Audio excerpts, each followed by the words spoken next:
Well, hello. Let's see if I can get my feet out for this. Well, indeed. How's it going, people?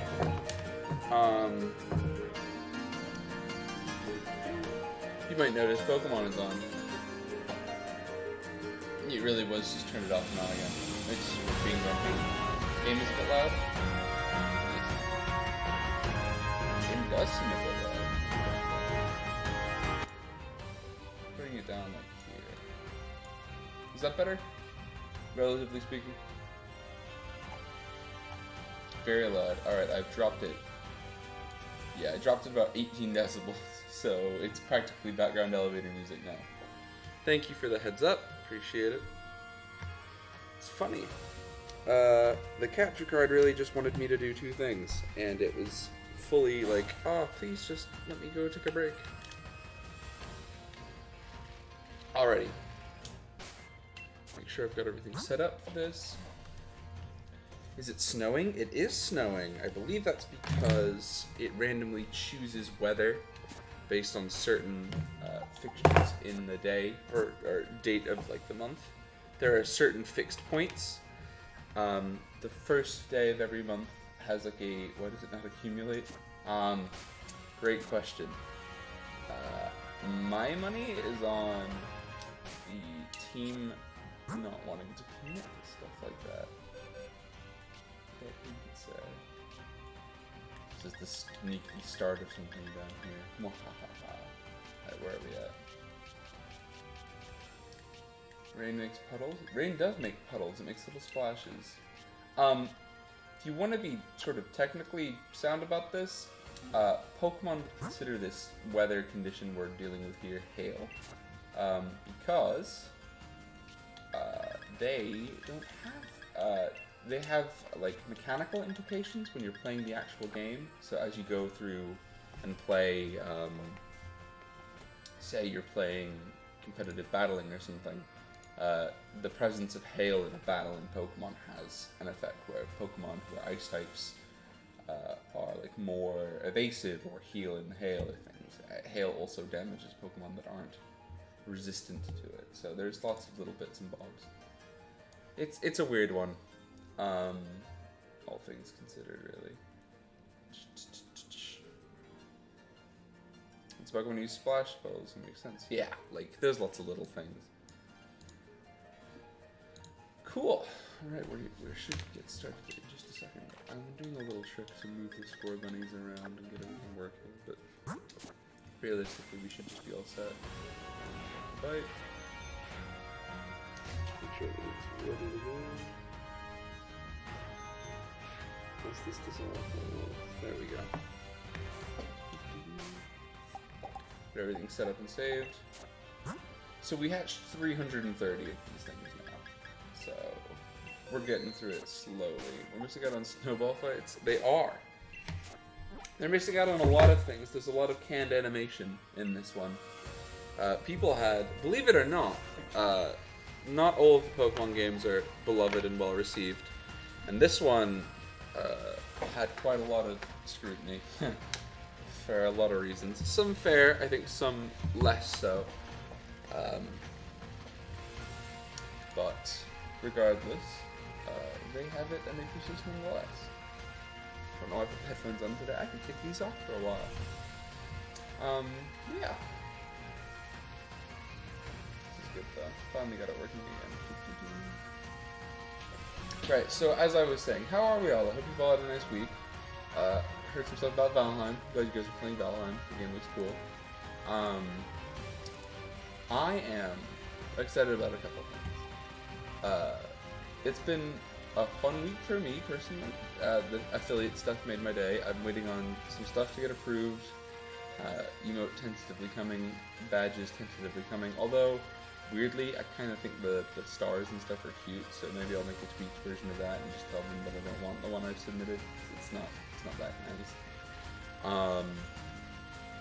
But other than my own Twitch progress we're doing, we're just looping this step counter up right now.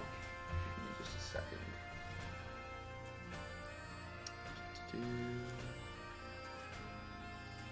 Let's just yes. Sorry, I have to sync the tracker up every time we do this. So that's why we start with doing the loop there. Hopefully things are working. Yep. Right. Yeah, so affiliate stuff notwithstanding, I've also got some stuff coming up this week that's going to be really good. I talked about this last week when we had the Nintendo Direct going, but it is Pokemon Day this week. I believe it's the 27th, it's the Thursday, or the 26th even.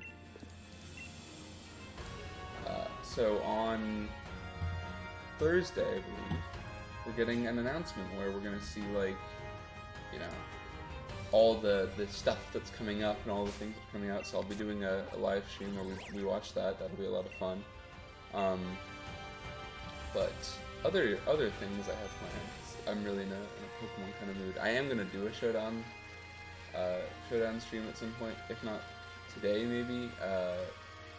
You know, 'cause we finally got this working. Some point this week as well, because I want to play some VGC with you guys. You can see how it all works. It's a little less exciting than playing with it on like actual console hardware. And there's another team I had planned on trying out with you guys, so you can see how that works. It's not the team I am. It's not one I built myself, but it's one that I think is really cool and I've been wanting to play around with.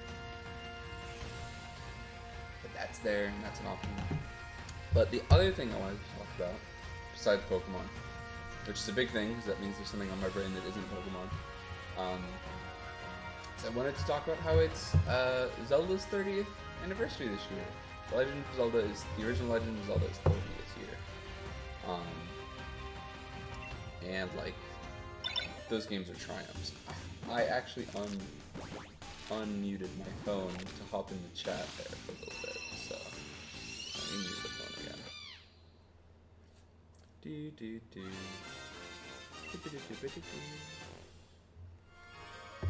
That's another one.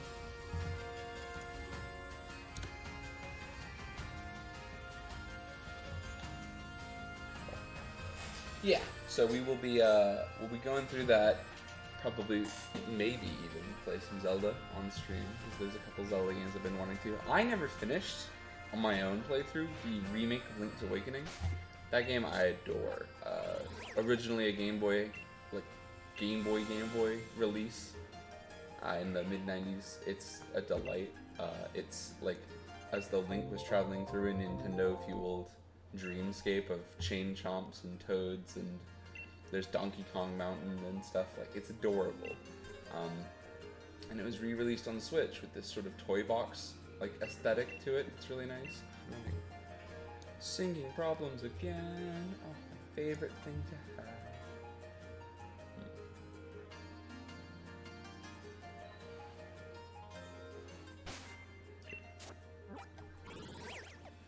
Actually, let me try this. It's really better. See if I can retrack this. So yeah. That's something that's on the list. We might be playing Link's Awakening. I don't know, I can't imagine most people, just based on the Venn diagram of people that come and hang out in a Pokemon stream, are at least moderately familiar with some Zelda. So that's on the list of things we'll be getting over. That sounds fun. I'm glad to hear it. Link's Awakening is delightful though. If you've not seen pictures, I might drop some links to the artwork for it in the chat, because it is precious. What did they end up calling it? Link's Awakening? Yes.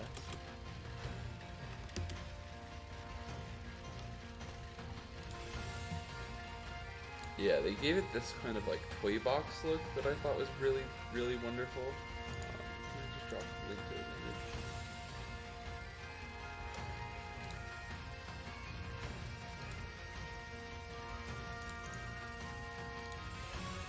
Oh, I can't just have that as a picture. Great.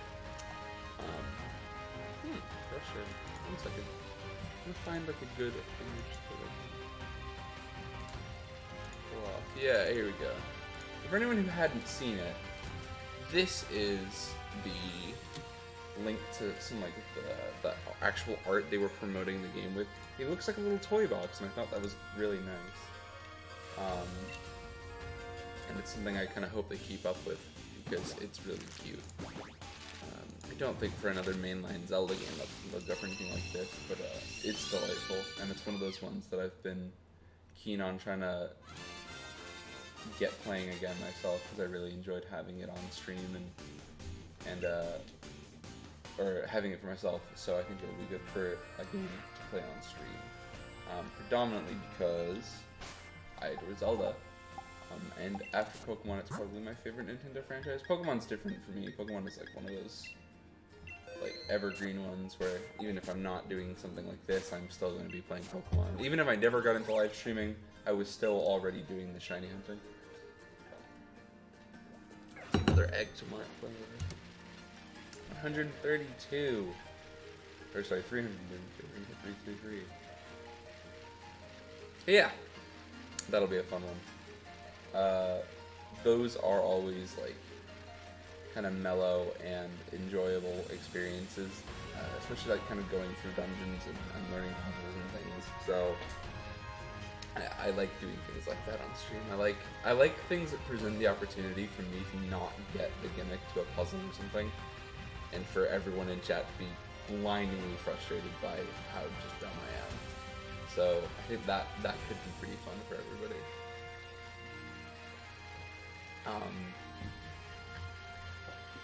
Oh boy. I got one of these in a little bit. It's nice though.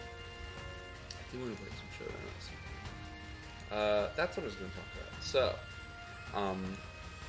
Pokemon have announced they're returning to the recent. They're returning back to their previous official format for the competitive online standard, like VGC play. And with that, we're getting a restriction again on like what Pokemon we can play with on the teams and things. Where is the controller just died? Man, hold on a second. That's so annoying.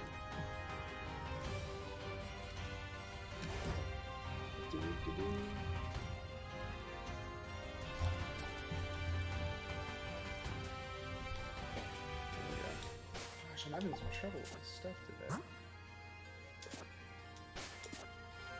That is frustrating. You take a week off of doing this, and all of your hardware decides it's gonna have a little riot, right? Just for fun. I guess as this is a new stream, I should say, because technically we restarted. Thanks as always to Stimmerstar on Etsy. Find them, it's Stimmerstar, STIMMER star, over on Etsy. They make a ton of really nice stuff for people who like Pokemon. There's lots of like emotes or overlays and things like that, so check them out. I've been a big fan of the stuff I've gotten from Stimmerstar, and they make it nice and easy, so go check them out, as I always thank them for it. Yeah, it's a nice and very like comfy vibes little stream over there.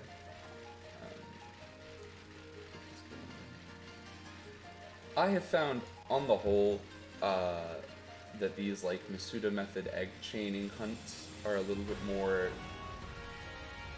maybe. There are some like sort of pros and cons that have come with going to the Switch and having this hardware to work with. And for me, I think part of that is the difference in kind of what you can feasibly do while you're shiny hunting. For most people, this is like a thing you do kind of like methodically and as you grind away at it in the background. And so I have often considered maybe changing the formula for these shiny hunting streams to be a little bit more, let's say,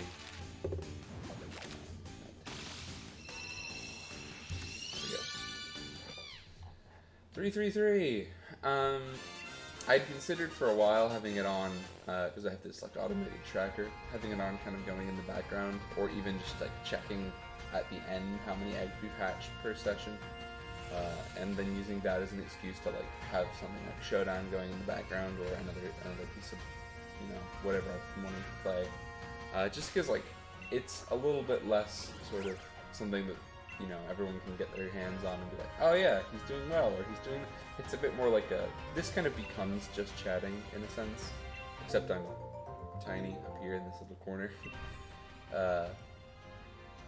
But it's still enjoyable for me. I worry sometimes with the more slow down pace of it all. Because I want to make sure people are having a good one and they're hanging out and entertained. So yeah. The other thing... Oh my lord, I'm having so much trouble with the tracker today. Let's see if I can get this to... Oh, nice. There we go. Seemingly this is working. It's off actually. It's nice to not have to wear them all the time when I'm up here.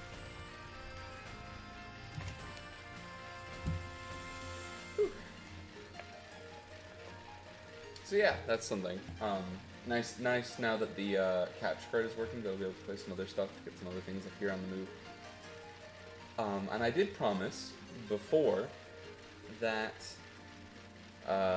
if I got affiliate, I would be making an offer for like giveaway stuff going on. And then I took a break last Sunday for Valentine's Day. So this is the first Shiny Hunting Sunday we've done since a restart now with that offer on the table.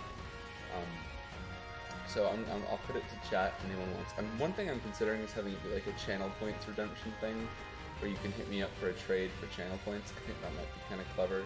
Is that I'll send you like a shiny reject or something based on them, and we'll try and like keep a stock of it. I don't know how feasible that'll be, because obviously we're not gonna always have that many shiny rejects, or you know, not gonna always end up with people getting the specific Pokemon they're wanting a reject for. But we'll play it by ear. I think that could be something fun though. I know a lot of folks who do tune in for these are still people who play Sword and Shield. And maybe the new one when that gets announced this week. I'll also do 6 of normal rejects. Yeah, I thought about that. Spare some use of items and stuff on their own Pokemon that way. I think as well, there's kind of value to just some Pokemon who I'm breeding having like the right ability and setup and everything. Like, I do a lot of the work for these preemptively. So, you know, if I gave you a Scorbunny, it's, you know, this little dude is functionally as good as a Scorbunny can get when you pick it online. So it gives kind of an edge to that. And gosh.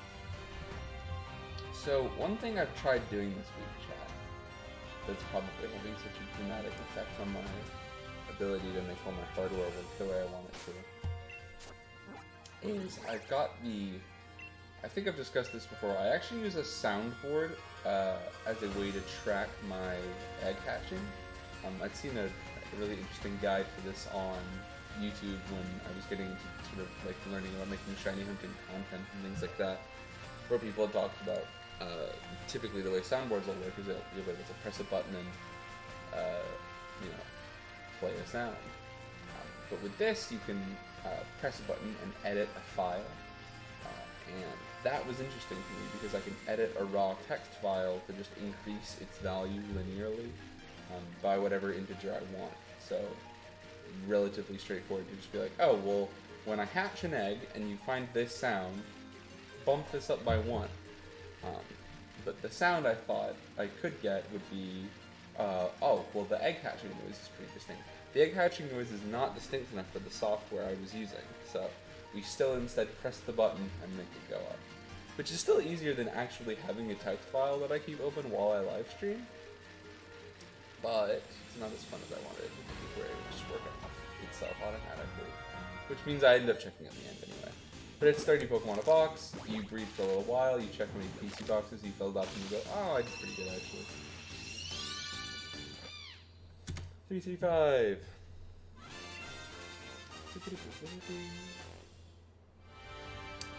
Yeah, let me put the, I'll show that actually while I'm here and I've got a second. Because I had another team I wanted to do. Actually, let me do that now before I keep going on the hunting. Because this was funny and I want to get the team. Oops.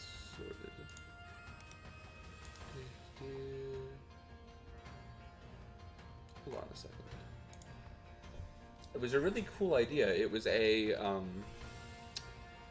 core for Dialga, which I remember seeing and going, oh, nobody's really done that before, or at least one that made me interested. One sec.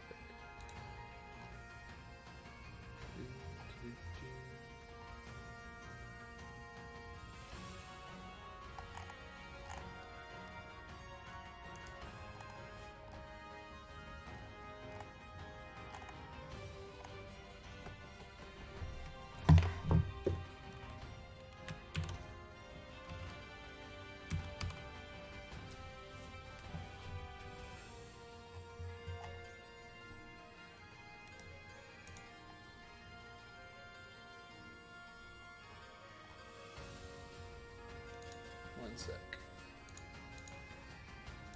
Actually, what am I doing? I can keep this ticking. Let me keep the tracker a playing.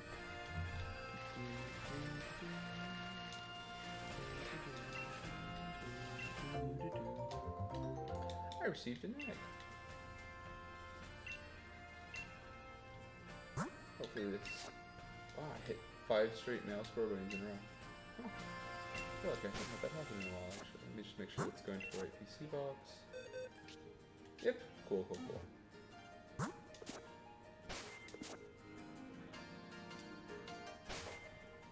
Sweet. That's playing nice now. Triple check that for the scan. There we go. All is well now.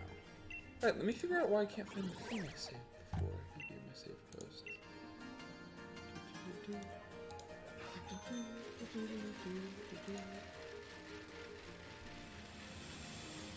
Here it is. Once this egg hatches, I will scan that.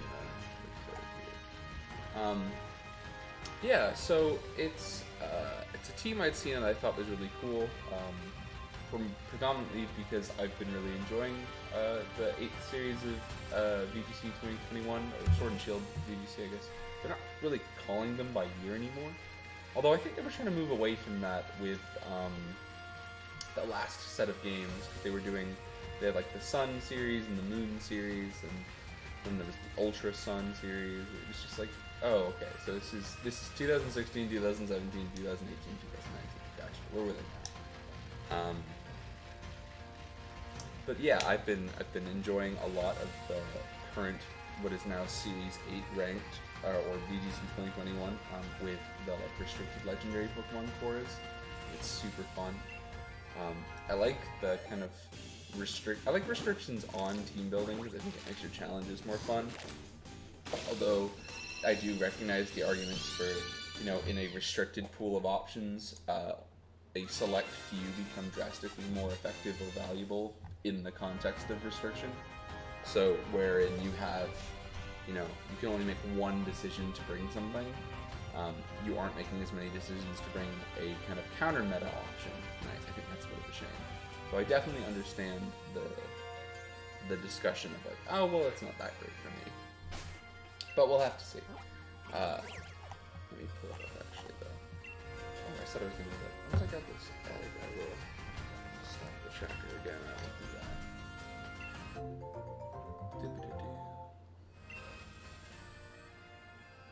Sent to a box. Jokes. I'm sent. Oopsie daisy.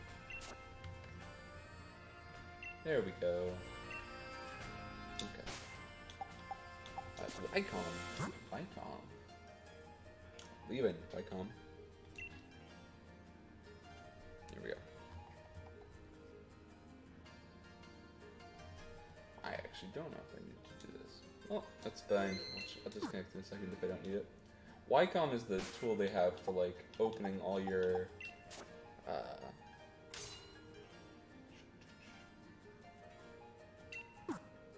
opening up all of your like online connections. You can trade with people over the internet. You can use raids, stuff like that. It's kind of screwy. I wouldn't say it works consistently. It's hardly a fluid experience. Oh, I have a ton of these that I don't think I've used this one in a minute.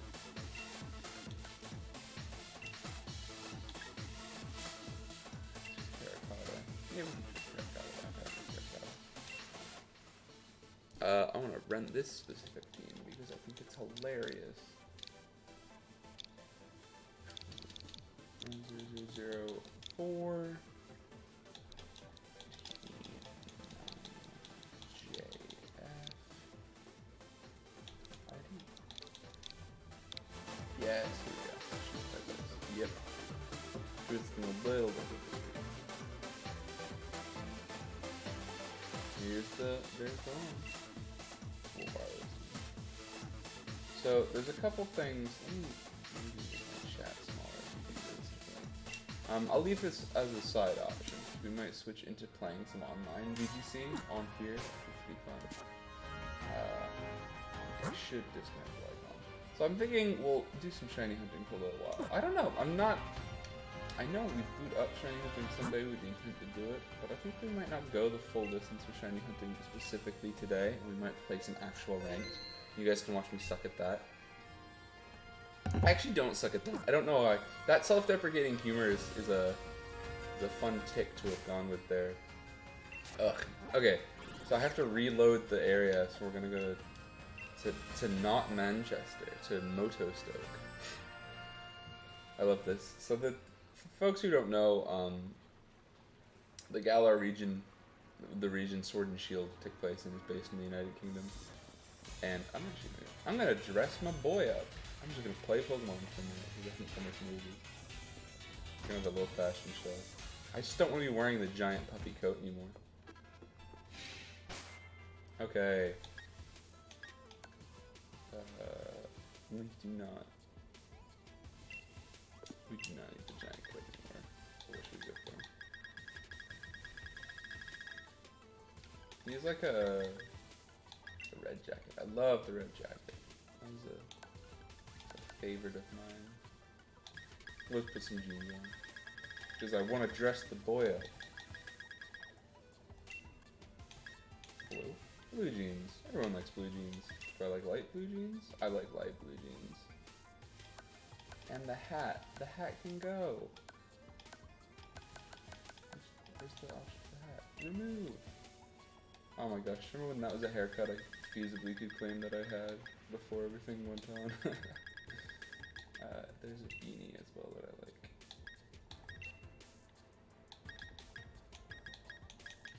Where's the gray one?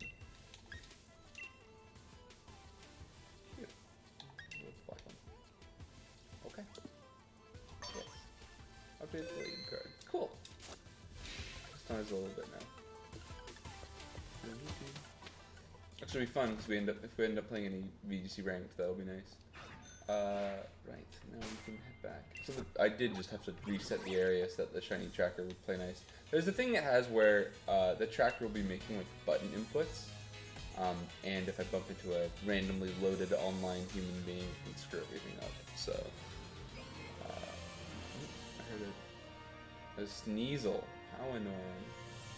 Hearing like random Pokemon noises can be like, oh, I'm getting jumped by something. Thing in my inventory already. Yeah, we did. We're good. Check everything. It'll be fun though. I haven't played enough. I haven't played VGC on stream. So yeah, so I was dunking. Self-deprecating humor is funny, right? But I actually got Master Ball in Pokemon before, so I'm actually at least competent with VGC. I play a lot more on Showdown these days. Showdown, the advantage to that is that you don't actually have to spend the time getting the Pokemon that you want, which is nice, in a word. You can really take it easy and relax much more on knowing that there's no pressure for you to speed through it all and get everything going and commit the endless time and effort to breeding specific things onto your set. I'm very lucky because in some of the communities online that I follow for Pokemon, I've been able to get invited to really good raids and get Pokemon that I wanted. This would have saved me just an absolutely horrifying amount of time to breed. Actually, the team I've been planning on getting set up on, I'll tell you what, that'll be something I commit to this week. Is I will commit to getting my Showdown team ready for live play this week. Then I can give myself all of March to play ranked with it. Sounds great. That'll be fun. But yeah, what was I saying? Oh, right. So, I was actually pretty good at VGC. I got to Master Ball in Series 6, off the back of spamming Cinderace teams, because Cinderace and Scorbunny, the whole Scorbunny line turned out to be completely broken to nobody's surprise. But, currently I've been playing around with a Lapras team.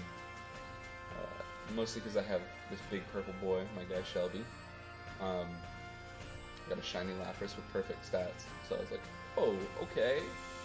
Guess we're gonna use this now. And it worked out pretty well.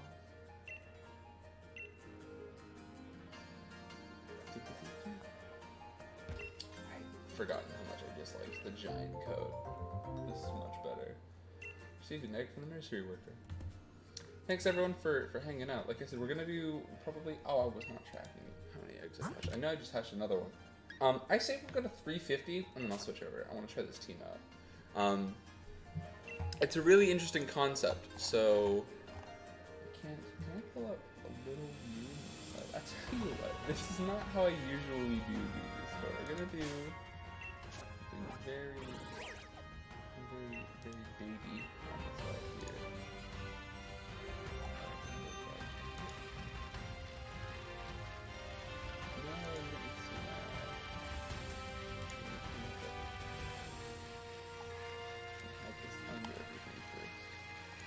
There you go. Cool. We're gonna set something up for you all here.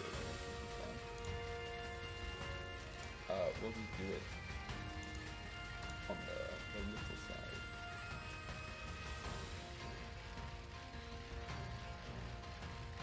But yeah, I'll show you the team we're gonna play with first and all the fun of it.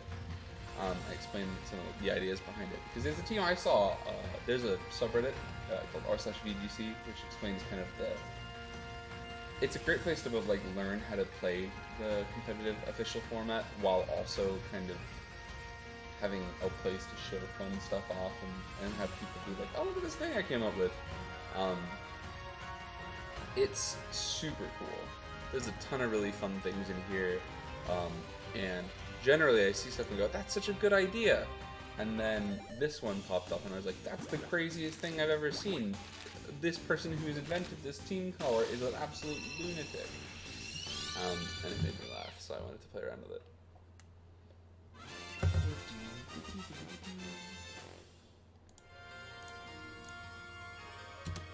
Yeah. We'll be doing that for a little while as well. Okay, we'll go to 150. We'll switch over. But I got Master Ball in Series 6, spamming Colossal and Scorbunny teams. I ran a core with my Milotic, where I would use Flip Turn. Flip Turn is a new move they introduced where you do damage, it's a water type attack, and then you switch out. Milotic is just fast enough to creep some of the like more threatening, slower, bulky threats away, and it comes with really good options into Pokemon like Incineroar or into Arcanine, who have Intimidate, using the ability to Defiant, which boosts its attack when it's getting another stat lowered. So it was a really good trade-in paired next to Colossal, and sometimes it could just run the game. So I was playing around with Milotic a lot, and that team did get me to Master Ball. It took a long time, took a painful grind, and it was by far suboptimal in lots of ways, and I really could have changed a lot of things to make it feel better. But this format, I'm much more happy with the team that I've built. It's got a lot of cool stuff. I don't think I'm the craziest team kind of designer when it comes to VGC. I've definitely not played enough, separate years of understanding all the depth and everything to it. But I can explain a lot of the concepts well enough. I can help folks, and I can I don't know. I can kind of point people in the direction of like, oh, this is how you kind of understand things. So while we play, I'll try and explain my rationale and go over everything together, and that'll be fun. Because it's just like, it's a nice, fun thing to do. When I sit and, have a moment to myself, I'm coming up with ideas, or I save a lot of replays from my games sometimes to watch them back and see how I could have improved my play and things like that. So it's something I like to invest time into, and I think That's part of why I enjoy it so much.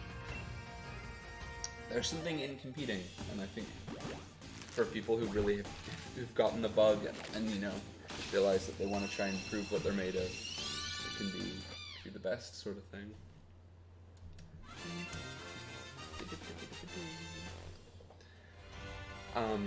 Yeah, so we talked about, I want to chat back about everything I was saying before.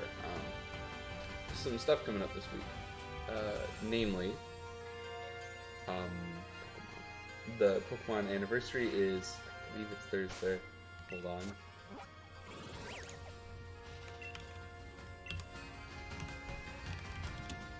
Oh, I don't need that. I just need my regular link. Oh, I should also talk about the, I should probably also talk about the tournament I was in. That could be kind of fun.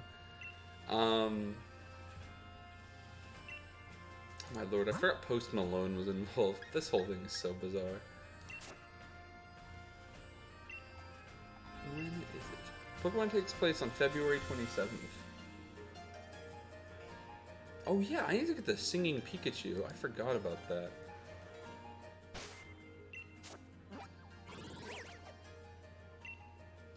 Oh, that's not out yet. That's on February 25th. Okay, cool. That's crazy. I forgot about this.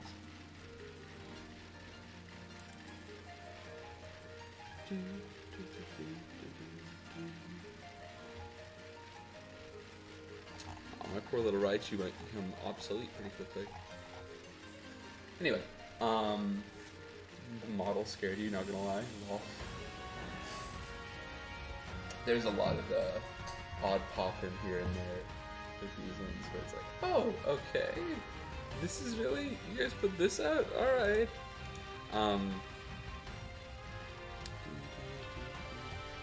Become famous? Uh-oh. Do this to the moon.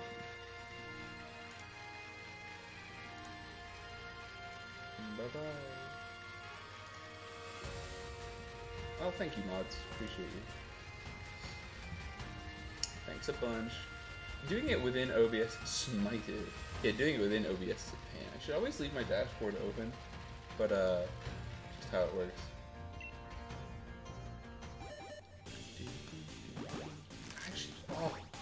Oh, I want to play ranked. So I'm going to show the... Let me see if I can do this without entirely consuming everything.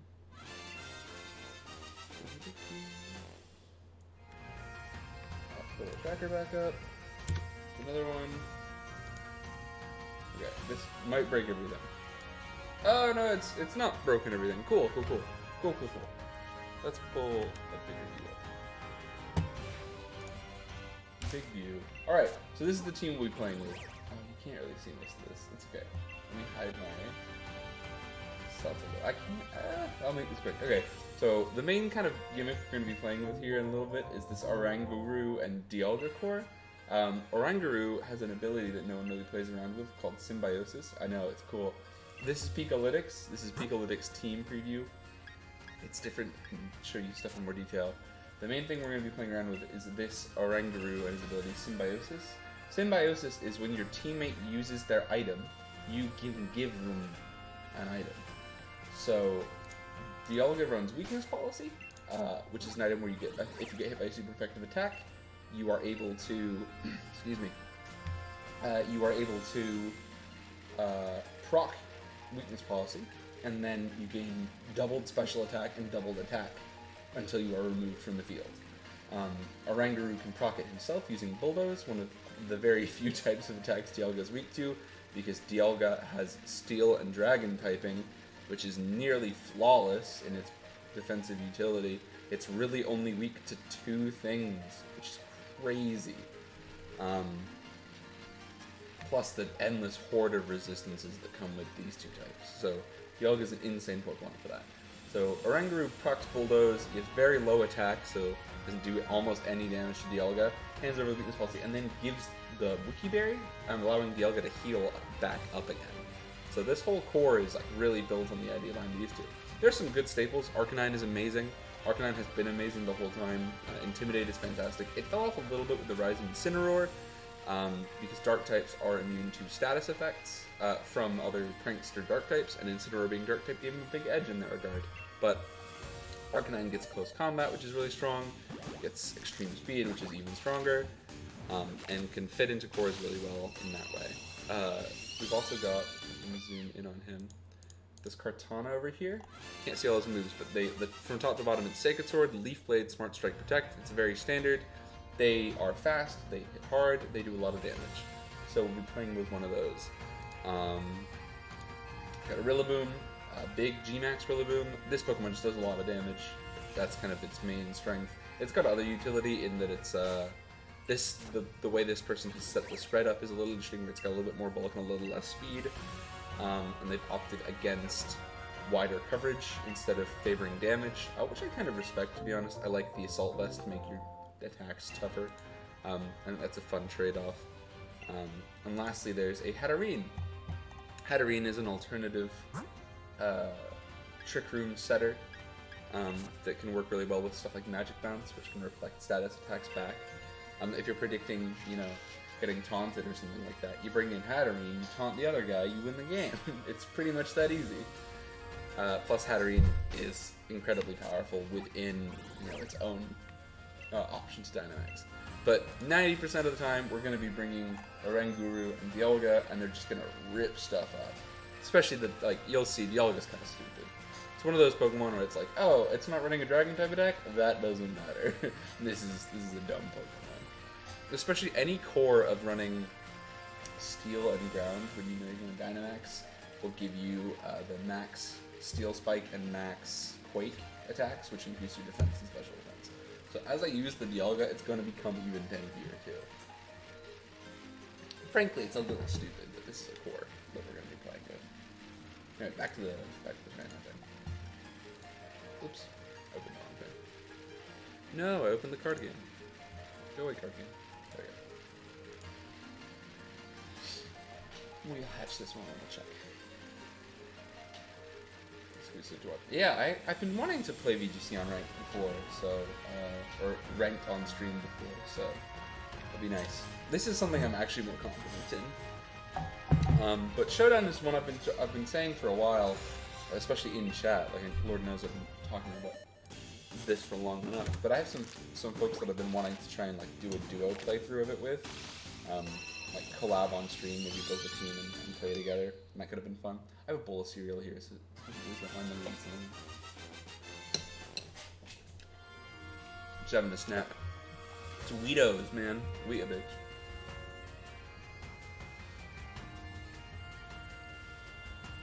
Also 2K, so I can find out something. Hey, your power is infinite. I picked that one just because I thought it sounded fun. I'm glad people are immediately gravitating towards it. I had a couple favorites where it was like, oh, okay, cool.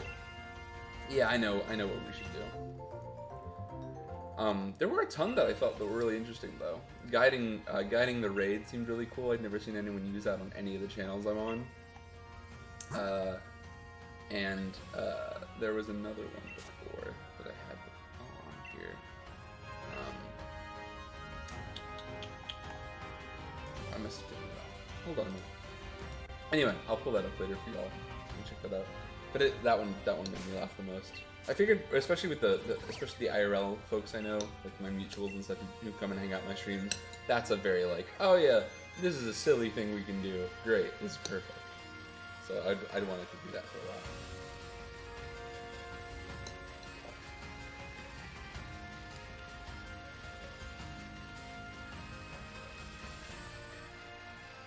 This team looks so cool. Literally, the only thought I have when I look at this core, is I see, we don't have a water type. But that's it. That's the only complaint I would have. And genuinely, it just looks phenomenal.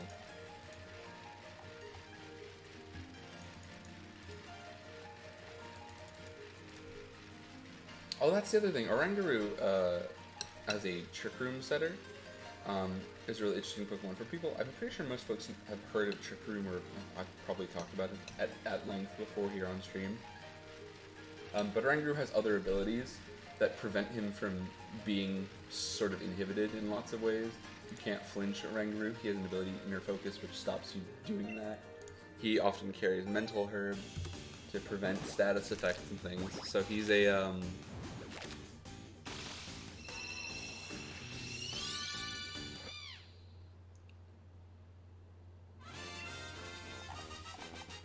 sorry, I just need to check something.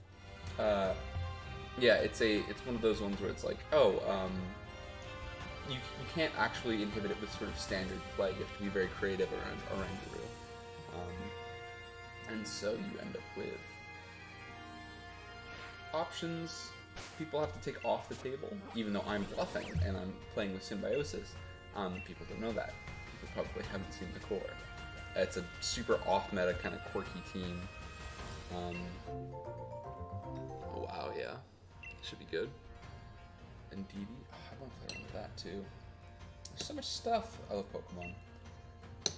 Building teams is part of the most fun of it, for me, so I'd love to get some Showdown games on here at some point. We'll switch over. Once we read a couple more of these, we'll switch back to the other overlay and we will play some rounds. That'll be a lot of fun. Hopefully I don't absolutely blow it on stream, although that would be pretty typical that the first time I play anything, like watching Showdown would be real close. Showdown is fun because, you know, you can just get into it. Yeah, there's some fun moments with it, for sure. Because it's just goofy. You can do kind of whatever. You know, you can build any stupid team idea and throw yourself in on it, which is fun, but, like, oh my god. I would never actually commit the time to, like a full bulk Incineroar. It's like, oh yeah, this is cute and everything, but why would I want to breed another one of these?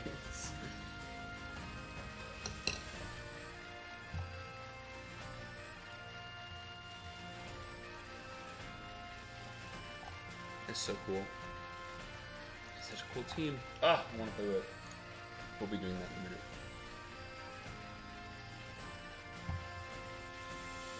Let's switch the title over again.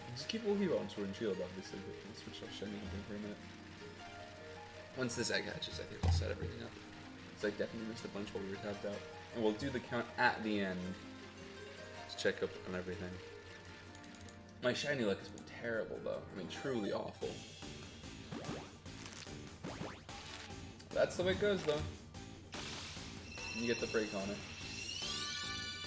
Oh, first, I don't know why that one looked like it for a second. I'm not gonna build my own hopes up or anything. Let's have a look, see, shall we? 1, 2, 3, 4, 5, 6, 7, 8, 9, and then 5 in inventory. So that would be yes. 9 plus 5 is 14. Oh, there we go. Oh, let's round up on a 5. Let's do one more. No, I want to play ranked. It'll be fun. Okay, so let's get everything set up. Give me 1 sec, chat. We're gonna switch over to the no cam for a minute while I rearrange things.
There we go.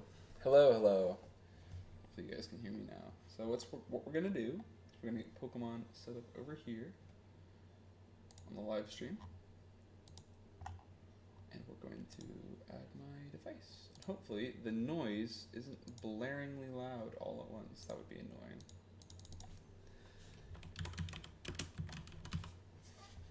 That's worse.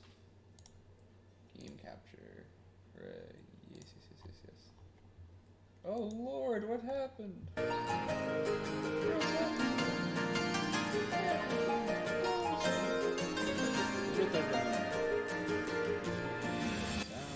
Down on this. I know, I'm bringing it down, I apologize. Sorry. Sorry. There's no way to change the volume or default levels or anything before I bring something into the overlay. No idea why. That's really cool. Thanks, OBS. It just deafened everyone. Sorry, guys. Is this better? It should be much, much, much quieter. I'm not bringing it tiny bit. Hopefully that's a little bit more manageable. Yeah, okay, sorry about that. You literally, it comes in, and then it's like, oh, you want it, at full 0% reduced, like, minus 1 decibel. Alright, yeah, here you go. Just blows everybody's eardrums out. Awesome. Play BBC right down here, baby. Okay, cool. So, let's do this. I'm excited. Try my front of the same time so you thought it was you. Oh man, I apologize. Oh, this is fun. The versus thing like tells people like who's playing more and stuff. It's cute. I've always thought that was kind of a quirky one. Okay. This is good. I've been waiting so long. It's gonna be fun. I think we'll just do some casual. No, what am I talking about? Let's play ranked.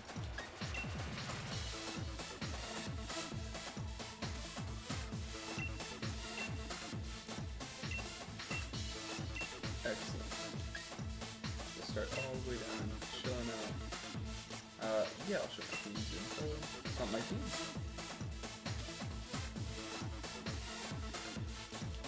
Oh yeah, let's bring the score bunnies. That'll be fun. I think people will enjoy that. No, we're gonna bring that.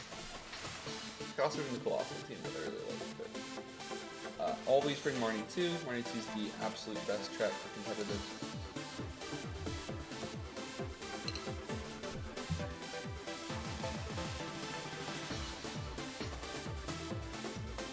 It's gonna be great. I might move my webcam a little bit too. Okay, what are we working against? Just thinking. This is an interesting team. Indeedee and Aegislash. There's a lot of Intimidate pressure on this guy's team. Hatterene looks amazing. Goodra is interesting. Goodra in the rain, maybe. I have some thoughts. A couple first impressions are they're very weak to Hatterene as a whole. So Hatterene looks very tempting here. I think they'll definitely start the Oranguru, Dialga, cheesy stuff up front. This guy also hasn't brought a restricted Pokemon. I've just noticed that now. So we're liking the Oranguru and Dialga to start. He has a couple Pokemon who don't want to get hit by any of Arcanine's systems. So, assuming I can handle the Gyarados with something. Although if I want an electric attack. This could be a tricky one too. I think we bring Rillaboom to Hatterene and then.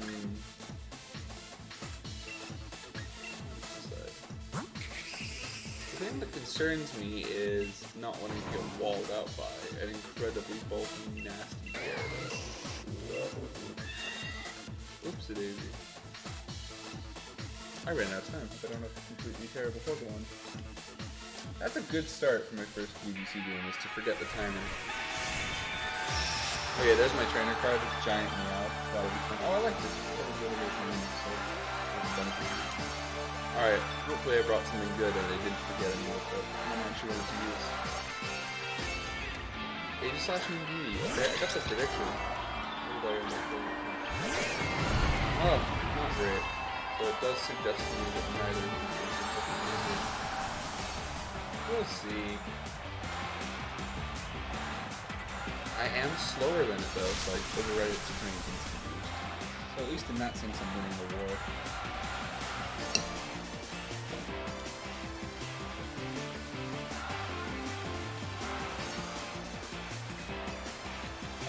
Not ideal.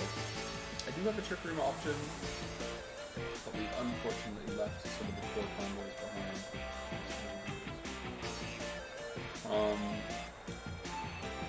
For my money here, I think we're gonna just go really kind of in on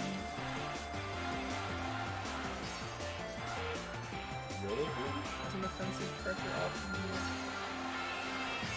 Rillaboom could, to me, suggest a lot of power for this team. I'm afraid of the Age Slash, so what I think we start with is Ice Beam, get that nice and easy. If I can get a cheeky freeze, we can do a lot of good stuff here. Helping Hand. Man, I should have played it on Helping Hand. I don't know what this Age Slash will do though. We'll take some chip in. Oh, wow, that was so much more damage than that thing has. To be fair, it's probably not invested for any defense in any meaningful way.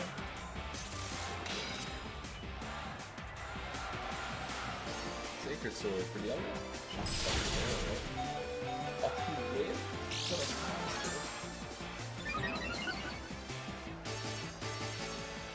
That's crazy.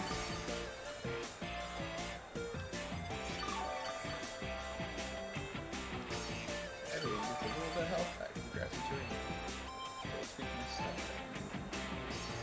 Alright, so we can predict that.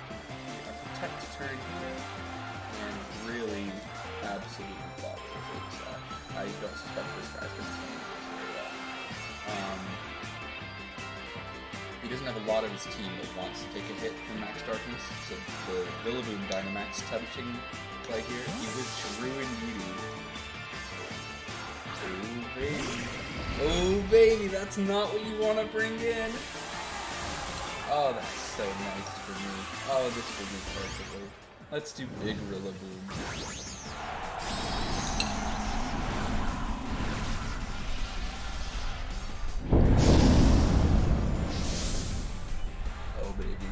I love the Gigantamax.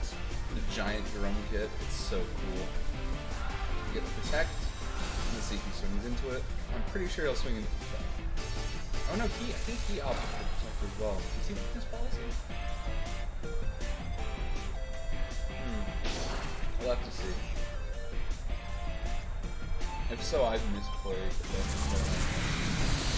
This is stuff that... It's just one of those Pokemon where it's like...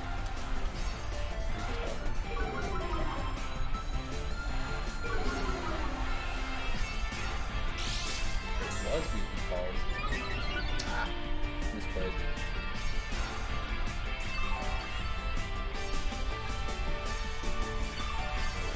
So, but I'm thinking about the Nightmare take Katarine.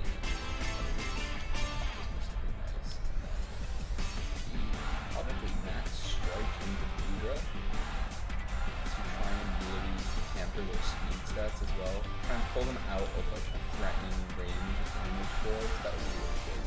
We've also lowered their special defense, so Max Darkness offers some kind of inherent synergy there for Katarine.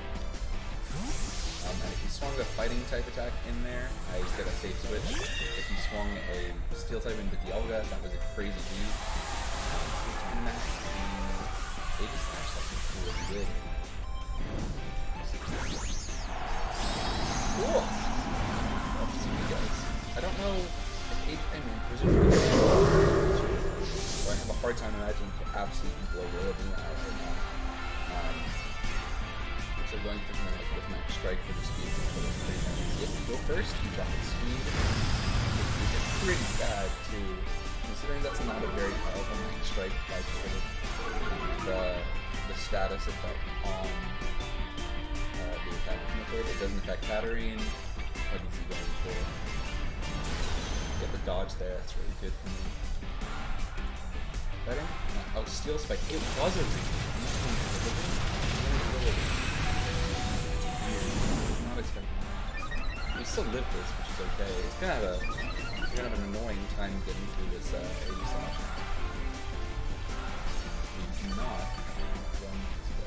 So it's nice and slow comparatively though, so we can kind of scare it away with the max darkness blocking here.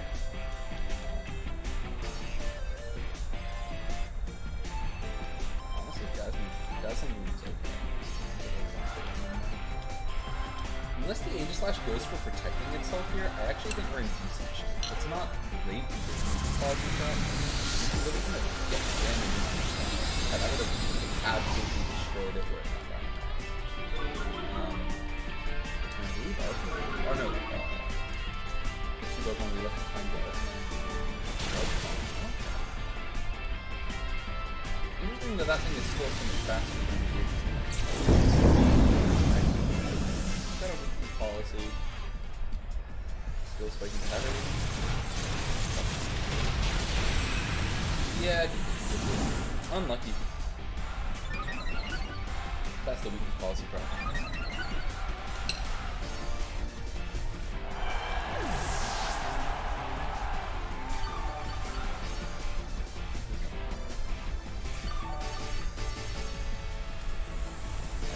I like how that.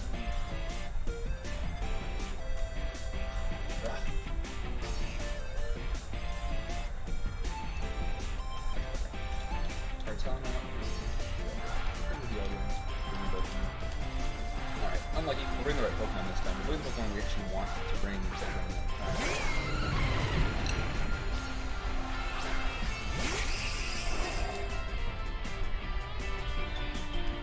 But a ton of threatening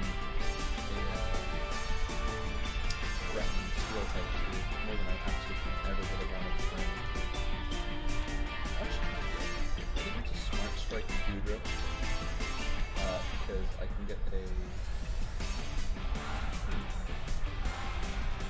See, the Earth Power is going to be weaker. But I can't imagine the able to fix it lightly. So we'll see how this goes. I'd probably lose this turn just off of 4 read at the start.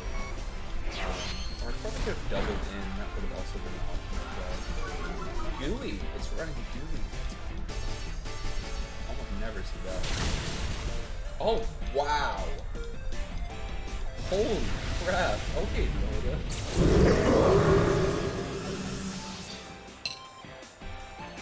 That's ridiculous. That was absolutely ridiculous. You got deleted, yeah. That thing was plus like resistances too. That does not make sense. Like a forest man, other damage. We should probably still lose this because he's a Pokemon up on me. But we basically get a full health Cortana for another turn, and we have Focus Action.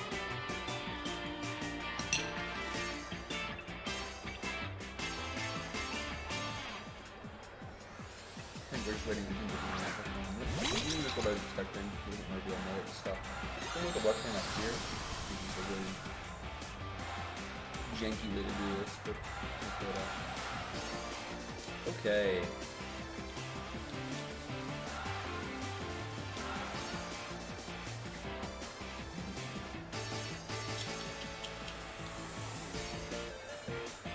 I'll probably just follow this thing. So there's no better course of action here than to do anything like other than Smart Striking Gudra. Because if I get the hit on Gudra, I can probably destroy it.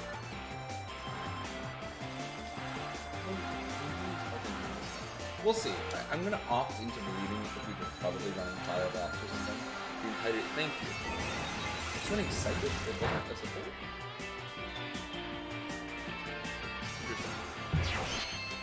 I was playing around helping him and coming to the Thunderbolt. I'm Kartana, so I'll still die. That's an interesting set. So he's probably running Dragon Pulse. Psychic instead of Experience. That's weird.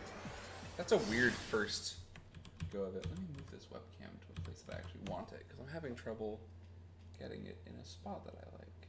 Oh, that's the frame. This happens every time I do this.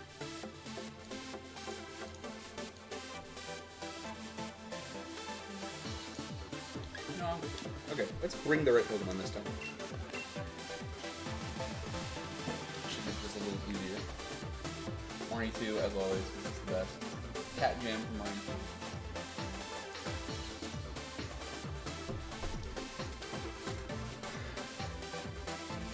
Raichu, Runerigus, Rims, what's that one called?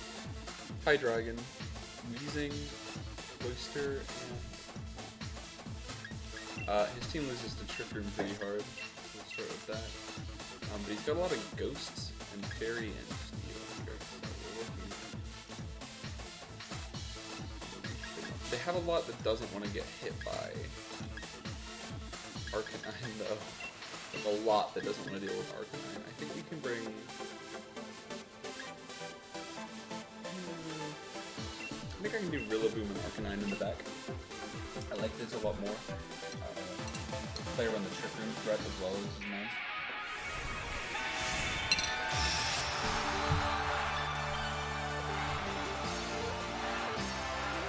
Number 94 other.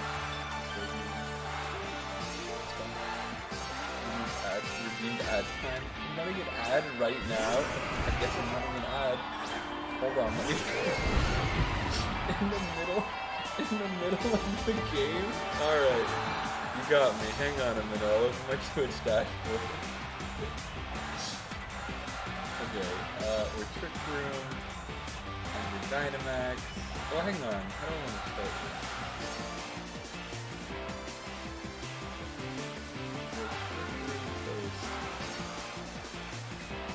Protect.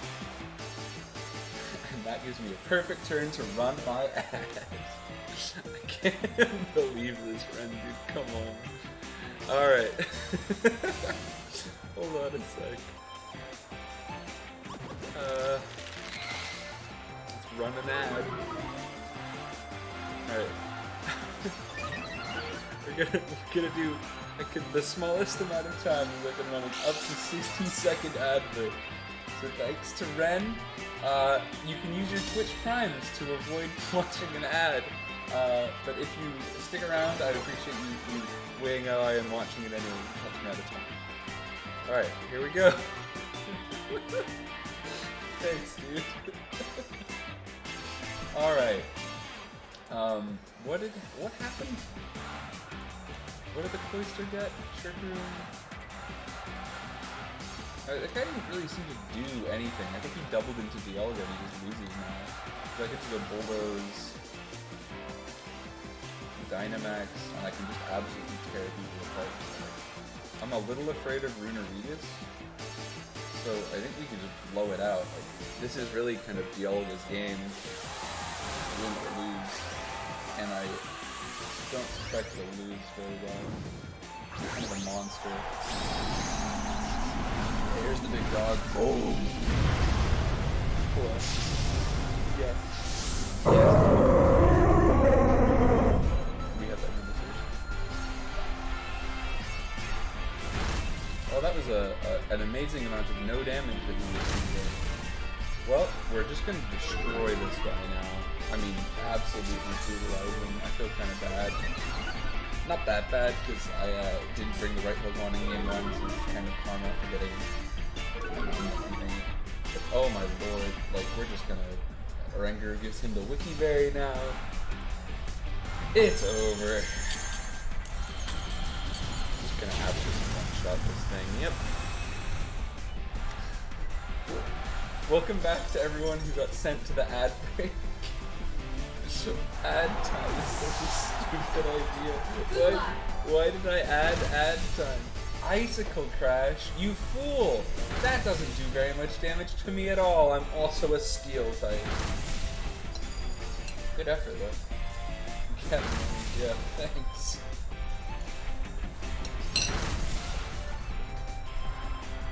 Yes, yes. Skill link, very cool.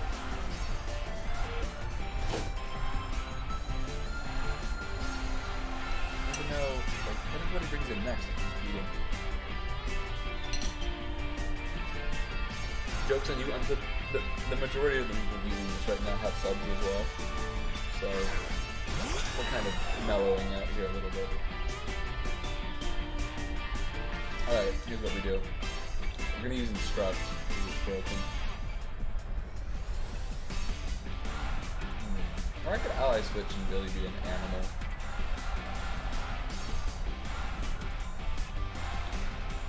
I like the Ally Switch. play. Next steel spike into Cloister. Pick up the defense increase, see if that helps us at all. Ally switch is so stupid. We just have to assume this guy doesn't know I have it, and then we win. Boom. Defense probably blow off Cloister. Oh my god, I one-shot it. It wasn't even weak. Good lord, Dialga. Brave into the steel type. Weakness policy Dialga cleaning out the game. Holy crap. It's a bloodbath. It's a bloodbath. Leon, that's turn 2. I still have another turn of Dynamax. Oh my god.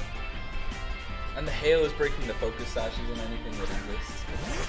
That animation I showed you. I know, I love it though. Let's see. Hailstorm into the Hydreigon? Even if it doesn't get one shot, we have Instruct, and Instruct makes me do my attack again. So that would be nice. For anyone who hasn't played around with Oranguru, Oranguru is one of my favorite support Pokemon for the ability to use Instruct. Oh, but I'm slower again. Right. Options, silly brain. It doesn't matter. My misplay literally is inconsequential there. Holy crap, it's like a 3 for 0 now.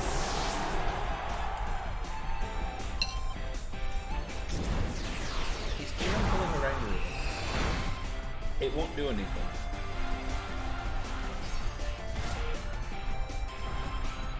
What was it called? I'll link it. I think you could just search for like Marnie theme animated. I remember the video of Love Watch my This is really good. Absolute hero. Alright, Ice Beam into the Corviknight for the game. We just let's ally switch again to be really annoying. Java Oranguru, man. That Pokemon absolutely sold this game. I mean, Dialga did a lot of damage, but like, Oranguru just gave me so many stupid tools. He's Bulk Cupping and special attacking me. Maybe he didn't know that yet.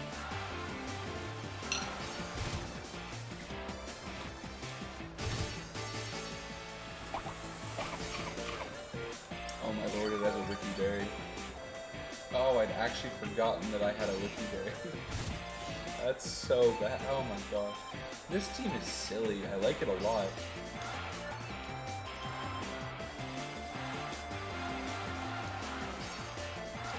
Couple one. You should be able to put some speaker on. Yes, stopping Commander's thing.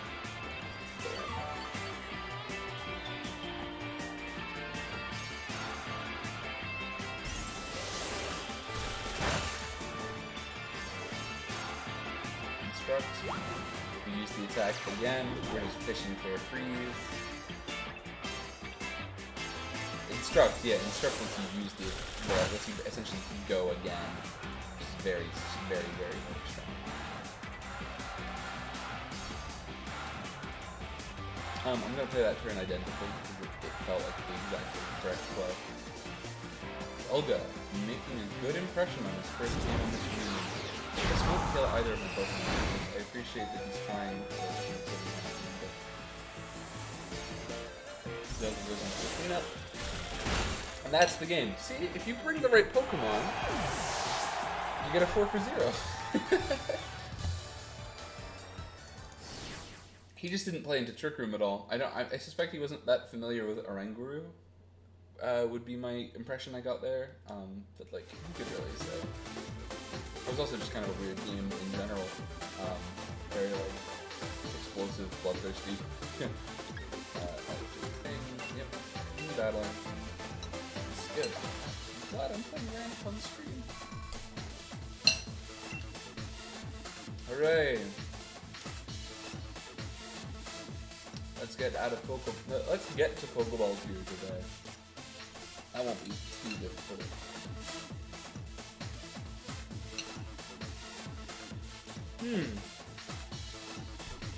Against the team I've been practicing with, this would be an absolute sweep out. Urshifu, Regieleki, Charizard, and Blaziken suggest is not the game to bring my grass types. What I'm thinking is Trick Room again. Trick Room basically won me that game on its own. Arcanine in the back, and then Kartana. Kartana being quad weak to the 2 fire types is there, but it's not likely he can throw both of them in the face of so much of a threat, and Kartana has a drastically safer matchup with Togekiss, which is something I'm not going to do. Oh wow, this guy's played a lot. He had all 3 of the guys. He's completed every Pokemon. Okay. And I like his shoes. Whimsicott and Charizard. Sunfire? What's it? Shiny Charizard, I'll use 4.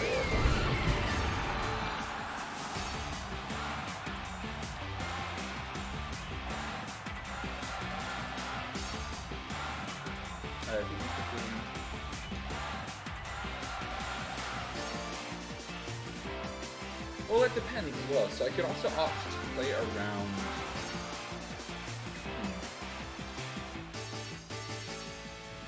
We got options. Actually, I tell you what I think we do here. The Charizard scares me, but only in the sense that it could threaten out our Oranguru. I actually think what we do is no, let's opt for Plan A and play from behind. We'll check this out. This is not optimal per se, but I'm convinced. Yeah, I'm convinced Charizard would Dynamax here. So I'm glad I get that read, which makes me think Whimsicott might actually not be a Tailwind Whimsicott. The G-Max Wild Charizard does a lot of damage in its Gigantamax variant, so we have something to consider there. We get to Dynamax Dialga though, so who is he?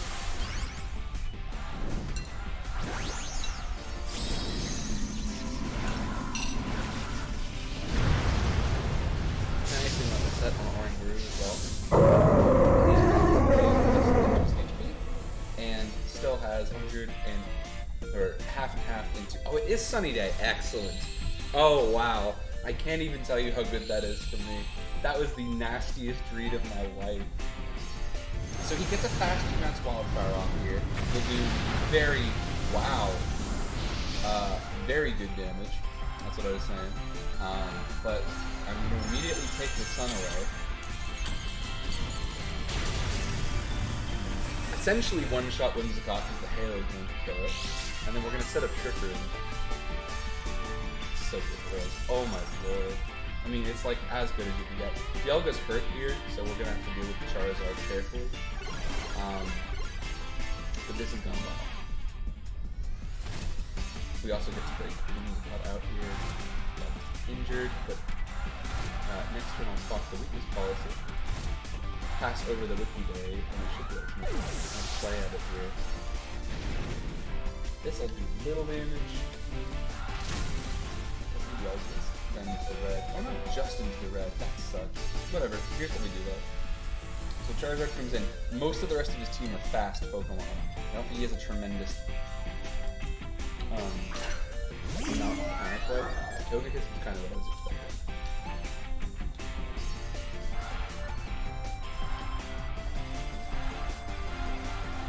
So we have options. I can try and hit into Charizard and try and destroy it a little bit. I think that might be the play. Just off the back, I'm not as afraid of Togekiss. This procs my weakness policy, doesn't affect Togekiss, doesn't affect Charizard. It'll hit Dialga, won't hurt him very much at all. Proc weakness policy, you should now transfer the Wiki Berry into Symbiosis. Unless I'm misunderstanding Symbiosis' effect. Oranguru now hands over Symbiosis.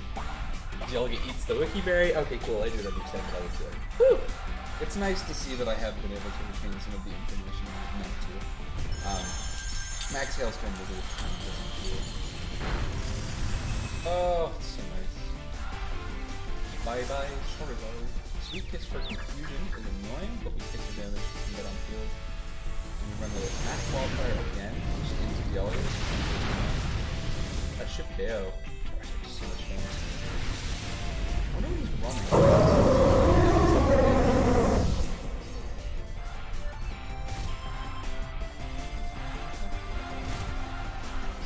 Oh, I know what I've got in the back. Oh, we're in good shape. We're in good shape.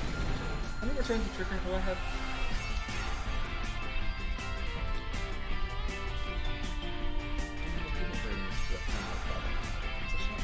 Ah, cool.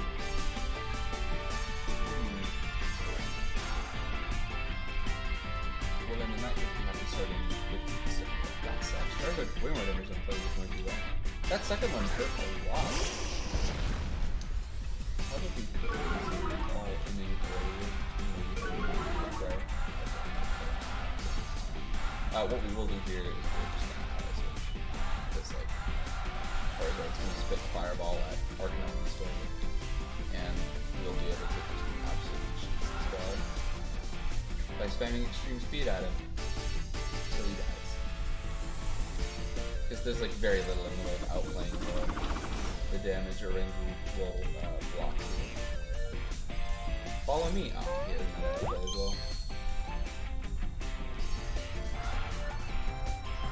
We're functionally accomplishing the same thing. Focus is invested defensively though. Oh, Mac, there's wow, we're gonna get into bulky here. Good job, buddy. Alright, that should be the end of Charizard's taking the max. Oh, do I die to the hail? Oh, 1 health! Let's go! And that guy doesn't know. He doesn't know I was that close. Good job. Oranguru did well. That would annoy me if I was him. We switch in the Kartana here, which is not great, but we have to switch. We basically have 1 or 2 turns to really enter before things go too bad. He's okay with 1, so he's not like perfect progress here, but we can continue to more turns, but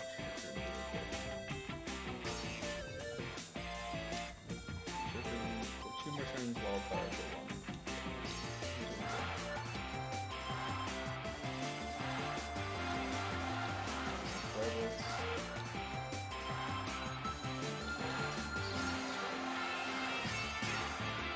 Assume you can double into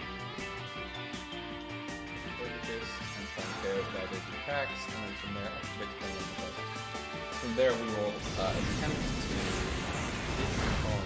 wow, Arcanine damage! What a monster! The crit? That crit mattered. That's funny. Yo, let's go Arcanine, popping off. Alright, Smart Strike should do more damage to Charizard here. We'll take everything to do that. That's crazy. Okay, well we just changed the game with Arcanine, so that's nice. Kartana's attack goes up. This is Focus Sash here, so depending on what he's got in the back, this one Pokemon will have to do a lot of work. But I don't see how he beats Arcanine too. Gosh, Arcanine's a monster. People sleep on this Pokemon. Incineroar is good, man, but there's a different field. That's Water Urshifu. Okay. Water Urshifu is something I can deal with. Let's just Leaf Blade it. There's no protecting against Urshifu. So we just extreme speed for as much chip as we can get. Try and hit it. Close combat? Does that care with Kartana? It probably does, knowing Kartana. But he uses a ton of bulk now, and I think Arcanine can do a lot here. The hail has stopped. No, the hail! We're really relying on that. And Dimension returns normal. Okay. So, it's still up in the air. We basically have to kill it this turn. I don't know if we can feasibly do this. Are we invested for speed? I believe we are. Let me just check my... I'm gonna opt for the close combat and just assume it's here. If you get the KO with close combat, that's awesome, but, you know, I played it out. Yep, okay. Oh, that won't kill. Nope. Alright, I gave him the win. GG's. That's so sad. I didn't think he was going for Kartana there. Freaking Strike Kid. Lower sheet. What a monster. Only needs the one hit. Wow, Arcanine played nuts there, though. That's a crazy run. What a weird, interesting board here. I was not expecting Urshifu in the back. I was expecting Regieleki as an alternative, like, screen setter to run with Whimsicott. That was interesting, though. It was a cool comp. I still need to learn this team a little bit better. What were the defense movies on Katana? Katana is full attack, 4 HP and full speed. I'll get a bottle of HP up. Thanks, game.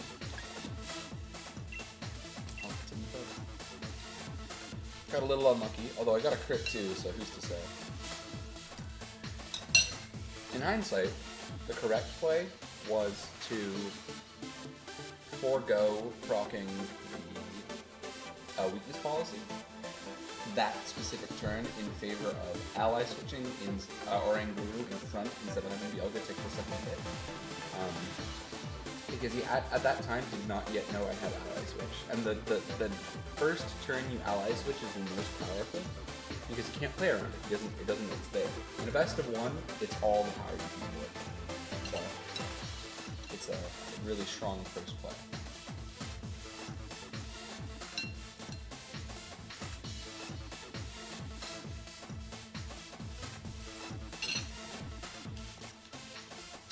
This is a cool comp. I'm really liking the Wiki Berry. That Symbiosis Wiki Berry passing it over to Dialga is really good. Okay. Cursula. I got a really bulky team with Moltres as well. And some Psychic Current. Alright. I still think we opt for traditional Trick Room up front, but we need Rillaboom for control.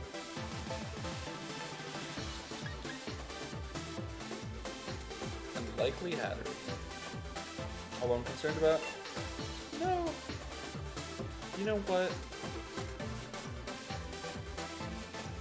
Let's try something a little different. So not you. Hatterene up front.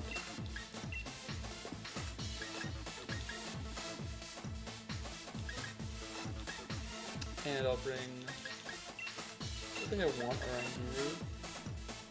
Because I can switch him in if the weakness policy gets procced for any reason. But I like this better. I like the option. Hatterene checks a larger amount of his threats just out on our own. And as a alternative to come back, just really runs around the dice.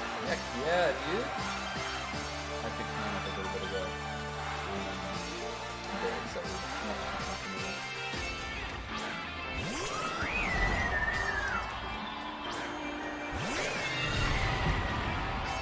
Alrighty, Regieleki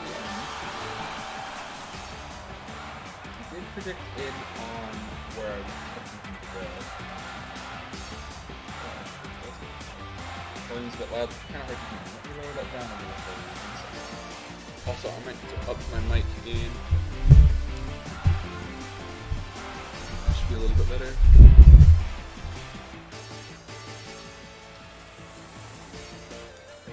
Drop that down a little bit lower.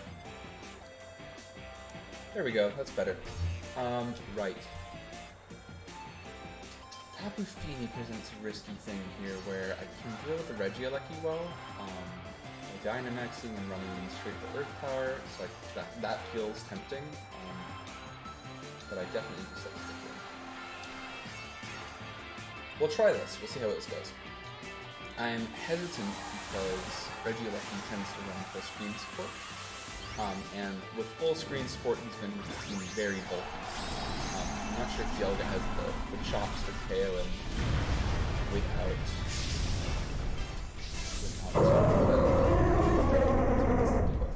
The nice thing, though, is that they're both special attackers. So by opting for Electro Web is not what I was expecting. That's going to bite him in the butt. I don't think he knows that I'm opting for Trick Room here. Or if he does, he's made a mistake. Calm Mind is annoying because it's going to increase his value here. But he's really kind of fumbled that Electro Web because now I'm able to, for free, Max Quake, increased impulse on both of my Pokemon. That animation is ridiculous. I think that also kills Goku off the screen. Yeah. So he's a Pokemon down, and he's traded increasing... Oh, will I crit? I'll have to look and see if that matters. Either way, I'll take it. I've had 2 crits and I've not been crit back yet, so the Pokemon gods are a fan of me today.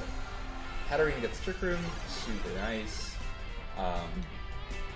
We know Hatterene and Dialga are faster at base than his, what's her name, CBA Takafini was, but that might not matter in the long run, because we're about to do some damage. We have options. I could start blowing out the boosted Pokemon and attempt something like this, or like Dazzling Gleam in. That feels like a safer play to me, especially because I'm on the fairy terrain, which makes me stronger. I like that as a threat, actually. I think one other thing I could have considered was just continually using Max Quake to just absolutely inflate the special defense numbers beyond control. Stealth Rock is a strange option when Hatterene is on the field. Now I get Stealth Rock. I'm not sure he knows about Hatterene. This guy doesn't really seem like he's playing around with his Pokemon. Not a problem for me. I don't mind winning. That was okay. So, another crit. That one did not matter. There's absolutely no way that one would have made a difference. But yeah. Oh, he disconnected. Oopsie daisy. That's sad. You hate to see it. You gotta rage quit. I'm gonna clip that for myself. That was a bummer.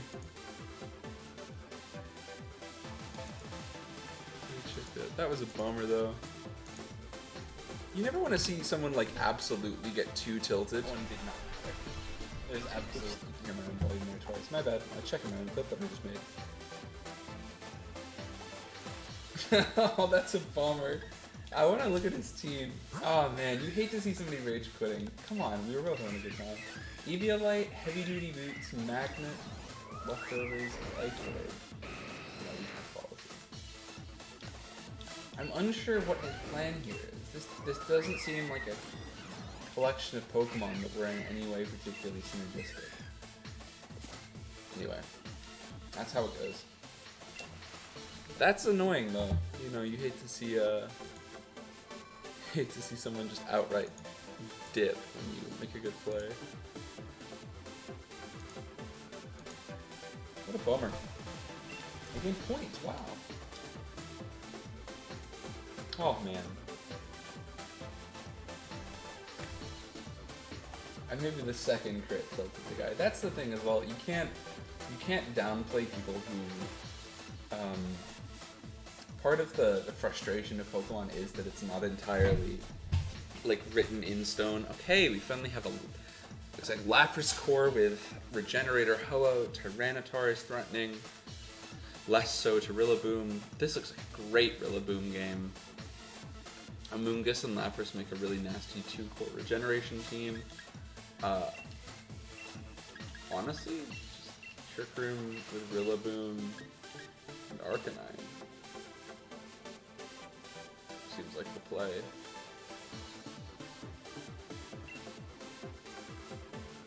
Maybe it's not Rillaboom.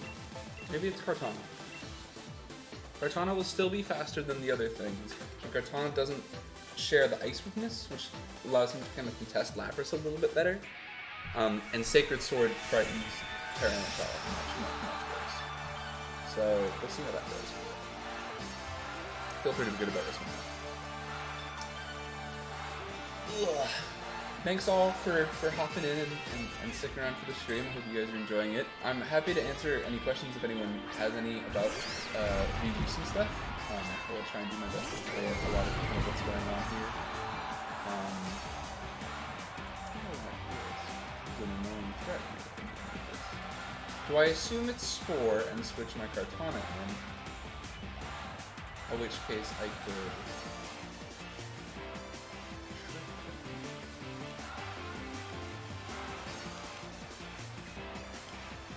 Honestly, I think I bulldoze and I just blow up Amoonguss. If I do get slept, it's my own fault. and I opt to like understand that. But like Amoonguss is a bulky Pokemon, but the Hail being able to KO it is huge, and I'm pretty sure Oranguru is faster than this Amoonguss. So we'll get the Bulldoze first. We'll have to see. We'll have to see how this guy plays. I'm happy to Dynamax because I'm considering that maybe I one-shot it. Oh, Dialga won't have to because I'm faster than Dialga when he is on Amoonguss. So I might have made a misplay. He's Dynamaxing Lapras, or Gigantamaxing Lapras, because that's what you do. Of course, Lapras is best option. I'm gonna turn into the big cruise ship. Wow. I love that Pokemon.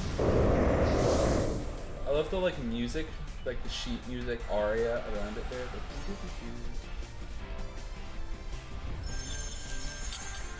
Hailstorm into Amoonguss.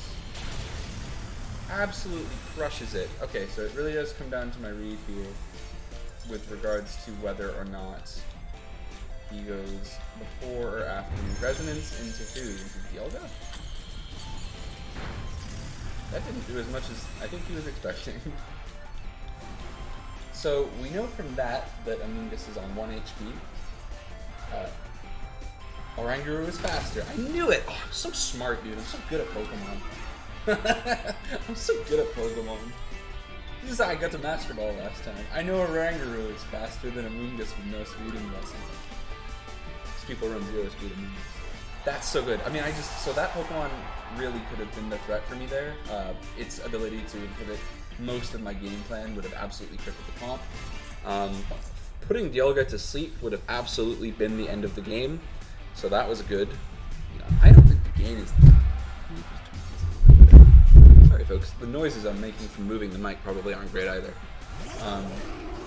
Oh, is that Intimidate? Oh my friend, that won't do anything. that does... To say that would do nothing is an understatement. Okay, now we Trick Room.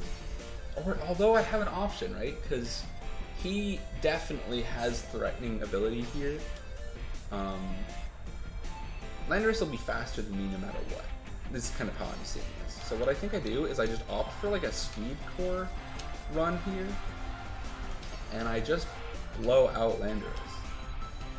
Like if I Ally Switch, he doesn't know I have it yet. There's absolutely no way he knows I has it. Excuse me. What?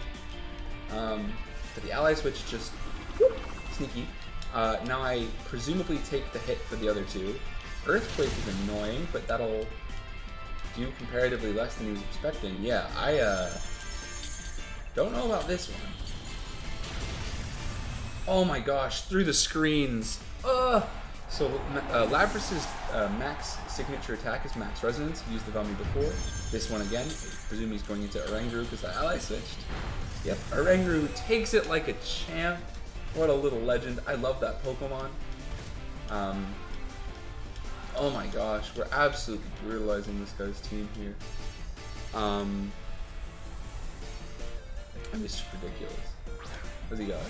Ho in the back. Ho in the back with no consistent access to me here. Alright, so I think we read the max guard and set Trick Room would be how I would choose to play this. Because he's going to go Ho-Oh. My assumption is he'll go Ho-Oh into Dialga, in which case the Trick Room is beneficial. Max guard blocking even one of these attacks is good. Yep, we block the Sacred Fire. We block from Resonance. Oh, we absolutely sweep this guy. I've got this dude's brain downloaded. Trick Room set up right at the end. Now we have a late Trick Room to threaten Ho-Oh out. Oranguru doesn't die to the hail? What an absolutely monstrous Pokemon. Oranguru is carrying this so hard. Okay, yeah, I'm gonna get one of these for myself. I want one. I don't even. We can just. Oh, I nearly clicked the wrong button. We can kind of just win. Who's in the back? Oh, Kartana and Arcanine. Alright, so the Ho-Oh is the bigger threat. So we Ice Beam. And we... Honestly? The Ally Switch. Just to try and block another hit. He would die to the hail anyway, so getting a Ranguru to make the use of the HP stat there is nice. I don't know. Lapras could be running Blizzard as opposed to Freeze Dry. No, he's running Freeze Dry. We block another hit. A Ranguru absolutely monstrous this game. What an amazing run from that little dude. Ice Beam coming into Ho-Oh should hit it pretty hard. Doesn't fuck its weakness policy if applicable. Sacred Fire comes in on Dialga. I don't think I'll die to this. Oh, wow. Never mind. Way more special attacking investment than I was expecting. People tend to run Ho-Oh a little bulkier because Ho-Oh has typically got the weakness policy on it. So, although I don't know what the Lapras has, so we'll have to play this carefully. Arcanine in the Trick Room. Okay, we got options.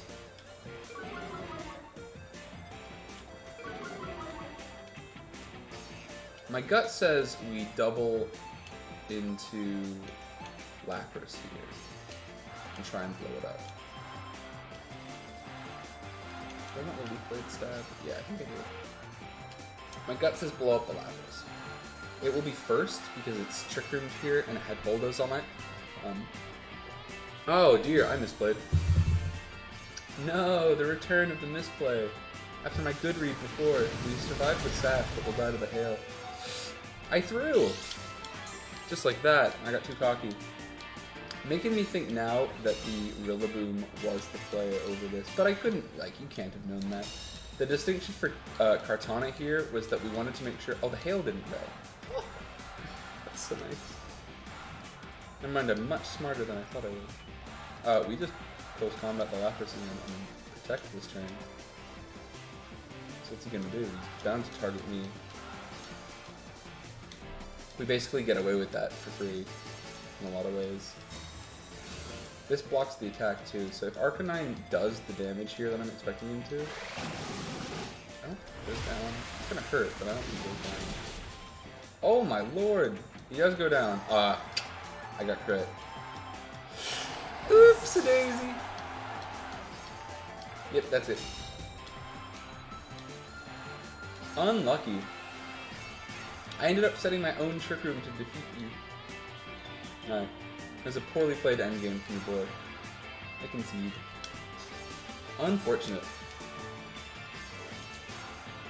I just didn't play around the idea that it could be double Regenerator Core without using the Regenerators.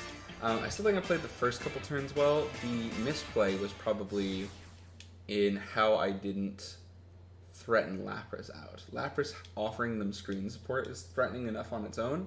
And I don't really know how much the Landorus would have done to me there. What I could consider for next time is just disregard Landorus and opt instead to try and finish off the Gigantamax threat. That could be something worth memorizing there.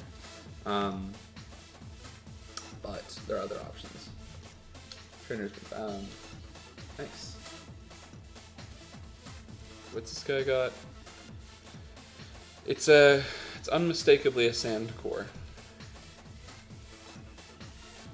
Okay. Well, we don't need to bring Dialga then. Sand has always hated Rillaboom. Sand has always hated Arcanine.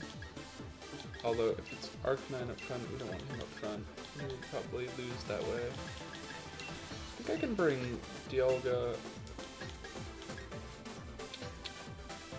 Why would I be a threat? I don't have a lot of ground resists that aren't Rillaboom. That's the thing. Oh, I know. I'll just bring a Ranguru and spam the support that way. The Hatterene concerns me a tiny bit. I think I might bring this too. More fighting. 4 of his Pokemon hate to see Cortana, and Rotom doesn't love it personally, so we have options this way. It looks for all the world like it's running a Sand Core though, so we should be able to play this one up a little bit better.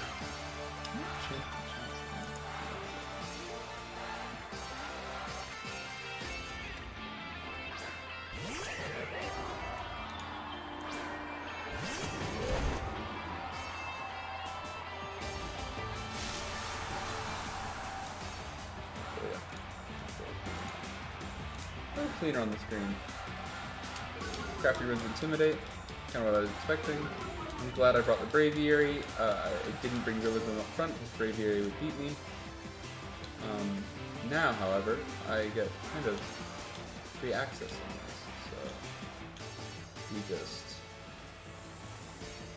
Well, here's the thing, do I want to opt for preserving my own fake-outed Rillaboom?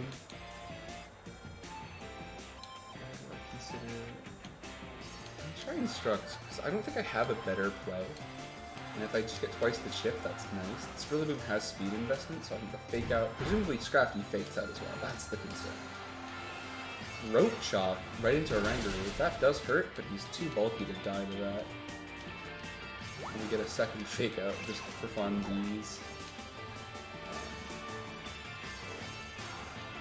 It failed. Oh, right. You can't do the same thing twice. Okay.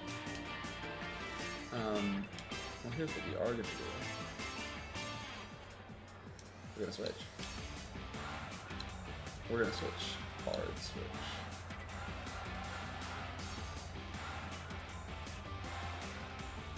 I like Kartana switching forward here, and I like Ally switch a lot. Next turn I think I Dynamax the Kartana, and we try and beat the Braviary out.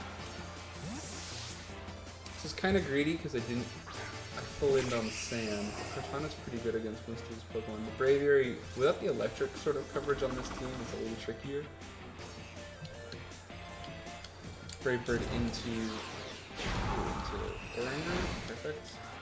He does die to that. That's fine. Honestly, he kind of did his job at this point. This was a tricky game for him to be here, and the Braviary takes a ton of recoil. Throat Chop will hurt, but not a ton. Hopefully Kartana doesn't have the bulk for this sort of thing. But it's fast.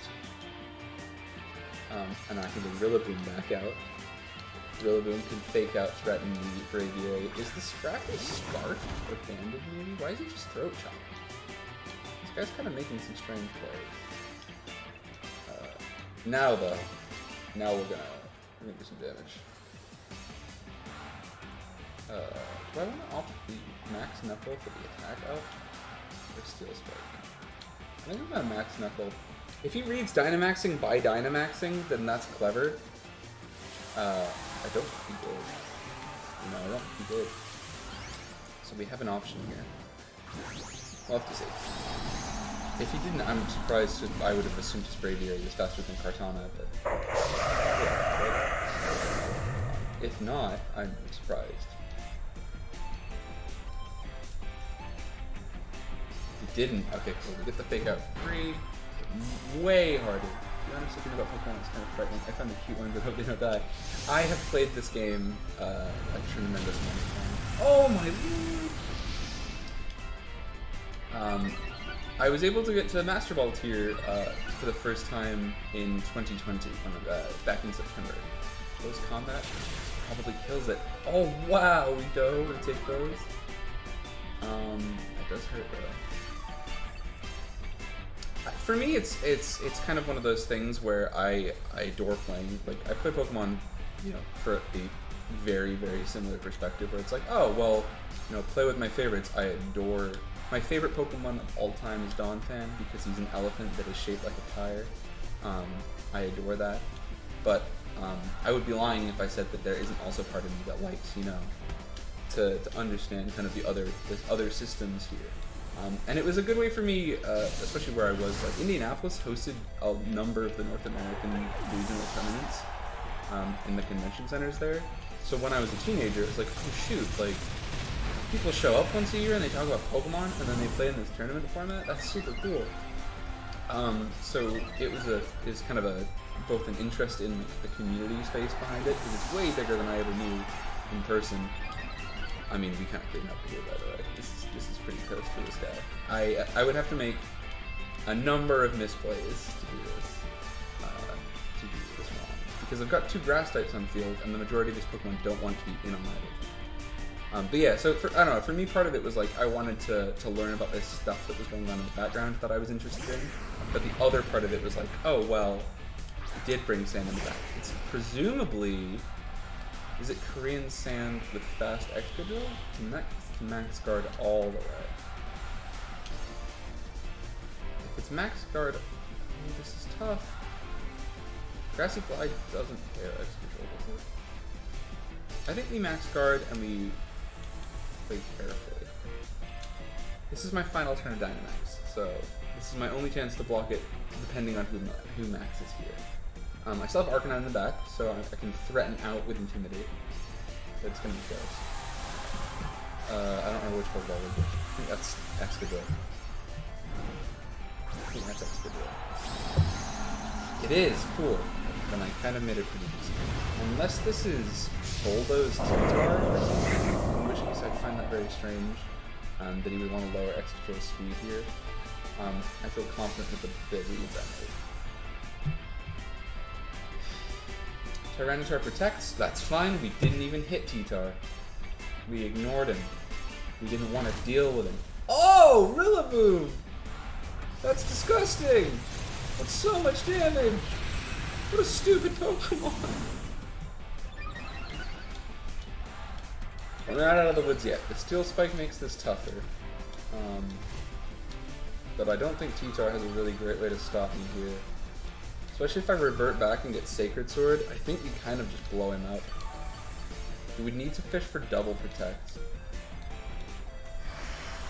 Oh, I lost the grass. Okay, I didn't consider my timings. Silly boy. Silly rabbit, tricks are for kids. Tell you what I could do? This is a little greedy. I preserve Rillaboom in favor of throwing Arcanine in, get the Intimidate off, and we absolutely turbo nuke this T-Tar. We just try and take it out in one hit. I think Sacred Sword can do that, especially with the Beast Boost proc, where I was able to gain the extra attack stat from the ability Kartana has. But Intimidate just feels like the best way to play this defensively, because we're kind of playing in a weird way. He might look like he has the advantage because he's got... Oh, that's not a great switch if it gets me. Ooh, honestly, Arcanine kind of getting the Intimidate and dying is maybe alright, because he doesn't really gain enough benefit from the special defense boosts to stop me here. Like, I have a mostly physical team remaining. Sacred Sword should just destroy Tyranitar. Yeah, just absolutely unrepentantly take it out in one hit. Kartana's a monster. It came from the outer world. So he's on his last Mon. His is... This is the challenge. So you can only hit one of my Pokemon. So I have two choices. I can really hard tunnel into the idea that I can try and take him out as soon as possible because I know how much health he's got working with. And I go Wood Hammer Grassy Glide. I think that might be the play because it gives me next turn's priority option. Honestly, Sacred Sword's still good. The target stat changes don't affect this, so I can kind of disregard the max Steel Spikes. We'll see. He's faster than Kartana, so if he goes for Kartana Kazuzen, he went for Rillaboom? Oh, that's a huge misplay. That was a tremendous misplay. And that makes me think it's weakness policy though, but that won't, he will never have had a chance to proc it. We take those. We take those! That's a relief. I'm glad I brought Arcanine there. Arcanine being able to intimidate, die, and essentially give Rillaboom the terrain reset was very powerful. But overall, that could have been played better by me. I think maybe I also should have brought PP up. Nice. Excuse me. What did we have? Lunberry? Was weakness policy Tyranitar? I just hit T-Tar so hard it died in one hit. It was focus set. I can bring Rotom. Wakanberry. Okay. This was an interesting team. I kind of liked the guy's stuff. I just don't know. I think he also made some execution errors. I think there would have been a definitive sort of advantage he would have gained in Dynamaxing the Braviary there. Braviary would have enabled him to not get flinched by Rillaboom 3 times. and then he would have essentially had an extra Pokemon to work with. Plus, the Braviary kept Incineroar, it kept Arcanine out of that game because Braviary's presence prevents me switching Arcanine in for favor of just giving him the win kind of by default. So he kind of threw away what was the only piece on his team really keeping me in check. Again, it would have taken a misplay from me, and for a second I thought I'd made one, but you're right. Persian! It's Persian! The top Pokemon there is Persian, Excavalier. Wow. Trick Room support with Mimikyu. Shoutouts to my Mimikyu fans. I know my girlfriend loves Mimikyu. He's a great little dude. I don't know if I want to set Trick Room up in this guy's face, but I certainly don't want to run Hail. He's got a funny comp here. I like Oranguru Dialga. But I definitely Fire. This is the challenge. They have enough ice types that Cortana feels nice here. I think we try this. I don't think this is best, but I'm not the most familiar about playing into Mimikyu. So if Mimikyu comes up front and threatens Trick Room, we might have to be careful. I'm additionally kind of afraid of Darmanitan. Darmanitan can just beat me on its own. That Pokemon really whoops ass. Persian Mimikyu, okay.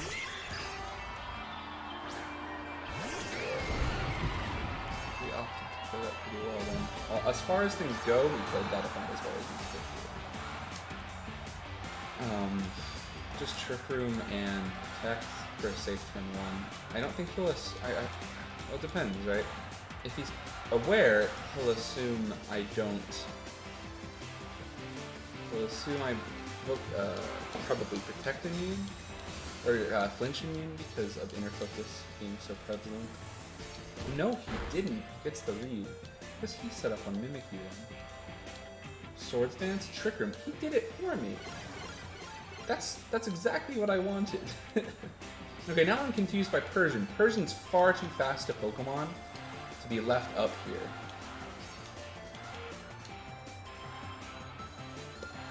The Mimikyu could be threatening. I don't know. We're gonna commit to trying to damage this thing though. So, in Trick Room, Oranguru is slow. Super slow. He offers me a tremendous amount of value with Bulldoze, blocking the weakness policy. We basically get the kind of Dialga ideal here, where, you know, to a certain extent, we're going to get the full benefit of like the symbiosis Oranguru, where it will block the Bulldoze, block the weakness policy, and but that kind of concedes Oranguru. So I think I might be about to lose my ally switch advantage. Pretty good damage. Oh, that will break Disguise. Oh my gosh, I didn't even think about that. I think we're about to nuke Mimikyu. Little Mimikyu head bonk. Yep, here we go. His head's gonna fall. Ready? I love Mimikyu. It's so good. It's such a good Pokemon. Play rough. That won't do very much because I know attack investment. Yeah, this guy misplayed. He misplayed pretty poorly.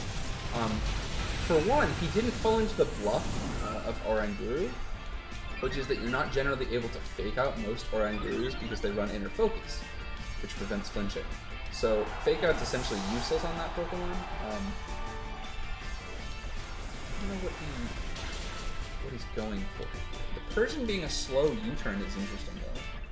What was in his back? He had Darmanitan. Oh, he had Excavalier. This could probably be Excavalier because that's his most threatening Trick Room power here. We'll have to see. Arctozolt. I don't typically see people running Arctozolt as a Trick Room threat, if I'm honest with you. Arctozolt's a little faster. There's Excavalier, that's what I was expecting.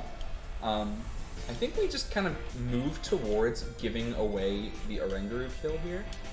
We'll ally switch for free and consider max quaking into Arctozolt to up my special defense and really kind of solidify a strong endgame position here. Arctozolt likely is, or Excavalier is likely, from my yes, his weakness policy recipient, if any, because the Pokemon's bulky and it offers you a lot of resistance in that sense. But what we're hoping for is Dynamax with Cavalier. We're hoping this is Excavalier. We're hoping he falls Trick for the Ally Switch, because it's best of one. It's Arctozolt. Okay, I've misread already. This could be the weakness policy. That's the wrong thing. We'll see. If so, and he predicts this and max guards, that's an incredibly good read. I don't think he did. Yep, Ally Switch goes off. So what's Excavalier doing for this team? Because I think I just took his Dynamax for free. Close combat. That would have been bad. I'm glad I had Ally Switch. I took no damage from that. God, Oranguru is amazing. Every time I get to do the Trick Room part of this team... Oh, we have the one shot! That's so good. It wasn't even a crit. Dialga's just that good. I have no idea what this Arctozolt does for this team. I'm so confused by his decisions on Arctozolt here. He had another option. He could have brought, for one, Persian back in and threatened Fake Out again, because he knows I'm not resistant to it. And Fake Out has priority, so it would ignore the speed order. So to me, he feels like he's misplayed. I feel as though he is misplayed by bringing Arctozolt out instead of Persian. Does he predict the double Steel Spike? That's always the thing where people go, okay, you're full of shit. I've seen this before. Excavalier will hurt Dialga if you get it. So I kind of want to predict the double Ally Switch. I don't think he'll be ready for it. I think most people tend to find it annoying and just don't play around it. Oh, right, he doesn't have to play around it. He gets to hit me. It's life or hurt. Such a strange core here. I don't think I die to this, though. Yeah, Dialga's just too bulky. He's kind of given Excavalier away, too. I don't know. He fumbled a lot here. Namely, his misplay on Arctozolt Dynamaxing. I really think the play was Excavalier and probably swinging for Bug type, like Max. That's also Focus Set, which is strange. It's been a lifelong hyper fixation. Yeah. I learned to read with Pokemon. I learned to read with Pokemon. That's not an exaggeration. We have considerations to make. I think I just Flash Cannon and Bulldoze, because the Bulldoze essentially is a free KO for Excavalier, because Excavalier is still, it's slow, but it's not going to be, this is incredibly fascinating to listen to. People who are much smarter than me, both generally and with an understanding of Pokemon, this does hurt Dialga, but we have the weaken rate. People who are much smarter than me when it comes to like the understanding of like, the probability of Pokemon and Pokemon themselves, describe Pokemon as a combination of chess and poker, and I feel like that's why I like it so much, is it really is an understanding of like creating a condition on a board that is beneficial to you, but also you have to understand the kind of variance of plays. So it brings a lot of game theory that you get from things like cards. I adore Blackjack. Blackjack is my favorite table card game. I had perfect 4-0 by the way. Can I just say? 4-0. The amount of half knowledge I have now because of him is insane. I'm sorry. I'm just glad that you all hang out with me when I play Pokemon. I like Pokemon. Love getting these 4-0 sweeps, by the way. Do you want to check the opposing team? Yeah, I actually do. I don't know what this team was. It confused me. So this Persian ran Fake Out, U-Turn, Taunt, Play Rough. Any one of those would have destroyed me there. I'm taking the fairy types for week 2. Yeah, it's part of that, I suspect, is because I've just like no-lifed this for so long that I like have absorbed it via osmosis. But it you know, it goes either way. Persian, okay, what was this? What is this accomplishing? Ironhead Megahorn Close Combat Razor Shell. What does that cover? What is he afraid of with this? Razor Shell is a cool option because it scares away the fire types that Excavalier hates so much. But it doesn't feel like this guy's team present him any real flexibility. It's like minimum speed, most attack. This is the Pokemon I was most afraid of, but it's not. Choice Scarf, Gorilla Tactics. Yeah, like, this would have beaten me. If he had opted for playing for speed instead of Trick Room, he would have beaten me with this. What were you doing? It doesn't have an item. Oh.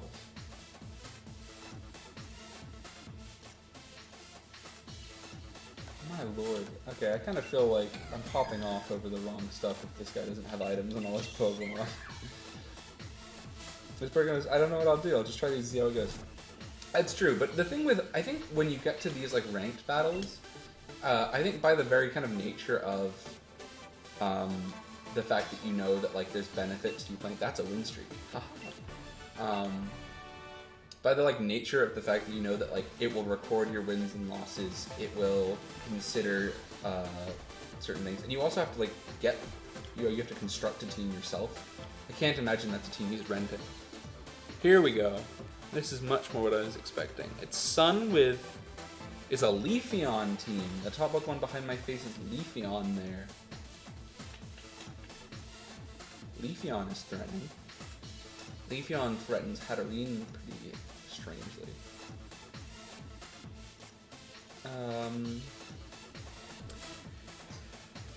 So he has a couple things that are interesting to me here.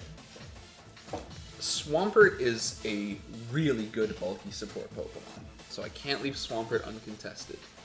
But Sun is bad if I let him get that off. This is tricky. I have to make a decision in 40 seconds. So that's a Sun core, that's a Trick Room core with Drampa, and he's brought Dark Flying.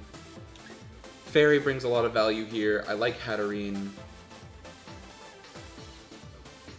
I think we start Oranguru Dialga, and I potentially switch Dialga for Hatterene, and then that leaves me fewer options. I absolutely need to bring something to kill off Swampert here. Swampert will stomp me otherwise. But I can't, I don't want to bring a... This leaves me worried about Leafeon. If he does start Suncore, we can be in trouble. I find the moves that hit hard and will take out NPCs and even play against other teams using other people like Tom Day. I know, this is the thing for me.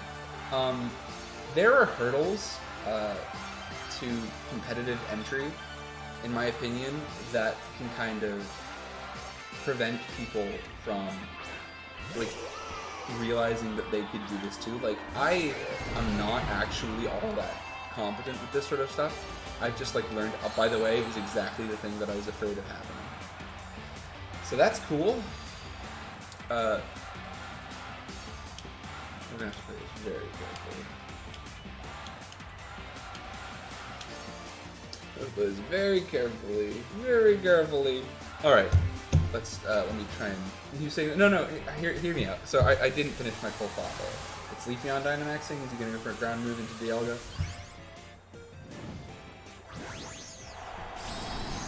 Leafeon Dynamaxes. Okay, cool. So let me finish my. When I say I'm not actually that like competent with it, it's because I've learned a lot recently. I don't have the years and years of experience that you would expect of someone who is like, quote unquote, like amazing at something.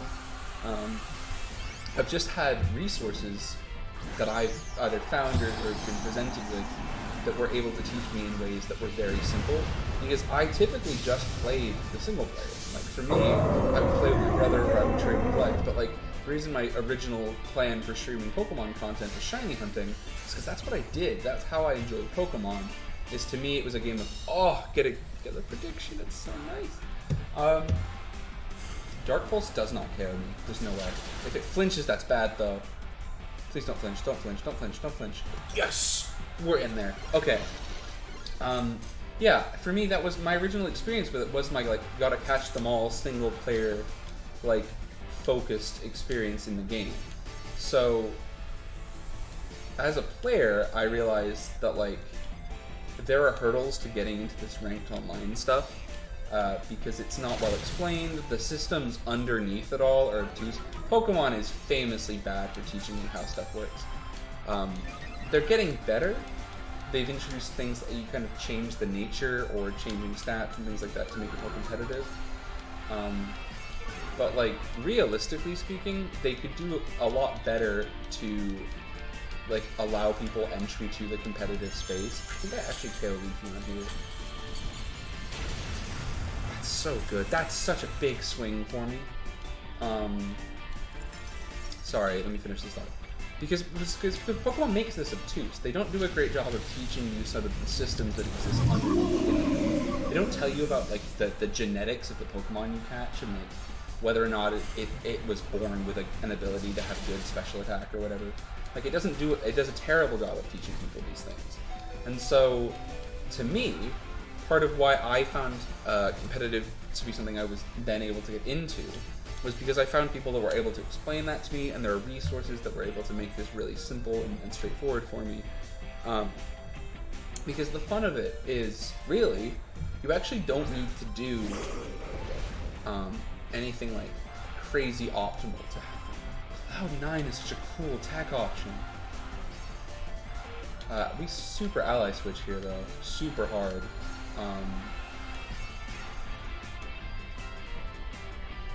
I think I kind of want to leave Ninetales, just like start hitting Rampant. This is gonna be weird. This is gonna be a weird turn. I might have misplayed. Yeah, that was a misplay. I think killing the Ninetales was smarter. I don't know why I didn't do that. Dragon Breath? Okay. Good switch, getting a Oranguru out.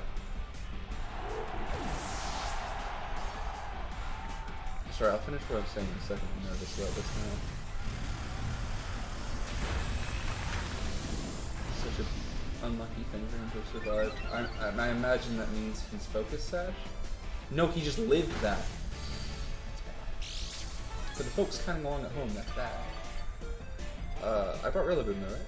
No, I don't think I did. Shoot. Oh no, I did! I'm smarter than I thought. I'm smarter than the average bear. Okay, so we can kind of put this guy in like a checkmate, a pseudo checkmate here by bringing Grassy Glide in. Oh, I don't even need to Grassy Glide, I faked that.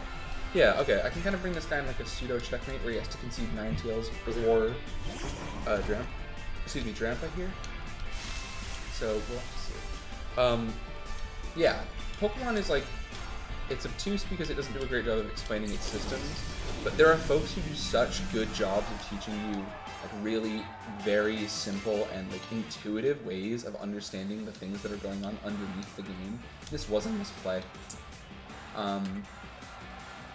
Teaching you like a really good and simple way to like understand the systems going on underneath that like it is it's something you can learn relatively easily. It's not as hard as people give credit for. There are a few things like that you'll find more benefit in understanding kind of inherently, like once you understand like that a Pokemon with high special attack is likely to learn certain moves, or you know all the types and kind of most of their matchups and things.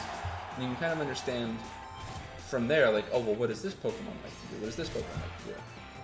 And you don't have to memorize every Pokemon and every stat and every move. You have to kind of learn concepts. By the way, I did that checkmate thing there. You learn concepts. You learn the idea that like, oh well, if I see Pokemon that are fast and I see Pokemon that are slow, this guy's team is probably built around operating at 2 different speeds, and he's that's fair. I think I just like having pets that breathe fire. Yeah, I agree. Just the beauty competitions. I love the beauty competitions from Gen 3. I actually complained about that every time I ever talked to anybody about the remakes of Ruby and Sapphire, to anyone who would ever listen, because of how much I enjoyed those in Generation 3. Pokemon is like a single-player MMO, is how I would describe those games. It's like a world that you live in, you do all this stuff, and Rillaboom is insane. I hate this Pokemon, it's so broken. I won, 4-0. No, 3-0. No, what am I talking? 4-1. I can't do numbers. Doesn't gambling been top notch? True. Absolutely agree. Generation 3 rules. I was gonna do a ROM hack of Gen 3. That'd be fun one to do. I don't know. For me, the fun is of these games is kind of what you can make of it. So there are people who love online stuff, but there are other like super viable and alternative fun ways to like appreciate. We got into Pokeball. To like come to love the experience of playing Pokemon. So there are people who I know who like are really into playing like single player challenge runs where they're not competing against another person, they're just playing with more difficult self-imposed rules. That stuff is fun, like a Nuzlocke where if you lose a Pokemon, you have to bench it and put it in the PC box, and you can't. If it faints, you like basically don't get it for the rest of the playthrough. Stuff like that is really cool. There are also like no item runs, and people do. Charger for my Game Boy Advance SP, so I can play my old Pokemon Emerald again. The first time I loved it so much. Mudkip is my favorite forever. My brother is the exact same way. He adores that Pokemon. Okay, this is a team. This guy's team is nasty. It's Hard Trick Room with presumably Breaking Swipe somewhere for that weakness policy. Metagross would be my suspicion. I see Indeedee, and I find that I should be nervous about that. Chandelure is also alternatively pretty threatening. It can run Trick Room, but it runs in Prison, which blocks my stuff. Oh, this is tricky. We know Rillaboom is slower, which is good. I think I bring Rillaboom up front, and honestly, Arcanine. But I don't know how I would beat Glastrier.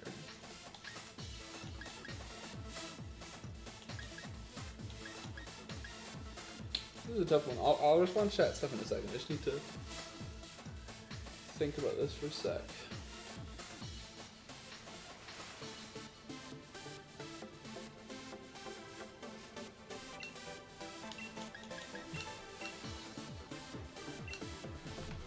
I'm not convinced this is optimal, but it will probably be better than the alternative of not bringing a Trick Room core. Okay, so yeah, I love Gen 3.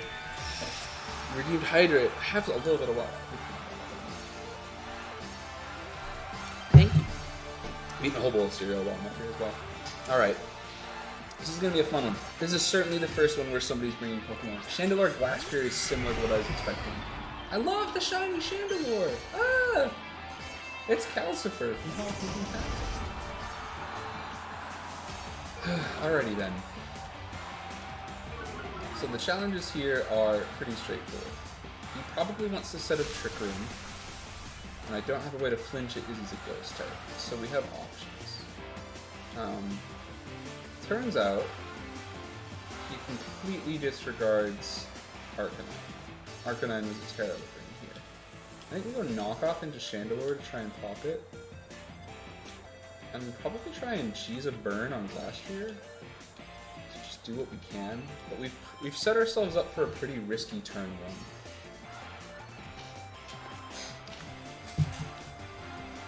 He's Dynamaxing immediately. So it's Glastrier Dynamaxing.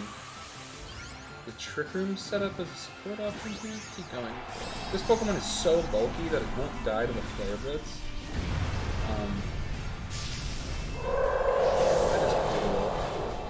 I love the like half frozen ice face. It's so Phantom of the Opera. I adore that. It does hurt. Oh, it's probably a weakness policy. Ooh!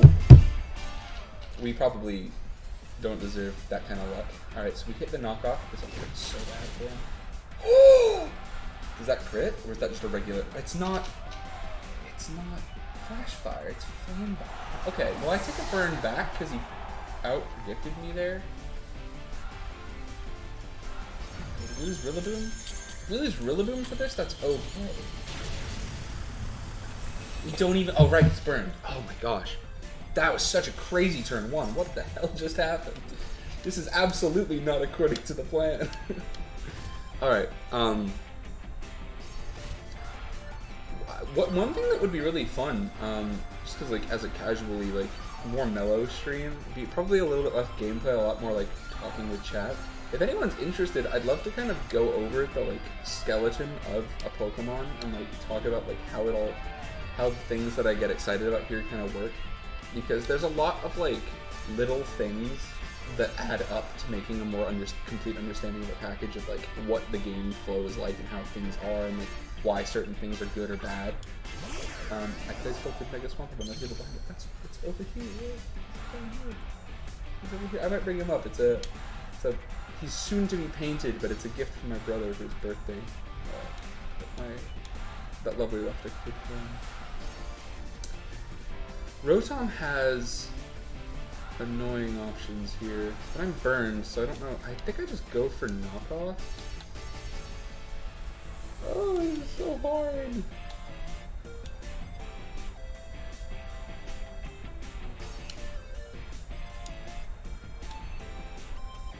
I don't know what I do. It's hard. 10 seconds? Ah. Posture check. You're right. I apologize. I was slouching because I'm gamer looming. I think we just Flare Blitz into Glacier again. Try and take out his Dynamax. This has gone comparatively pretty well, though. Arcanine's beating ass. Is Ren still here? Ren, I'm never sleeping on Arcanine again. Pokemon's kind of nonsense. Don't be weakness policy or I'll have misplayed pretty badly. Hydro Pump into Arcanine. Arcanine should not... No, I don't think it should. Depending on the investment, yeah, we do it. I mean, that's something I feel like you need my various art projects. It's just like, well, give yourself some credit, to be fair. It's tricky to keep any motivation and stuff like that going in the state of things in 2020, in my opinion. The utter state of things. Could do them or could do it. Just do what I do. Make your self-fulfilling investment learning to just share the video games you're playing with people. That was genuinely part of why I wanted to learn streaming and like learn how most of the software works, is because I wanted to I wanted to understand like the actual tools, because it's moderately industry relevant, which is the most boring thing I could tell people about like why I wanted to learn any of this stuff. Katarina up front, love this Pokemon. I'm a big man. Yes, we're scary now. Look out for my big, strong dragon man. Dynamax, still Spike. It's got Levitate. I can't Quake the Rotom. Oh, I don't have a lot of great options for Rotom here. Let me Quake the Glacier and the Trick Room. But I'm also so introverted. I don't know. I think part of it for me is I do a good job of the whole fake it till you make it thing. I can chat with folks, but I tend to find myself kind of awkward with like discussing stuff with total strangers who I have no thread to. Like, at least with people who I haven't like spent a ton of time speaking with, that I like understand either from like a common acquaintance or like an understanding of similar interests that I can discuss stuff. So streaming kind of gives you that. You know, if they're coming to watch you live stream, they're probably at least in some capacity either interested in what you're doing. Volts? Have I made a misplay? It's possible. Yeah, they're probably either interested in what you're playing here. Oh, Metagross. Okay, we have some thinking to do. Look at Tail and Glacier. Anyway, sorry, I'll finish my thought because I know people hate it when I do that. I think that's the fun of it though. So if they come to watch what you're playing, they either like the game, are interested in what you've got going on here, or have other stuff moving about. And I think that's the fun to consider. You get the Trick Room off. He has Rotom, who is not slow, and Metagross, who remains to be seen. I can't Quake into Metagross for fear of actually activating weakness policy and sweeping myself. That would be bad. It brings Rotom out, but we can heal off the grassy terrain. This is tough.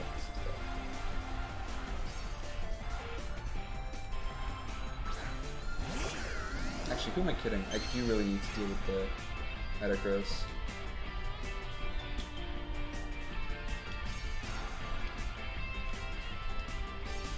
Let's presume Quake, and then... No, let's be smart here. Like, there's no need to play for a risk-conscious style here, when I could instead grind this guy down. Like, I can just be careful. There's nothing wrong with the decision to just methodically control this. Unless Rotom has Protect, in which case I've made a misplay. But no, it looks like we're good. Hatterene should just KO Rotom here. Such a good Pokemon. Such a good Pokemon. I slept on Hatterene for so long. She's so undervalued. Meteor Mash probably takes her down. She makes a grid of make makes a good job contributing to pressure here for the team.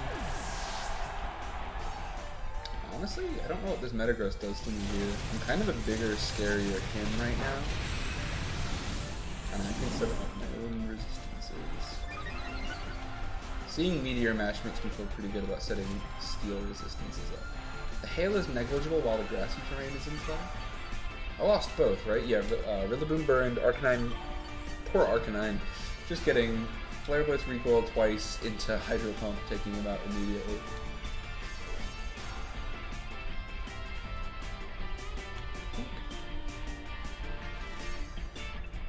No, again, like, if I opt for risky plays, I'll lose. I'm just going to Steel Spike the Metagross till it dies. Part of me wanted to try Max Quake, but if it does something like this, I win the game. Yep, cool, I win. Sweet. See, this is why you don't do the risky thing, because you'll get rewarded for it. Whew. Sorry, my game was all over the place. I should have really described what I wanted to say before. So, yeah, I don't know. I would be very, very, very interested in either making a YouTube video or a stream thing that, like, lightly kind of strung together explanation of kind of the skeleton of Pokemon and, like, how you can get into it, kind of. There's tons of resources out there that Lord knows how many people there are that can kind of teach you the ins and outs of it. But I would be very interested in trying to explain, like, some of the appeal of this, because it's not just like me throwing the die. He didn't have weakness policy, but I was playing it safe. Life Orb, Twiggy Berry, Leftovers, Lungberry, Wyvern. This I don't understand. What did this do for him? Oh, Will-O-Wisp support. This is such a strange set. I don't think I would have run something like this personally. But I see why it fits on his team. Are you Psychic Surge? This is a cool Indeedee. Aromatherapy is cool.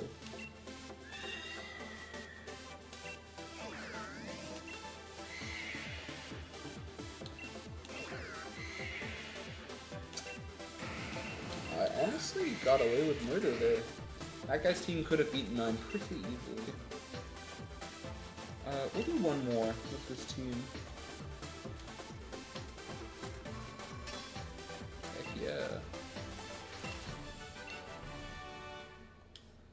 This is fun. I might even switch over to Showdown so I can show you guys some little bits and pieces too. Battle against Will, rank 5. What you got, Will? Will's got Mewtwo. Will's got Mewtwo. That's not good. I'm gonna go over here for a minute. I don't know if this is where I'm gonna sit. He's got Mewtwo, he's got Articuno, he's got Toxtricity, and 3 starter Pokemon. So it suggests to me something of like a strange Rain Core start.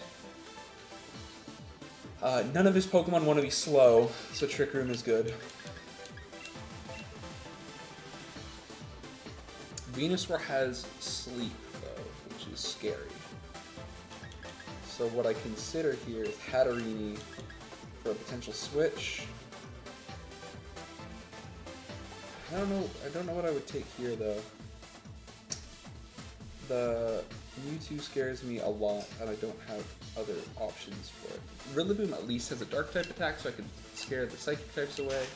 But I don't know what his Blastoise is for. I haven't really figured out why he's brought Cinderace other than the fact that Cinderace is just generically good. Oh, I love his trainer card though. Look at the rainbow, look at the pose. What an icon. Wow, a fashion icon. I love the beats too. Cinderace and Toxtricity is not the start I was expecting. So what are we looking at here? I still think he's in trouble if I opt for really anything pertaining to setting up the Trick Room. I think I go Protect turn 1. And I can scout this a little bit. Yeah, I think that's the play. If we lose a Oranguru, we're not screwed, but it will be harder. But we can opt for this. Pressure, what does pressure do? Pressure doubles the resource usage of an attack. So let's say you're using a move like, Flamethrower, right? Flamethrower regularly has 15 PP. when pressure is in play, every use of the attack costs 2. So it would go from, instead of 15 down to 14, it goes from 15 down to 13. That's not terribly relevant for stuff like most of those like generically good attacks like Thunderbolt or Flamethrower or anything. But for stuff like Fire Blast, or what's it called, Fire Blast, which has 5, going from 5 attacks to 3 uses is very good. Okay, we're gonna bulldoze here because we got the Trick Room off. Right? I'm not crazy, but we got the Trick Room off. Yeah. Okay, I just got nervous for no reason. And we Dynamax, and we... Cinderace is gonna come down, and it has to eat this Hailstorm, so I think we drop...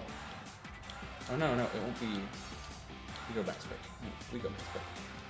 Cinderace will be slow. We withdrew Toxtricity. Uh-oh, have I made a mistake? He switches in Mewtwo. I have not made a mistake. This is good for me. Mewtwo has pressure, though. I don't know. Mewtwo otherwise would have Unnerved, which is not... It's Room Service to lower his speed. That's a cool option. I haven't really seen people do that. Come on, Dialga. I want to see some damage. Come on, big man. Big damage. Show the Mewtwo this ball.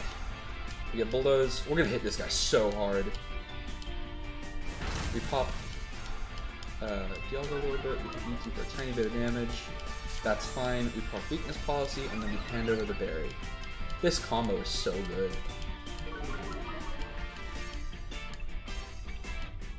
Symbiosis hands over the Wiki Berry. And that's quick. Please hurt this thing. Please knock it down. Ooh! That was so much damage! I don't think he was ready for that at all. Cinderace is going to land with Bounce now. Does he hit Oranguru?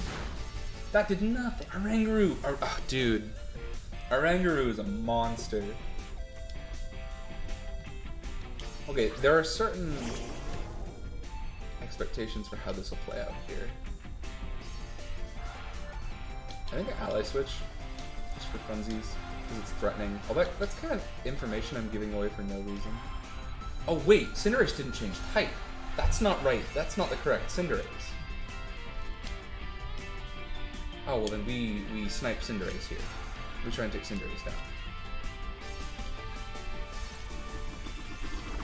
This is a weird one. He doesn't have Libero, so Libero is Cinderace's hidden ability. And when Cinderace uses an attack, it will change to the the type that the attack was. So regularly, you'll see people use Bounce on Cinderace to change to Flying, to dodge ground type attacks that would normally have threatened it when it was a Fire type. But this guy doesn't have the ability, so I switched to Toxic in. That's kind of a... Oh, but Poison types can't miss that. That's neither here nor there. That's not, like, terrible. Is he playing Stardew Valley?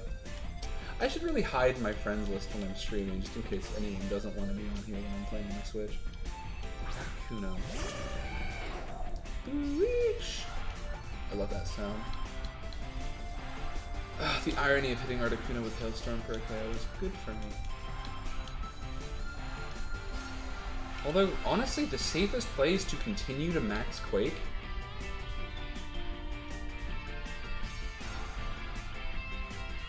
This is so tricky. I'll just Ally Switch again. It's stupid. This move is dumb.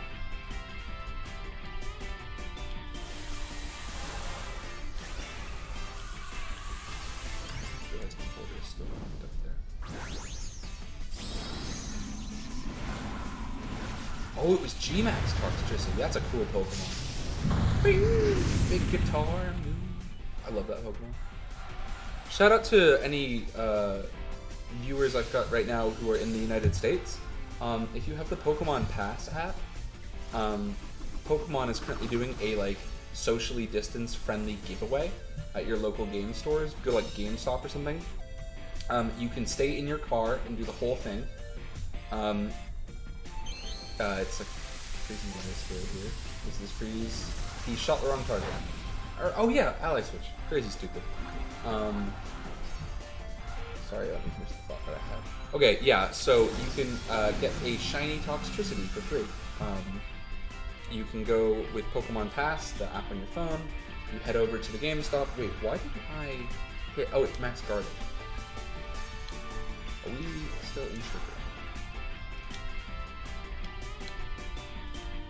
This is my last Trick Room turn. I have to consider making the play soon.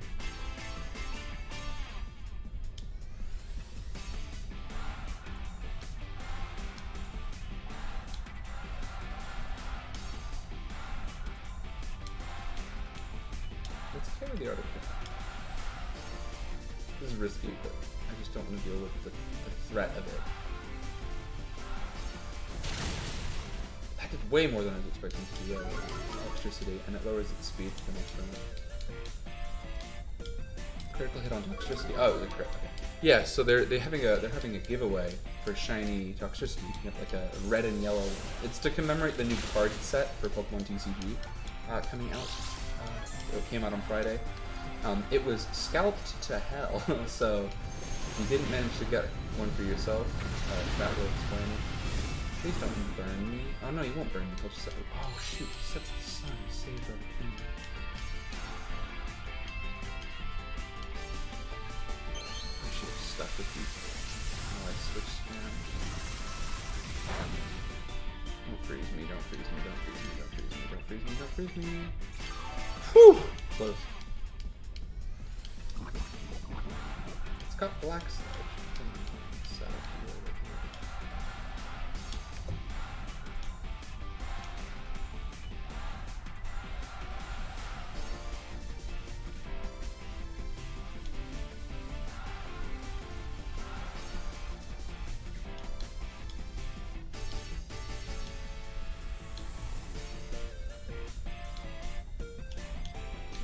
Something like this, maybe? It's not perhaps often, but we'll try it. Freezing Glare into Dialga. Again, I don't think I'll die to this. Wow, that did 0 damage that time, but truthfully nothing.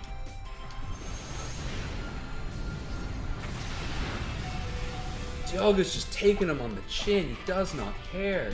We eat the Wiki Berry. Nom nom nom. Back to a ton more HP.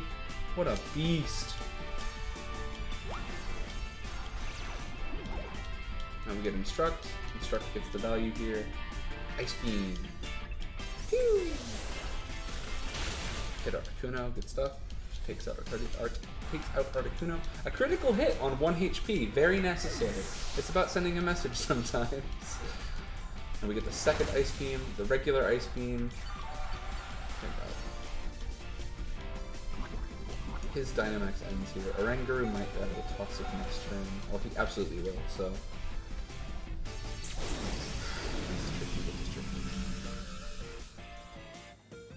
Although, hang on, I just realized that Oranguru is just that much faster than the other 2 Pokemon on the field, so if I just go Earth Power, I get 2 hits of it. Does he Protect stall me? Does he try and just, like, Overdrive? Oh, he's actually going for damage. Oh, Oranguru goes down!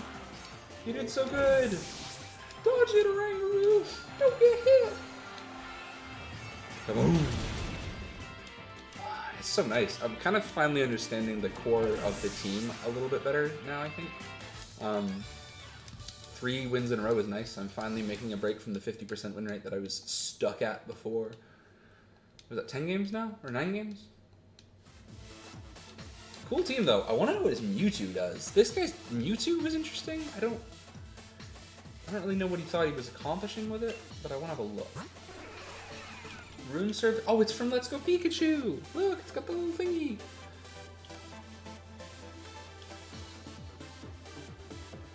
It's like mixed attack Mewtwo. Poison Jab, Side Strike, is super good. Okay.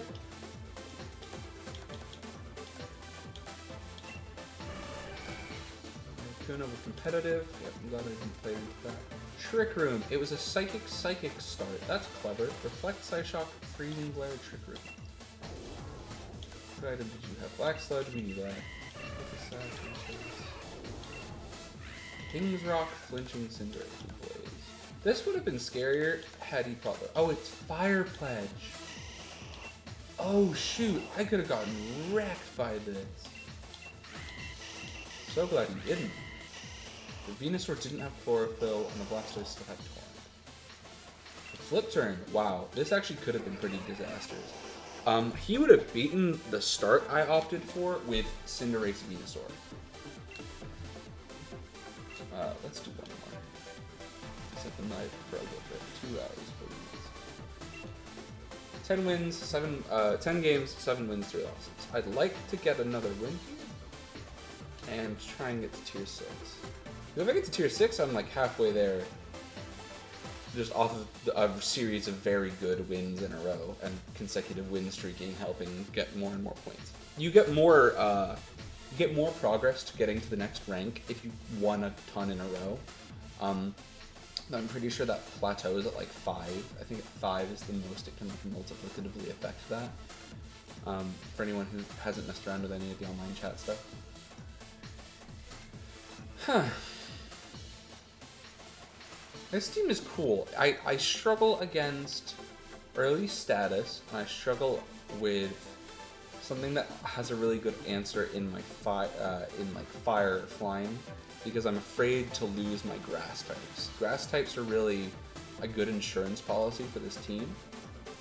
So I need to think of ways to play around the inherent risk, because I don't have a water type attack on this whole team. Alright, he's got Oranguru too.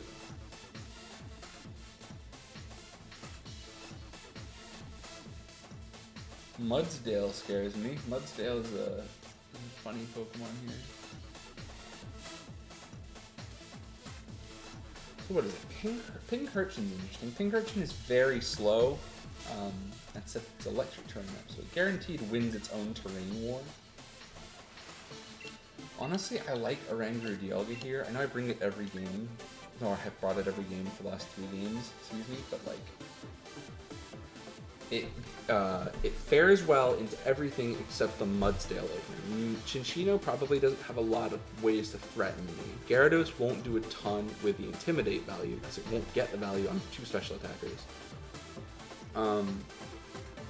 Dragalge will kind of just die to Ice Beam.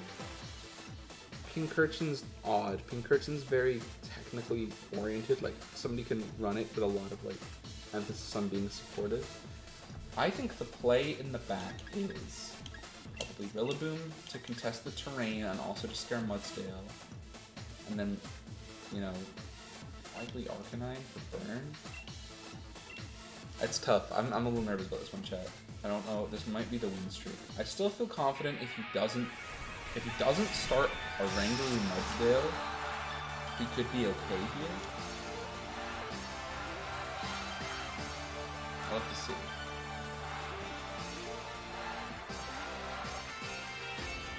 He started Mudsdale, Chinchino. What does Chinchino offer Mudsdale that I can do? Chinchino gets Encore, which can threaten Trick-Room Pokemon.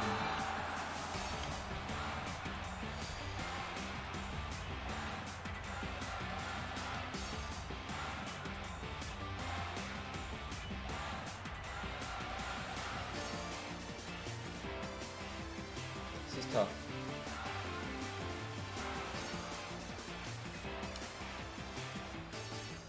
I say we scout with Protect for a little bit. This is risky, because if he KOs Oranguru, we're in trouble. Rock Blast. Oh, shoot! For stamina. Oh, that's clever.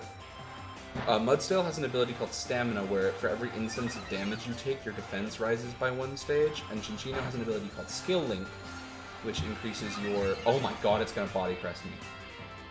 I think we're okay, because I'll be slower. But that's scary.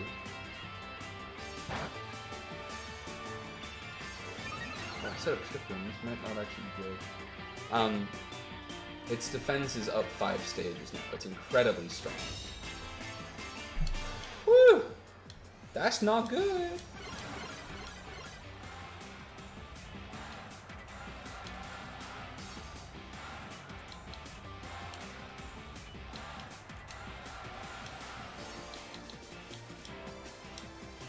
That could have been really bad. I love Shinchino too. Shinchino has this really dope card in the most recent expansion. Gyarados for Intimidate. Intimidate ain't gonna do it when you go. Shinchino has this really dope card in the Sword and Shield like base expansion, where it has an ability called Make Do, where you can discard a card and draw 2. It's like, super strong. So Shinchino is like the staple, a staple card in a lot of like really strong competitive decks right now. And so it's nice to see this little artwork of Shinchino. It has it like sat. Oh my gosh, like body? No, he didn't body press me. What are you doing? You could have body pressed me and probably swept the game back. How weird! This guy absolutely had the comeback mechanic and opted not to use it. Okay. Well, I think we kill Mudsdale, and then that's a huge threat removed. Yep, nice. Huh, so I'm confused. He definitely would have killed. Like, absolutely, no question. I don't think there's a Pokemon of the Steel type that would have survived that. So, it's tricky. Yeah, I love Chinchino. I keep thinking about that card now. He, one of my favorite Pokemon from the most recent expansion. Sorry, I was looking for a while because I was cooking. Oh, what did you make? How's things? I'm on a hell of a win streak, Caitlin. I'm halfway to the Great Ball tier, so we're flying. I've gone 7-3 right now. I'm really kind of getting to grips with the Oranguru start. This team is nasty. Made some teriyaki glazed pork belly. Dude. That sounds really nice. I just want teriyaki. Do you have any furry bait Pokemon? How's it going, Calf? Not on this team. I mean, unless you think like Sage Oranguru is kind of comfy. How are you, buddy? Are you doing well? How's your day going? Have you finally given yourself a break from Valheim? Are you coming out to hang out with the outside world? Steel Spike's not great, but the defense up is good. Do you count? Is the yes to the Sagely Oranguru, or is yes to your? What do you think? I thought that was Pincurchin. Why not both? Yes to both. Thanks for stopping by, though. Appreciate it. We're just playing some ranked Pokemon. We're doing very well. We're on a crazy win streak. I know you don't have. Oh my god! Oh, we crit. Ah, that actually does matter. We got lucky. That's fine. Look, I'm owed some of these. It's not very effective. I have weakness policy, so I was tripled attack basically. That Gyarados would have just died to anything I did to him. Although I was expecting after crits like that, people tend to disconnect. So his full team was Mudsdale, Chinchino, Pincurchin, Gyarados. We're just gonna be annoying though. We're gonna ally switch for a little while. The Chinchino, I don't know if it has a great way to kill me. So we kill off Pincurchin, knock that out. Battle's canceled. Woo! That's like crazy win streaks. I'm 8-3. Let's go. I'm feeling this team now. If you just start every game by Trick Room Protect, you win. Do I want to check? Yeah, I want to know what his team is. Life Orb Gyarados. Focus Sash with Rock Blast, Bullet Seed, Tail Slap, Knockoff. That is threatening. Like, it's to pretend otherwise, it'd be straight up wrong. This Chinchino could kill me. Glad I don't have water types, because this thing would destroy me. Minimum speed, Pincurchin. Covers hold. Yeah, that's kind of what I was expecting for this. Wait, what? Is that a new Pokemon? Which one? This Pincurchin? This little dude? This little guy is new. Yeah, Pincurchin's new. He's the best. I love him. Oh, why is an Anchor a Pokemon? The Anchor isn't the Pokemon. Let me move my webcam. You can see it better this way. Delmise is it's a ghost grass type. And it is the wheel. It's the wheel of like a ghostly pirate ship. So the grass that it has, like it controls like haunting seaweed tendrils, and it has taken over the rusty anchor. So it has moves that are like anchor shot that like does steel type damage, and slows the other guy with an anchor. It's cool. It's like a ghost pirate ship theme. I'm neither here nor there on it personally. This guy had Telepathy Oranguru with Special Attack Investment and Dream Eater and Yawn. This is an interesting one. Very inspired. Yeah, not every one of them is a banger, I will say. The 3DS titles Sun and Moon had some great ones. Lord knows everyone likes Incineroar. Everyone loves the new Raichu. He's one of my favorites ever. But yeah, some of them. Oranguru's great. And Mudsdale, love Mudsdale. This guy absolutely could have won this game. He was on the right path by spamming the body press, but his decision to switch and use Earthquake when he brought Gyarados in was really strange to me, because I think he could have just won that turn if he just body pressed to Dialga. There wasn't a way for me to defend again. I'd already used Protect. I'd be rolling the 1 in 3 for it to succeed the second time.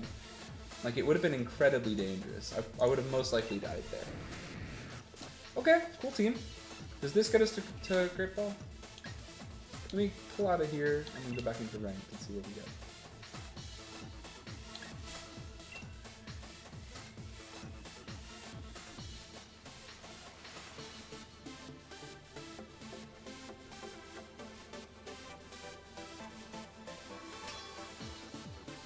Nearly. Let's do a couple more, because there's some hopes here. We'll do a couple more. 8 and 3 is a really good start to the season, though. Do I want to start? Do I want to show my opponent my battle team? I don't care right now. Whew. Same team, yes please. Yes please. We'll do a couple more. And then we'll thank you all again for being here. I appreciate it. It's been a good one so far. Happy Sundays. Hope your rest of your weekend is good. You guys have any fun plans for the rest of your evening? Let me know. Oh, here we go. This is actually a team. This is something I was afraid of. Oh, look, he has an Incineroar. He does. King of VGC. Incineroar is a monster. So do I assume Kyogre up front and present myself with Rillaboom as an alternative? I think I do that. I think I bring Rillaboom, opt Dialga as a switch, and then what do I do against Regieleki? Because Regieleki can kind of just beat me here. This is gonna be hard. I like Hatterene in some ways here, because I'm basically hard committing for Trick Room. This is I don't know about this one, guys. This could be tricky. This is a matchup I'm afraid of, personally, because this guy has Kyogre. So Kyogre is pretty widely considered in a metagame where you are allowed one restricted Pokemon. Kyogre is phenomenal. He's by far Kyogre and Tornadus? Kyogre Tornadus, yep. So he can set Tailwind and Threaten. This is why we've got Assault Vest. We can scare the pants off of this Kyogre. So this guy has two options he can choose. He can really opt straight in for killing Rillaboom, at which point I would immediately have the Trick Room advantage and become threatening, or he can defend Kyogre. Do I opt Fake Out turn 1? I like Fake Out turn 1 here, actually. I like Fake Out turn 1 here. This is riskier, but it feels better defensively. He didn't... What did he opt for with Kyogre? Water Spout? Oh shoot, he played into it. Oh, God! By the way, that was resisted. Rillaboom, just, like, took that off well, but, like... So we get the Trick Room, that's huge.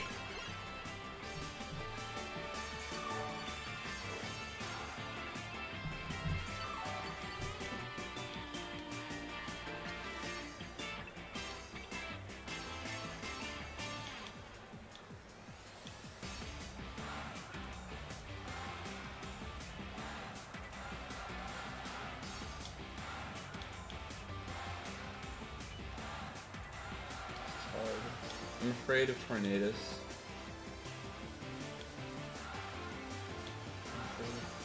Dude, I'm gonna get rinsed here. It's gonna be hard. He's probably gonna protect Kyogre, right? I'm gonna choose to believe he protects Kyogre, in which case I bulldoze and bring Dialga in. And we get him on the switch. This is risky, because he probably protects If he protects Kyogre, this was the play. If he doesn't protect Kyogre, we could have made a smart choice, but it's not a done deal. Please protect. He didn't protect. What is he doing? What does this do? Does he just water spot again? Does he just try and muscle through?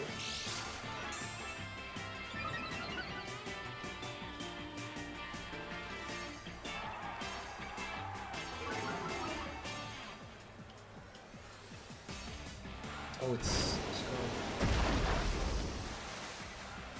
Okay, we've made a mistake.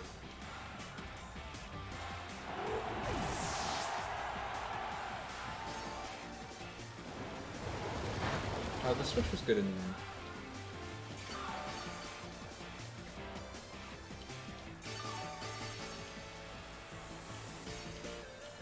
We're not doomed, but this is hard.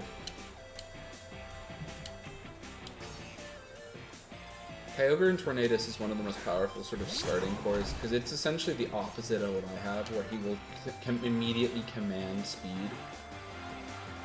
And I have to respect that, so...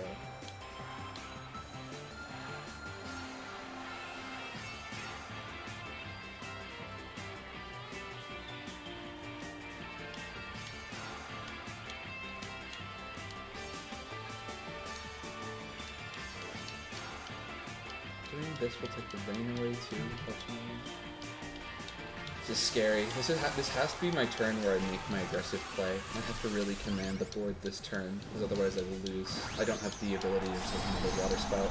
Rillaboom needs to come in clutch. Ideally, we take probably about 70% of Kyogre's health with this grassy fly. Dialga's low, but we need him to hit the damage here, because it's probably the easiest and safest way. He's Dynamaxing. Who's he Dynamaxing? Not Kyogre, right? Surely not Kyogre.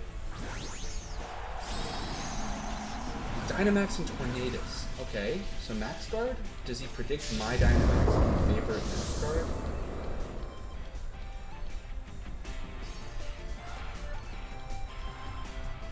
Grassy Glide will hurt you. I like that. Ooh, Rillaboom!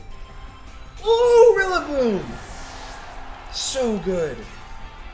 Now, do we KO that? Oh, he didn't guard? Okay, this might be a run back. Oh, let's go. Let's go. I absolutely destroyed him here. This turn was so much better than I expected. I was hoping to take 70 off Kyogre, and I wanted to KO on Tornadus. I didn't think he'd offer Dynamax. So he's now behind in that resource, and is one Pokemon down. Anticipated for the back. I'm expecting Incineroar to deal with Rillaboom. I don't know what his fourth would be. It could be Regieleki. It could have been... What else did he have? Yep, Fuegador, that's Incineroar. That's a guy. Oh, okay. Nice and committed.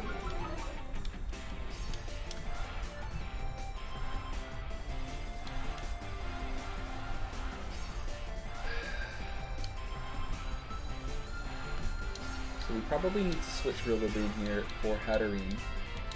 Hatterene offers me a little bit more safety that way.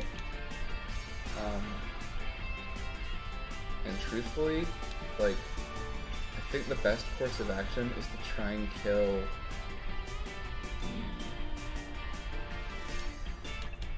This is hard.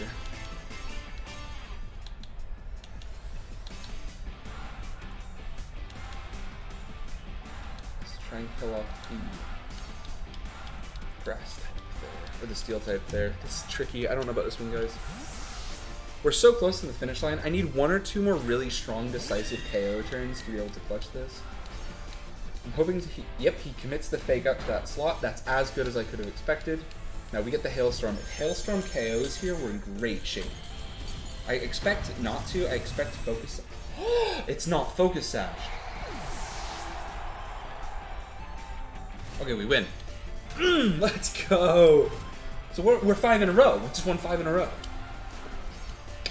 Yeah, baby. I'm so good. I'm so good. Oh, that Kyogre start is so scary, though. I have to be so careful for that.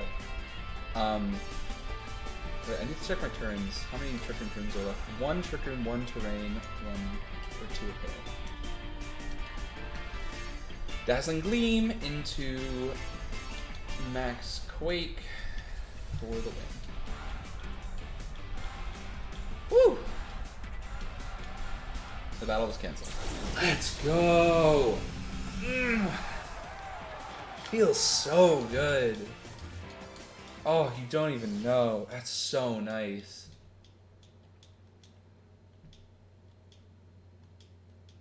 Oh, I'm the best. Let's go.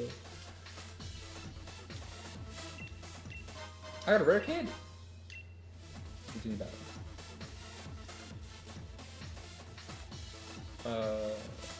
No, we're done. I want to check my stats again though. I want to stop at Great Ball. I don't want to go much further today because I want to try and like make this a thing I do more often selfishly. Ooh. That went super well. I'm jazzed by that. Just absolutely mega triumph.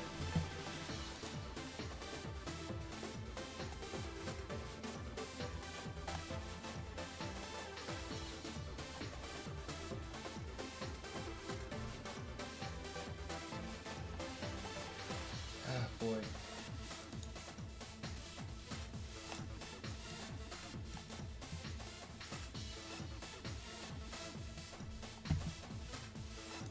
What a success. I gained points. I didn't make it to Great Ball. What's up? I'm sorry to interrupt your stream. That's but okay. I'm having a bit of an emotional time. Okay. I'm playing Animal Crossing again. Uh-huh. Tangy showed up in the campsite, and I won 3 games. She gets to move in, but she chose to move Punchy out! No, I'm so sorry. Can you reset? Is it too late? I already got his picture, so I said yes. Why? Because I want to get as many pictures as I can. I'm gonna miss it! Okay, well, we'll just make an amiibo coin and we can bring him back. Yes, please. Okay, cool. We'll do that later. Yeah, we'll do that later. Punchy, no, it's okay. We can fix it. We have ideas. Oh, we're gonna do one more. That was a big moment. Wait, hun, did you see that I won a ton of games in a row and I'm popping off? She's playing Animal Crossing. She didn't. Legal ideas, of course. Yeah, of course. What do you mean? I have the amiibo cards. We're fine. I am so sad, man.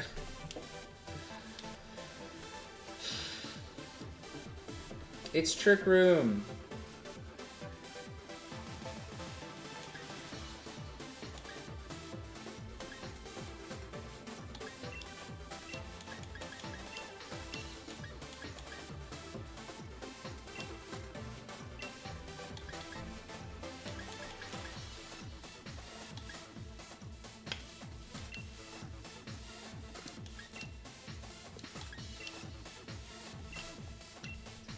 My set of 5 here. I'm gonna try this one out. They shall return soon. They will. I'll have them back. We have enough stuff to do that. I'll make that later. Can make that happen.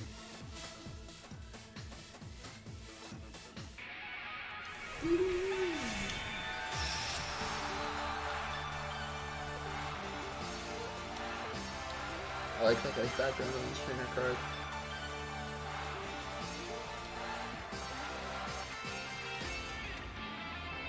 Yep. Figured that would be the case.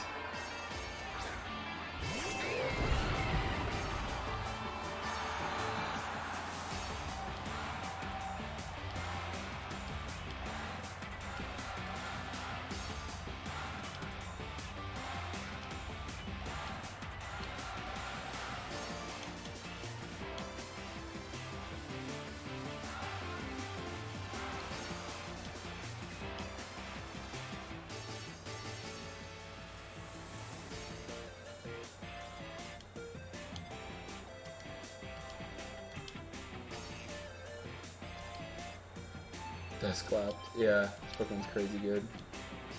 So I need to think about my decisions for this turn real quick. I'm worried about weakness policy, so we're going to try and focus in on Dusclops and potentially triple or double cancel Trick Room to maintain the speed advantage. That's an option.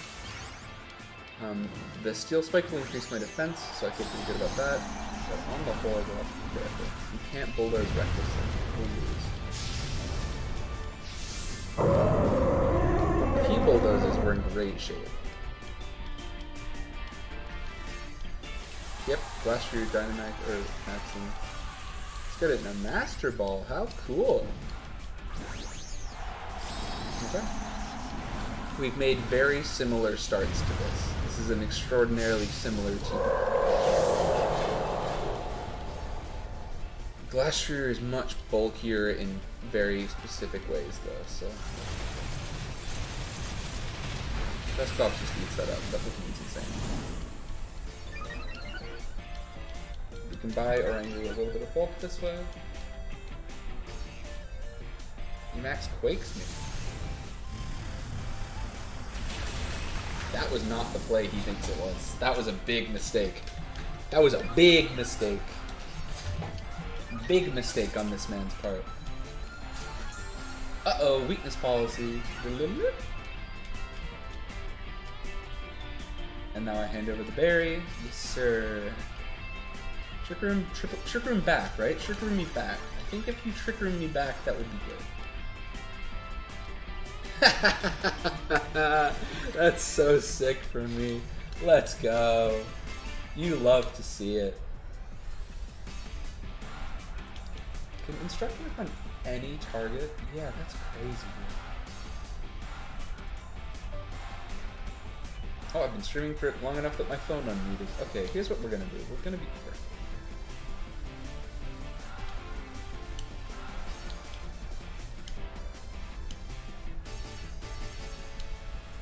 We should be able to just KO Glastrier now. By the way. That's what I'm expecting. Maybe we just blow it up. Boom! So good! I'm so good at getting these predictions. That's Dustclapped. I'm huge! This is when I wish Twitch had approved my my first emote. So how big are these stadiums? Okay, so in Sword and Shield, they're meant to be like analogous to like British football stadiums. So, you know, they fit thousands of people. Will-O-Wisp, huh? You think I'm a physical attacker? You've made a mistake, my boy. My boy. Any Zelda Wand of Gamelon fans in the chat? Any Gameloners? Tapu Fini. No, I don't think that will work. No, I think you've made a mistake, my friend. If Instruct works the way I think it does, I believe you've just lost. No, Instruct does not work the way I think it would. Is that an oyster Pokemon? It's made of like a totem. It was meant to represent, it was kind of like a strange-ish, at least in my opinion, attempt at kind of like creating a representation of Hawaiian culture.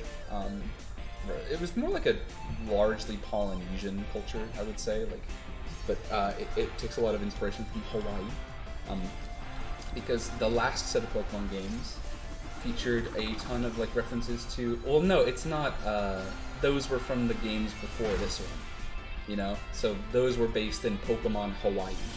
So, did you one-shot it? Let's go. I'm actually smurfing today. Yeah, that's not a, that's a 2016 Pokemon, not a 2019 Pokemon. NBD, it's all good. Nightshade? Oh, let me see your Nightshade. Yep. Ooh! I'm all over this, dude. I'm absolutely smurfing out of my mind. Oh, baby! Incineroar, huh? Little late. Probably should have brought that out earlier. Now it has to die. He's absolutely screwed himself, too, because Trick Room is still up. He set the Trick Room for, or rather, he failed to set the Trick Room. So, I get away with murder here, basically. Like, oh, but I will have to block the fake out.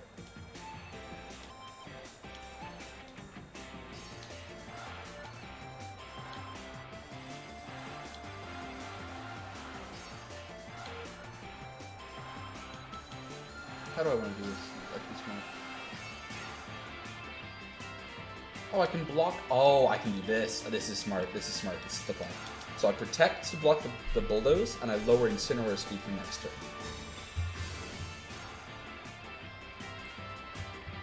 Flare Blitz into Oranguru? Was he predicting ally switch?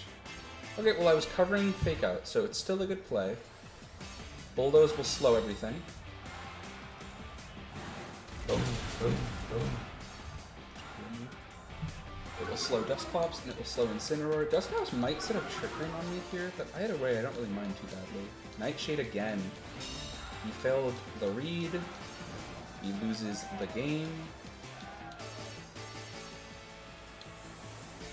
He just jumped thrice. Yeah, he's got, he's a thick boy. Damn, boy, he thick. I'm not even that big a fan of Anthony Fantano, I just like that meme.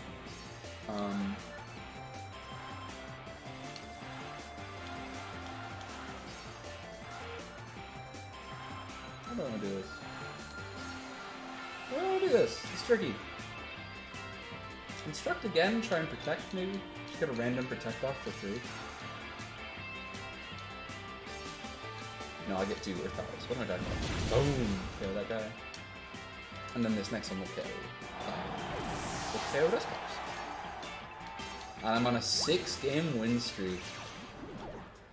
Just took me a minute to understand the Pokemon I was playing with, but I finally begun to get this team. That, wow, it's so tanky. Good old Dusclops. This is actually going to start to hurt Dialga here. I have to bury and everything, so I'm okay. He's going to gradually hit me. We made a lot of good predictions. So loud. Apologize for the noises, folks.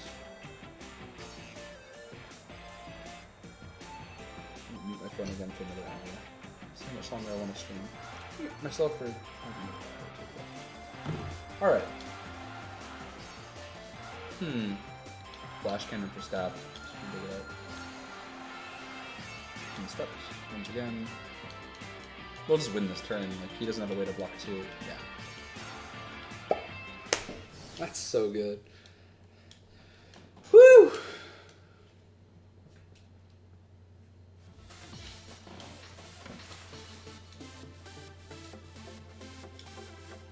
Okay, so if that gets me to Great Ball, if anyone who plays like other like League of Legends or what's it called, like Overwatch or any of that comes up, it's put me roughly at like a platinum League of Legends level now if I get to Great Ball, which is nice. Oh, I didn't mean to.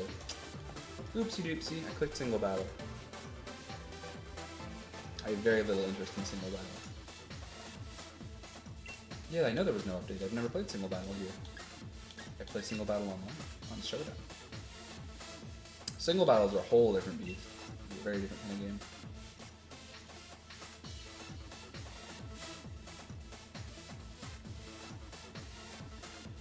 Music bangs, dude. Ooh! Feels so good. Alrighty. I think that might be it for me, folks. We might do... Actually, I did promise a little surprise thing, so let's get Pokemon saved up. I need to go make an amiibo coin as well. That's the other thing I have to do for the next thing. But, oh, all these people! My posse. Are you coming out of the closer? No, I'm okay. Good closer, though.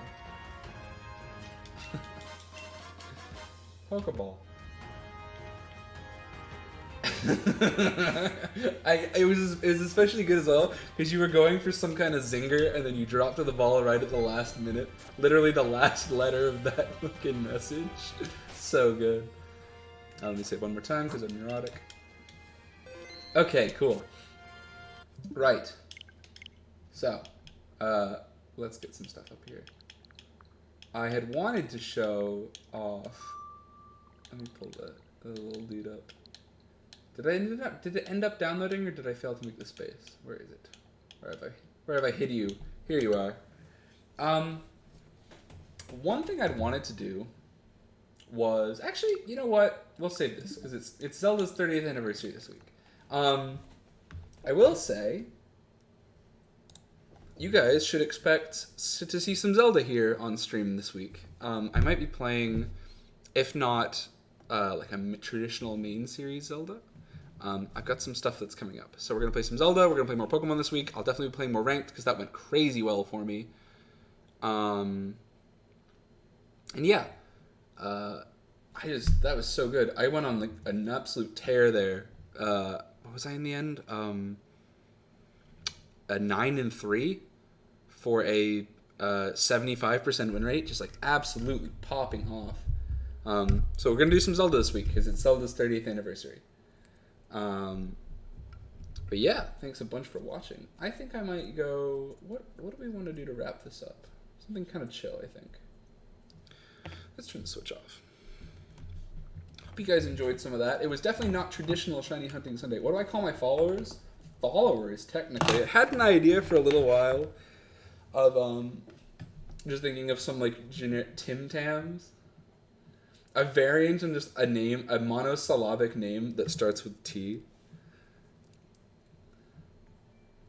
Oh my gosh. Val, thank you for gifting the sub. I appreciate that. That's so kind. Twitch wants me to remind that you're paying forward the gift they got from Caitlin, which is very sweet. Timbits is cute. I think Tim Hortons might have something to say about that. What about Tom Bits? No, that sounds like too... Hey, give me your twitch.com bits. But seriously, Val, thank you for gifting that sub. I appreciate it. It helps a bunch. It's very cool. Feels good to have folks supporting. And be pride too. Oh, my heart. Tomboys, true. We them boys. Have you seen? This is completely unrelated to the lovely tone that was just established here. But have you seen the video of those guys? And it's like, are you watching porn alone? And he spins the camera around. He's like, nah, I'm with my boys. That video gets me every time. It fucks me up. Shinies are nice. I might do shinies. My forehead is shiny. Look at my forehead, dude. I got great cheese on my forehead. It's amazing. Oh man, that's so funny. How many fingers can you fit in there? In my forehead? 4. Let me just see my own webcam, but there's a delay. I can fit 4. Hell yeah. That video, but it gets interrupted by Sonic saying, God, you're pathetic. I know. I feel like a 6 head. I feel like I should be able to squeeze an extra thumb in there. I failed the gay test. Oh no. I apologize. Shout out to the gays. Love you guys. Hope you're well. Thank you for Carly Rae Jepsen and standing her. Not that she's gay, it's just thank you for standing her. I've recorded a version of that video with H and Ren at some point. It was really fucking funny. Let's go. Nah, I'm with my boys. I had an idea earlier this week. One thing I wanted to do is, you know how, just in case anyone hasn't heard, Post Malone is playing a concert for the Pokemon Company this week. Post Malone will be performing as part of the rolling down the stairs bit. Wait, which one? Sorry, you have a video of rolling down the stairs? Yeah, Post Malone is playing a concert for the Pokemon Company. It's part of the Pokemon 25th anniversary. I'll drop the link in chat so you guys can see it. It's bizarre. I can't believe it's real. It's 25.pokemon.com. Everyone go have a look at this nonsense. It's so strange. Why is it Post Malone? Why is it Post Malone? Great question. I don't understand either. There's also an album being made that Katy Perry is apparently working on. Friday Night Prom alone, but it's with the boys. I see. So yeah, there's a ton of odd stuff. This is cute, this little art. Can I show this window? Let me go to the live screen really quick. Let me try... Let me open this in a new window so I don't accidentally show my stream key off or anything. Could you imagine? That would be good. That would be a really final, like, Well done moment for you, boy. Here you go. You guys see that? There we go. Yeah, this is the 25th anniversary page. This is the thing I dropped in chat. Post Malone. Post Malone is playing in concert. I would though. Yeah, true. That'll be how I lose my Twitch affiliate one day, is I'll be like, here we go, and I drop my stream key, and then somebody streams on my channel and gets me suspended.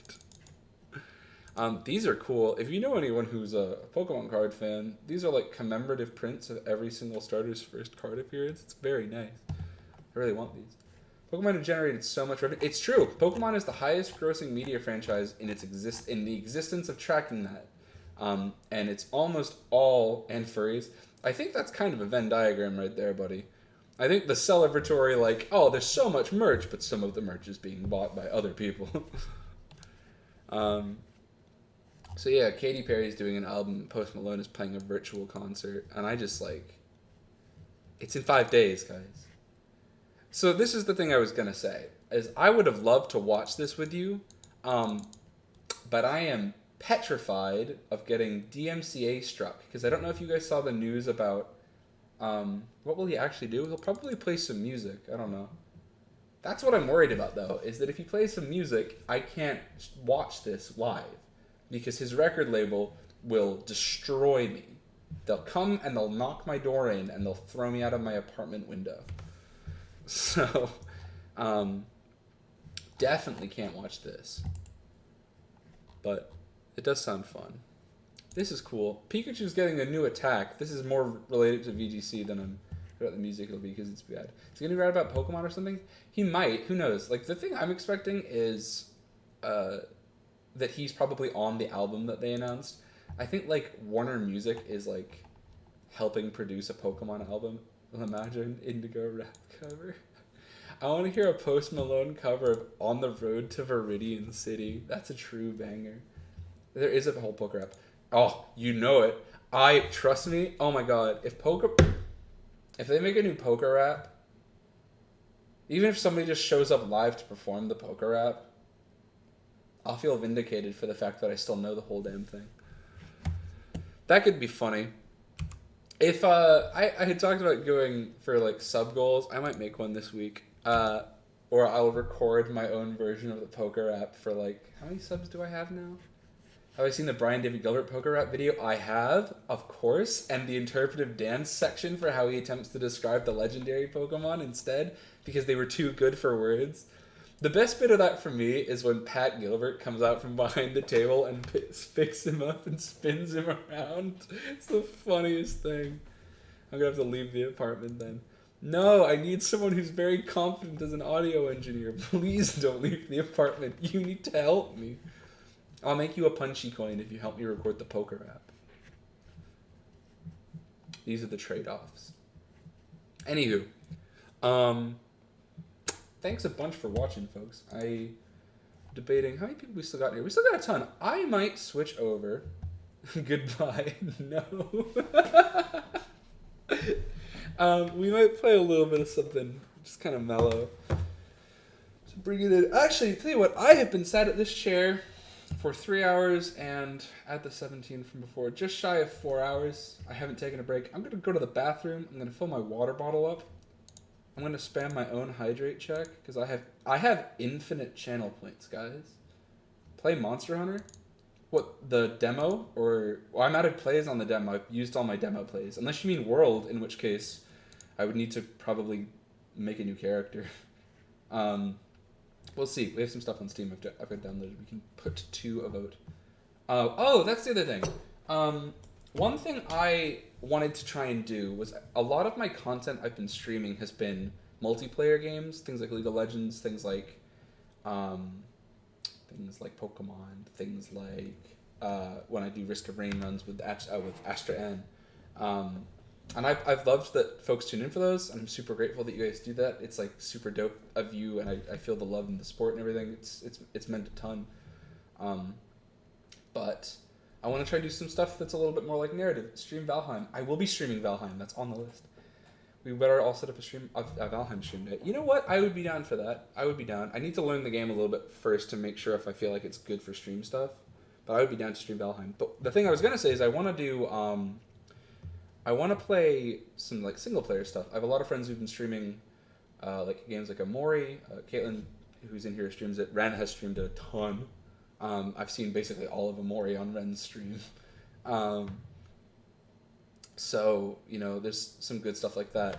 But I want to have some of that. So I pre-ordered Bravely Default 2, a game I could gush about forever because the first two are masterpieces. Weirdly, Bravely Default 2 is not the second Bravely Default. It's the third one. So when that game comes out next week, we'll be playing some of that. Did you get stop spamming symbols? Uh-oh. 35 messages were deleted by a moderator. Nightbot timed him out for 5 seconds. Oh god, Nightbot killed Calf. In the dark of night. Bravely second over Bravely Default. Yeah, I know. Homophobic Nightbot. Nightbot really said no question marks. How many did you put? 35? I'll have to look at my Nightbot settings. My spam filter is pretty strict. Anyway, so that's on the plan. But I'm gonna take a break. Gonna go BRB for a minute. Some more water and maybe something to snack on. That's true. Anyway, you entertain yourselves, you animals. I'll be back in a second.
Hello, everybody.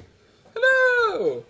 Good news, everyone. I found my old man dad glasses.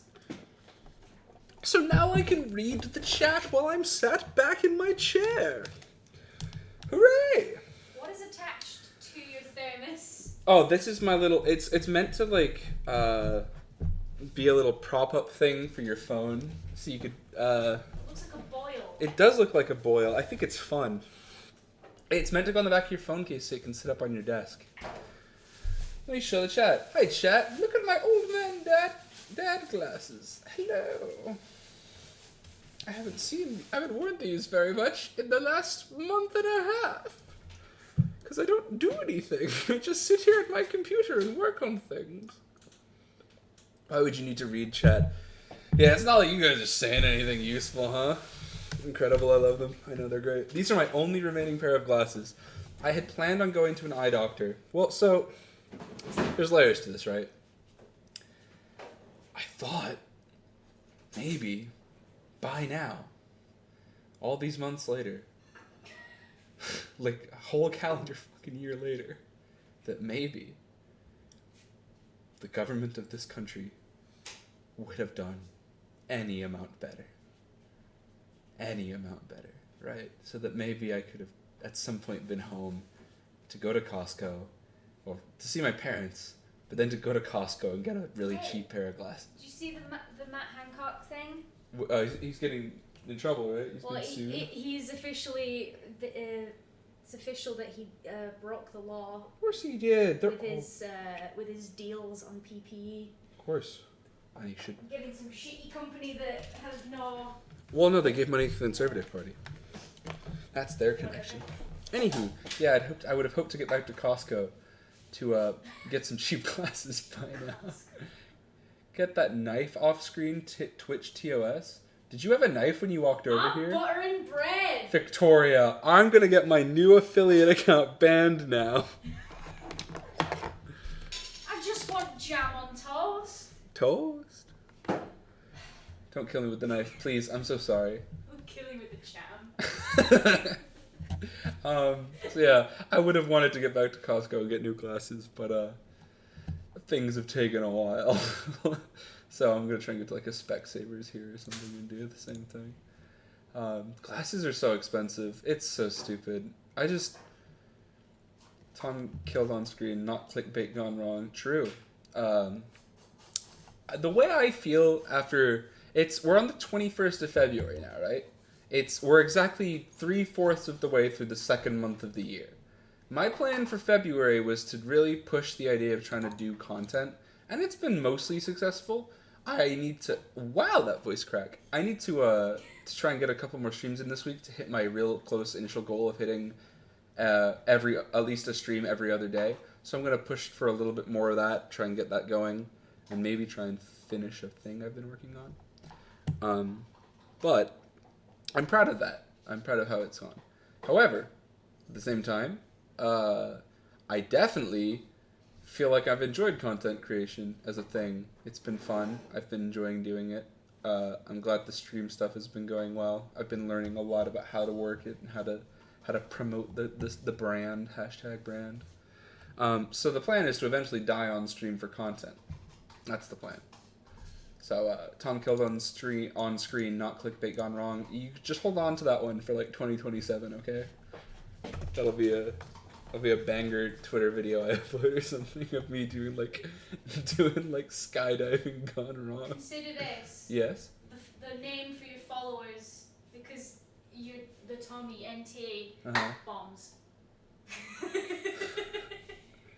Bombs? You want me to call them bombs? Like TNT? That's the goof? Dynamite steaks. The Dino-Mites.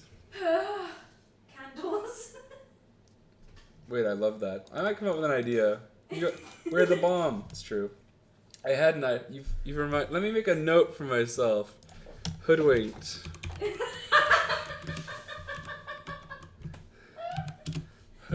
Can't believe you did this to me. You know what?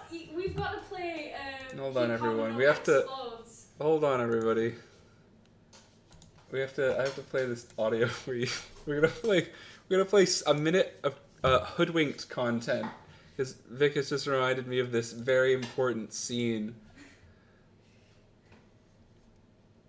It certainly needs to be my donation gift. Use the hood red. Lots of candles, light them up. Wow, that's nice and bright. What kind of candles are those?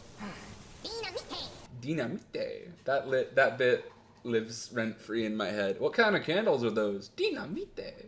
Anyway, maybe I make a gif of that, and that's the follower image or something. No, it's the goat Dinamite. on the minecart. I hate that scene. Oh my god. Anyway, over the hedge. What? No. I meant my brain. Over there. Someone help me. Over the hedge. I've gone over the hedge. It's so much harder to live life like this when you just laugh at me all the time. Look at you in the background. Look at this. Look at this. Look at this goblin. Alright, we're gonna find a thing to do. We're gonna play some content. Oh boy. Let me open Steam, see what we got. Don't you just hate when the raccoon blows up? Don't I just hate when the raccoon blows up? No, I'm alright You with hate it. when that happens in Hoodwinked? Yeah, Vic is dead on the Takes floor. all the food. Vic is dead on the floor. She's talking a lot for someone dead on the floor. You sound like the raccoon you're talking about right now. You're the bear. Thank you. I got a box of Jaffa Cakes, chat, so life will be okay. We're gonna get through. You're the fucking possum. Damn, that's so rude. What was his name? What should we play? What should I play? Ooh, Baldur's Gate is another game suggestion. I've been loving Baldur's Gate. It is. I don't want to get the stream card patched up. I think Cadence is going to be a whole thing, so I will do that for the next stream. Well, not the next stream, because the next stream is likely tomorrow. So over, Caitlin, no. A gif of that, and that's the follower image or something. No, it's the goat Dina. on the minecart. I hate that scene. Oh my god. Anyway, over the hedge. What? No. Okay. I meant. That's a great clip. Thank you. The old Nancy Drew games, if you want to know, is literally nobody except for me and me alone. I have never played a Nancy Drew game.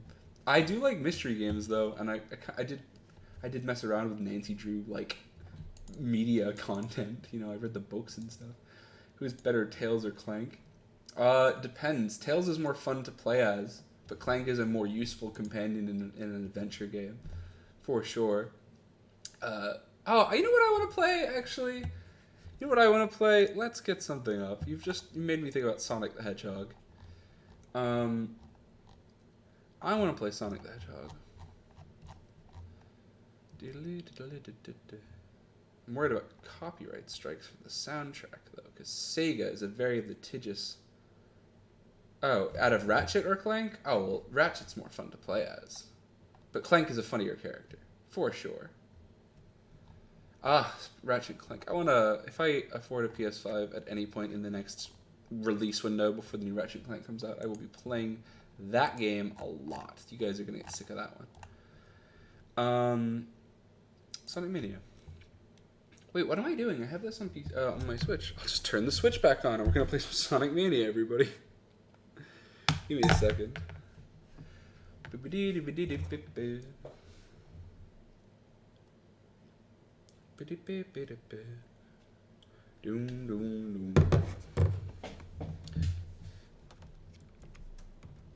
One sec, folks. I gotta move my cables around, get the controller all set up.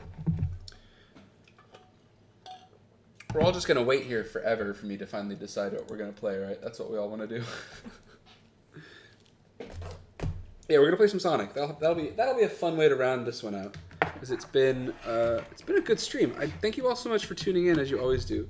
Thank you to Val for gifting that sub. I appreciate it. Cannot emphasize enough how much the support means. It's super cool that you guys are even just tuning in to hang. Like, that means a ton to me. And then seeing you guys like make a little community feels really nice. So I'm very grateful. We're gonna play some Sonic. Sonic Mania is a game I adore. If you haven't played Sonic Mania, it's like a love letter to really good original Sonic the Hedgehog games. Sega. Is it too loud, by the way? This game will blow people's eardrums out. So I would appreciate you guys confirming volume levels with me. Hopefully this is okay. I'm okay relative to the sound. Fingers crossed. We're gonna play some Time Attack. Lol, you can't hear it. You can't hear Sonic. How about now? Is this more audible? It's coming through on my end as something that is being picked up in the feed. So if you can't hear it, I will attempt to fix this. Nope, can't hear it at all. All right.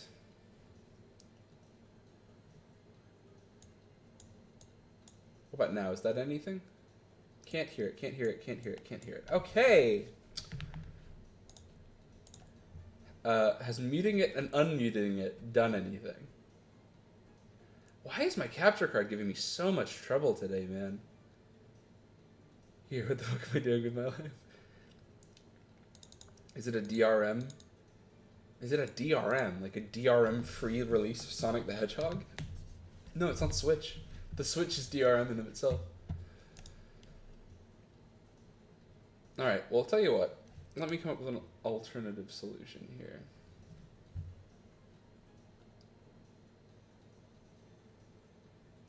We're going to say psych to Sonic the Hedgehog.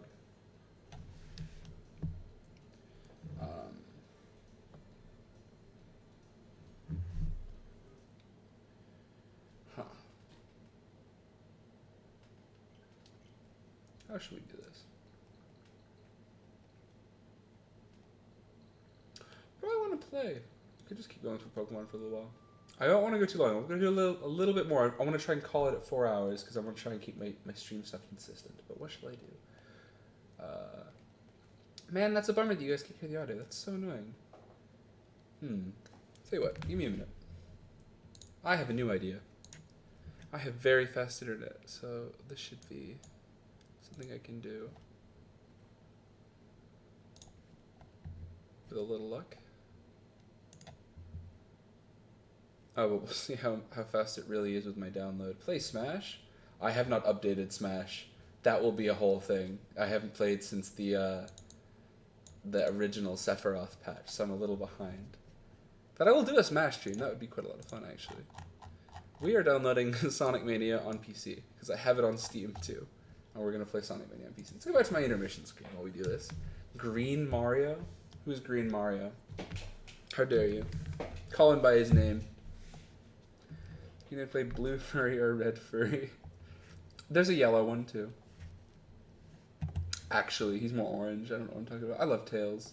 Tails is kind of fun to me because, like, I like the, hover jump.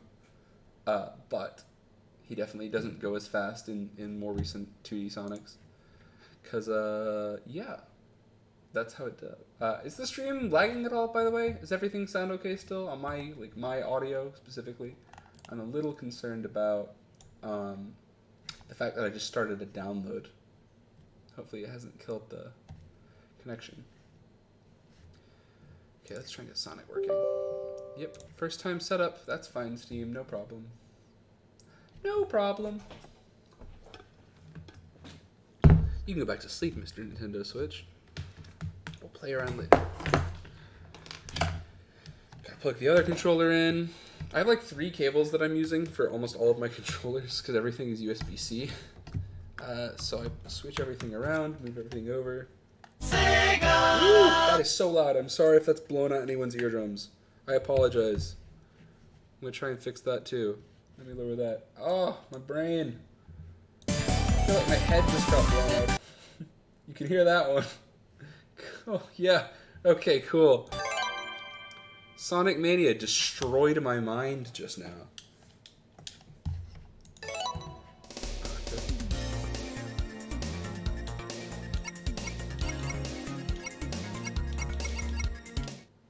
Let's get this set up for you all. No, can I have what I want, please? Sonic Mania Plus, that's right. Such funky music. Oh, it's an absolute banger.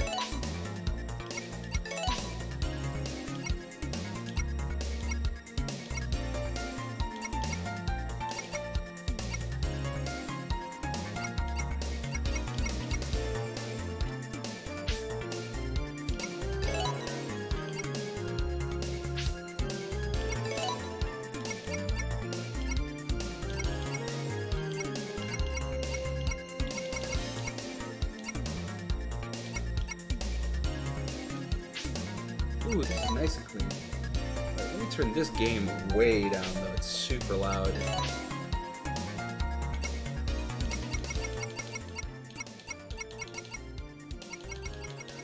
Can you see the game, please? I'm just getting the settings working first, so that way it doesn't blind everyone in a second.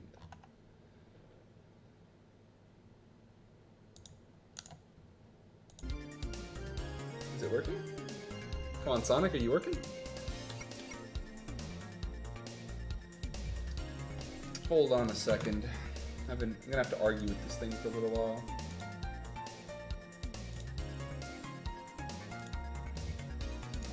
Oh.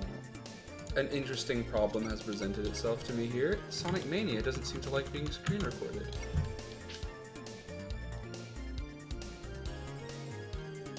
Wow.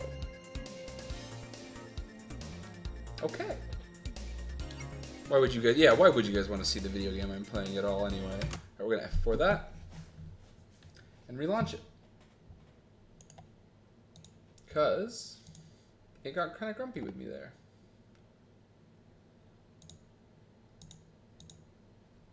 Okay, done. Now we boot it up again. See if it works. Fingers crossed.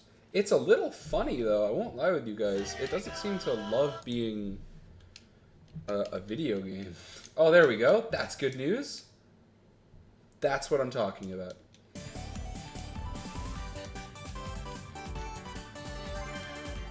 Sonic Mania Plus. All I wanted to do was I wanted to play Time Trial for Chemical Plant Zone. That's what I wanted. Let's lower this out a little bit more too. That's better. Now I can up my own setting back to how I had it before. Oh god, did that freeze it? It did. Why? Okay, guys. I have figured out what I'm meant to do now, and I will not let it die again. This is an astonishingly temperamental piece of software. Why is it doing this? Alright, we're good now though. We've got it working. This is as I would want it to work. There we go. Takes it a second to find the window, but we're good. I can't touch my recording software while I have Sonic open. Sonic will just die. So we have to be a little careful with it so it doesn't get too cross with me. Mania mode. Can I not have time trial? Have I got to beat it first? Okay. Well, I guess we're playing Mania mode. I'll just play some Sonic the Hedgehog then, huh? I don't know, man. I got ADHD and something to focus on. Hey, I feel you. I'll play some Sonic Mania. Oh, I need to change my... I can't tab out. Okay, we're gonna be on Sonic Mania on Pokemon for a minute. Hold on a second.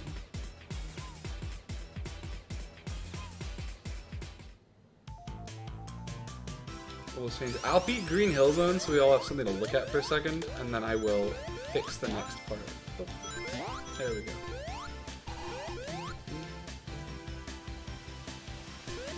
This is a bad start.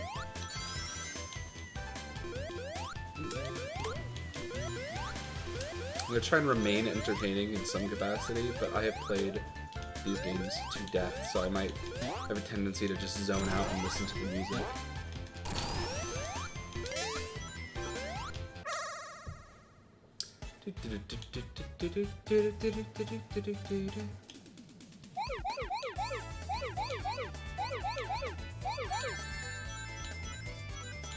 This is my happy place. Oh, new controller makes this feel so nice. I picked myself up a Xbox Series S controller because my old Xbox 360 controller finally bit the dust this year. It has so many problems that it doesn't feel right to keep Frankenstein's monstering it back to life. Oops, a daisy. So I finally got myself a new controller, mostly as a justification for it being like, oh, well, this will be really good for the stream. And I was right. But, I gotta say, the Series S controller is just absolutely delightful. It's got this really, like, nice tactile thumb pad, which I will show off in a second here. Oh! Messed it up. Dance, monkey, dance. That was so bad. I can't believe I messed that up. We'll go down the ramp. Let's do this faster. Superstar. Thank you, game. Don't know what that achievement's for. Damn, Tails got some airtime there, huh?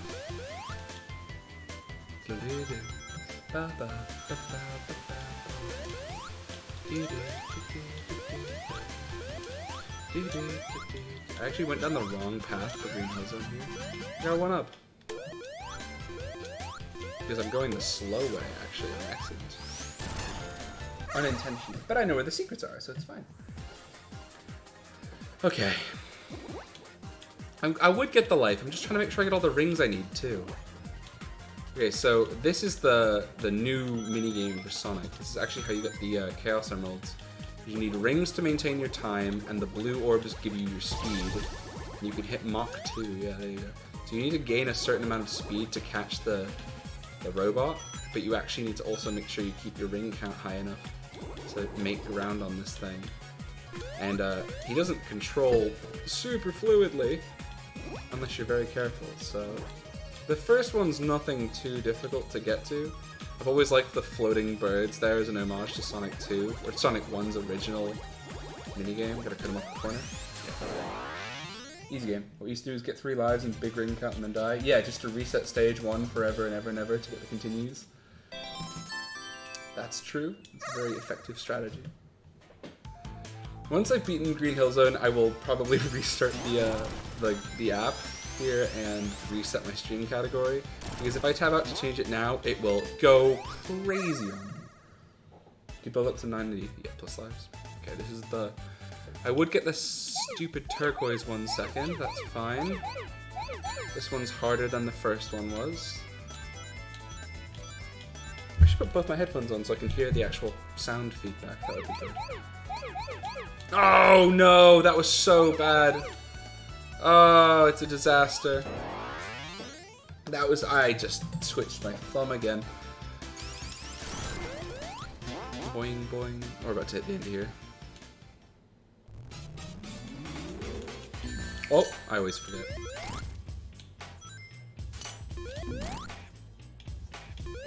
Tails, pull your own weight, buddy.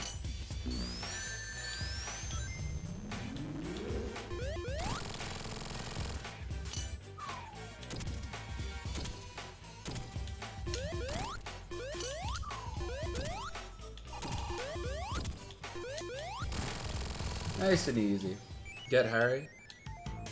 Harry doesn't watch my streams. Harry showed up recently to donate some gifted subs, which was sweet, but only on the pretext that it was because he didn't believe that I would ever actually accomplish committing time to a goal and get Twitch affiliate. So he was here, but that was him.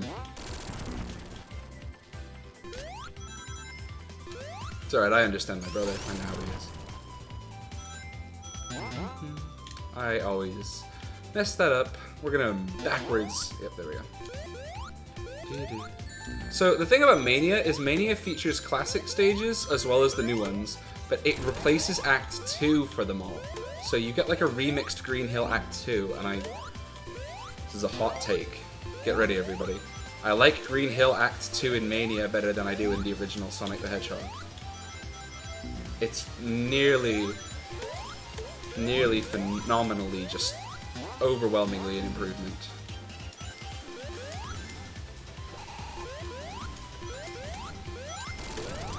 Yes! I knew that was in there. Whee! Whee! Now we're on the high line now. We just go like hell for leather now.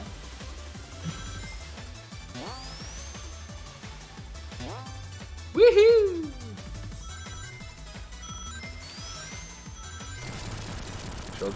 Drill. Oh, I missed the ledge. Do I lose the shield? Yeah, I lose the shield because I fell in the water. There's something through there. That looked like that could drill something.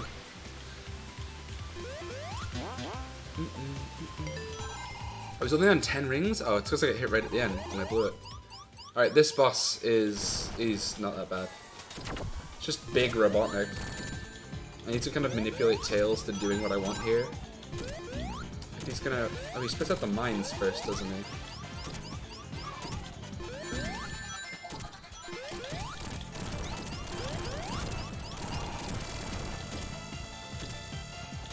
Big drill arms.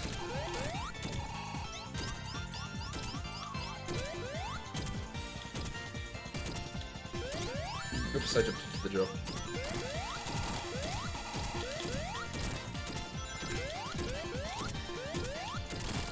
Easy game. Easy does it.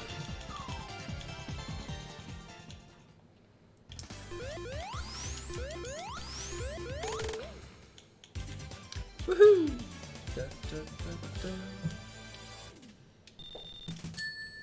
It's delightful. It's just like, and not only was it my favorite Sonic game released in easily 10 years, it's just like, it's a love letter to these games. It's delightful.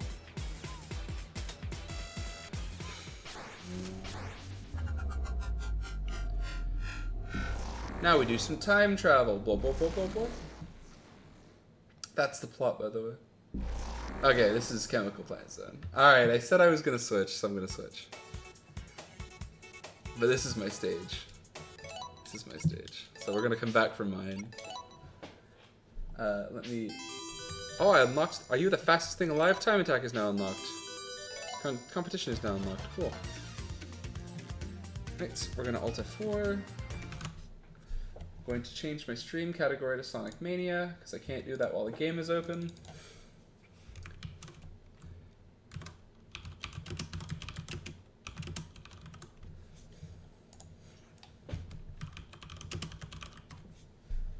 And we're going to switch over to Sonic Mania. This song will now be in my head all day, and I hate you for it. Hey, then I've done you a service. Chemical Plant Zone is the single most banging piece of music Sonic the Hedgehog's ever had. Coincidentally, also the best piece of music that Michael Jackson ever worked on, in my personal opinion. The Smooth McGroove cover, oh, it's flawless.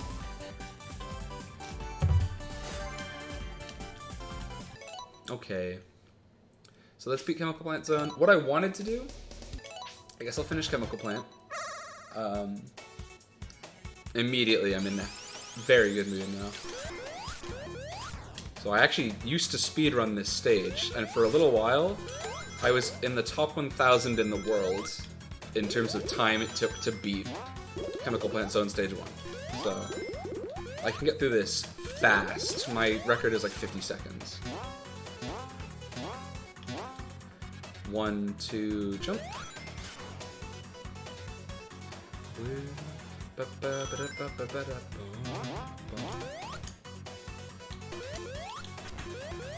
Oh, bounced it fine. That was alright. I'm making good time, actually. But this is not time trial. I actually need rings to get the Chaos Emeralds. Yep. Small misplay, a little rusty. We're still gonna get an under 1 minute one. Oh, I didn't jump. Wow. Oh. No. Whatever. I would have been sub 1 minute. I almost can't watch. I know it's terrible. I got distracted. I thought I was still playing Time and Trial like I usually do. The easiest way to do this, guy, is to just brute force it, because it's kind of a dumb boss fight. Just have Tails beat it up forever. Whee! Whee!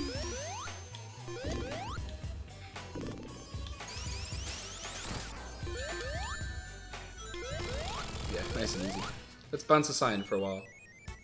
Oh, it fell there. Okay. Sign fell there. Then down in the corner, you could just spin dash him. No, that's true. This one's no good. Alright, the remix. It's okay. It's okay. The mechanic to change Chemical Plant Zone from the stage most people hate. Ah, it's this though. Tails, help. Thank you.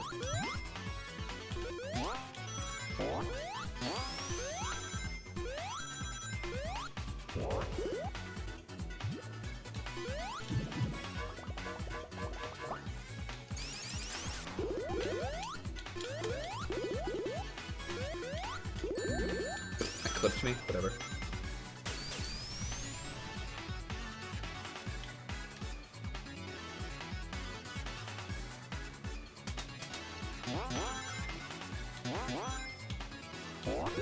Nice.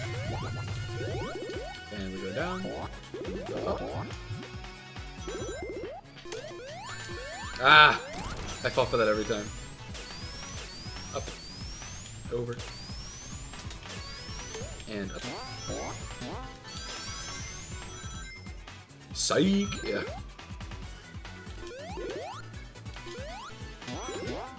Ah! Failed again. Is that a checkpoint I could finally get to? I didn't have enough rings.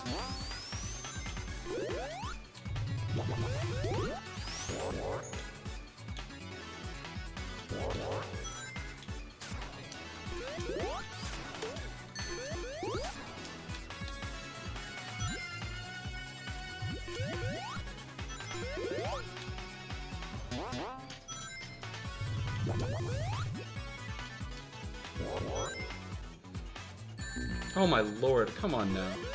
Big ring.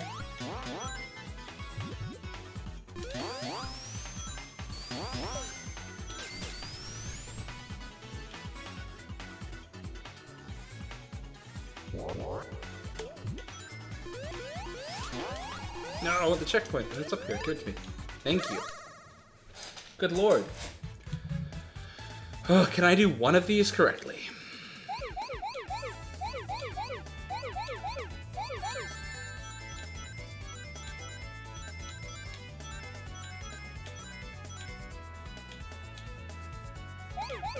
Speaking of franchises with their anniversaries coming up, it's Sonic soon, too.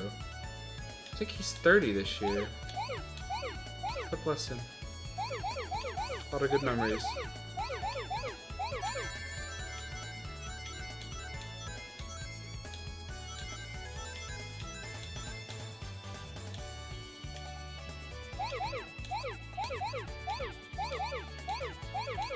Whew.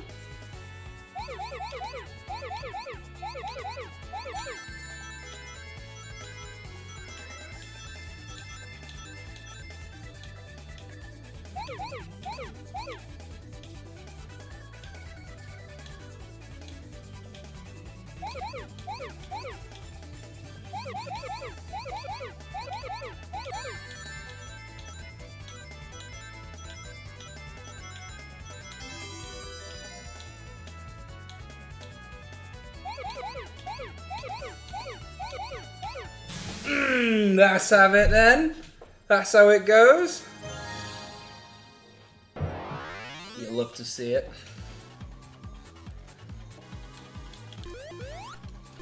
My favorite part about Sonic Mania is when you do the bonus stages, it no longer takes all of your rings away. I always thought that was the absolute worst.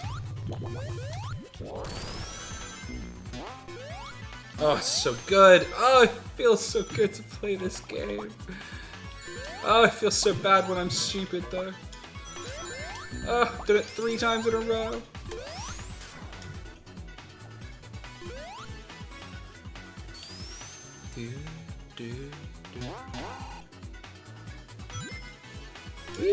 Oh.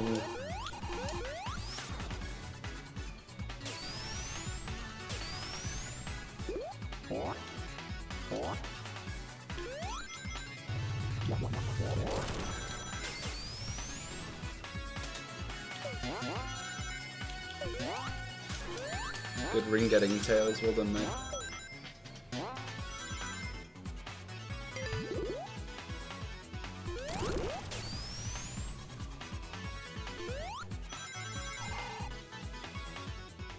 Okay, so this is a great one. You actually have to play Dr. Robotnik's Mean Bean Machine here now.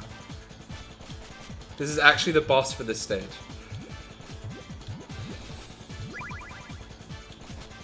Unfortunately, Robotnik is not very good at Mean Bean Machine, apparently. Which is weird, because the game is named after him. But, hey.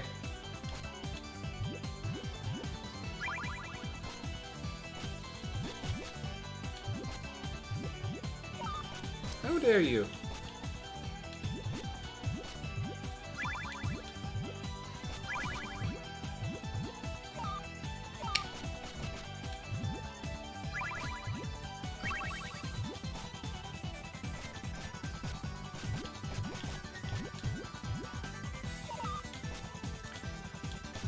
is a minor gripe all in all. The only thing I ever had for Mean Bean Machine's inclusion in this game is that I wish they had better colorblind optimized it, because it still suffers from a lot of the same problems that I had as a kid. Where like some of the backgrounding is like, it's not great when I'm trying to decipher between is that green or is that red against a brown background. But hey, I'm sure there's mods for that, considering I'm now playing on PC.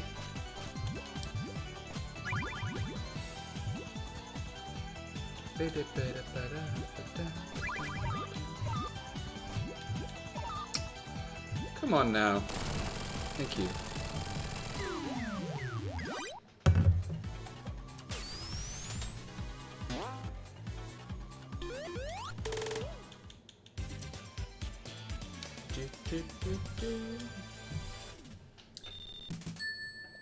I love this game. What's oh, cause Stage 3 is Casinopolis. Oh, Studiopolis, even, excuse me. This is one of the original new ones. It's flawless.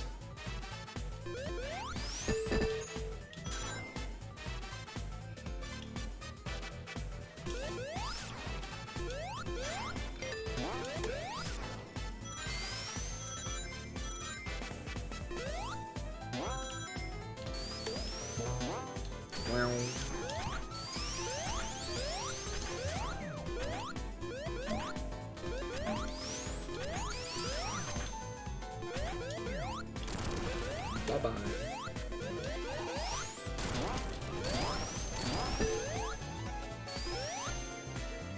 Reminds you of Rush Adventure when you play as Blaze? I actually see that.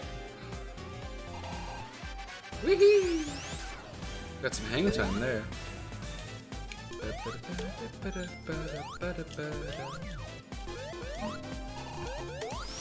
Ah! I do that wrong every time I play that stage. Those guys miss your jump park and then you die. It's my first death on stream, I blew it! My deathless run! And down here. And yep, there we go. Oh, come on. The arc for that ridiculous death counter minus Caitlyn, no!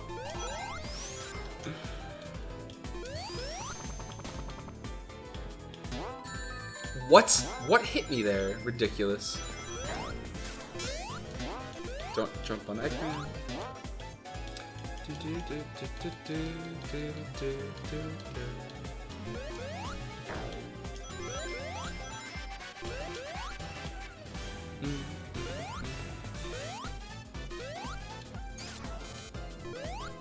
I love the like, the Robotnik there with his like Mickey Mouse 1980s like remix vibe there. 1980s, what am I talking about? 1940s. And half pipe for speed. Lovely. Those microphone enemies always bother me when I see them. They remind me more of something out of like a Mario Party game than Sonic.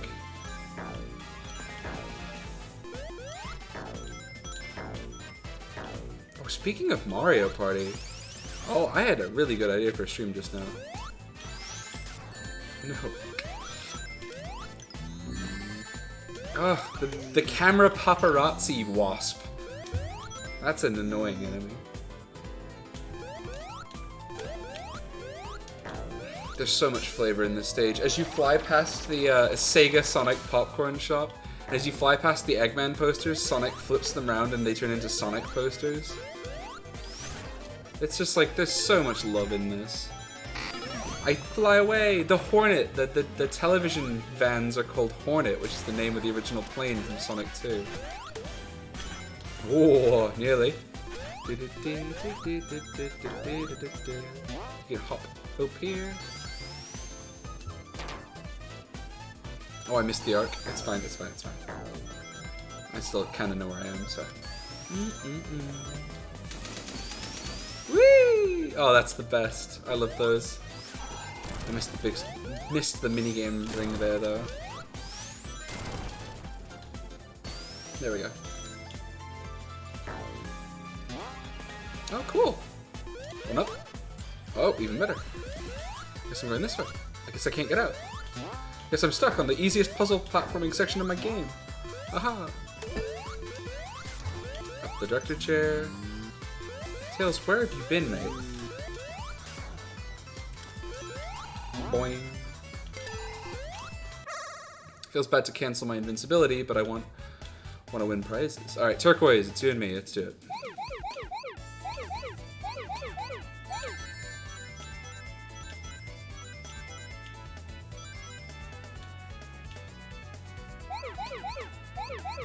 No, I did it again! Okay, I can still fix this. That's actually about as good as you can do. Yes! Oh, my lord. What an amazing recovery for a problem I should have never made for myself.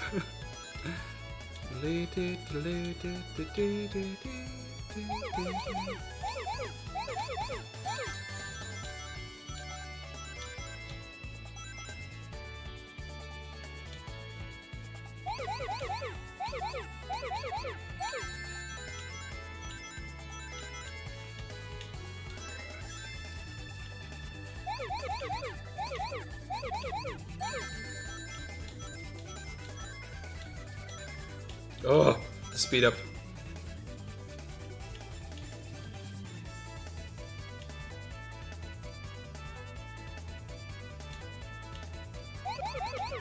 Oh, I did it. Ah, I goofed it up. Those are so hard. Especially once you get to that speed. I took too long to get through that one, so it cost me the pace. This boss is fun.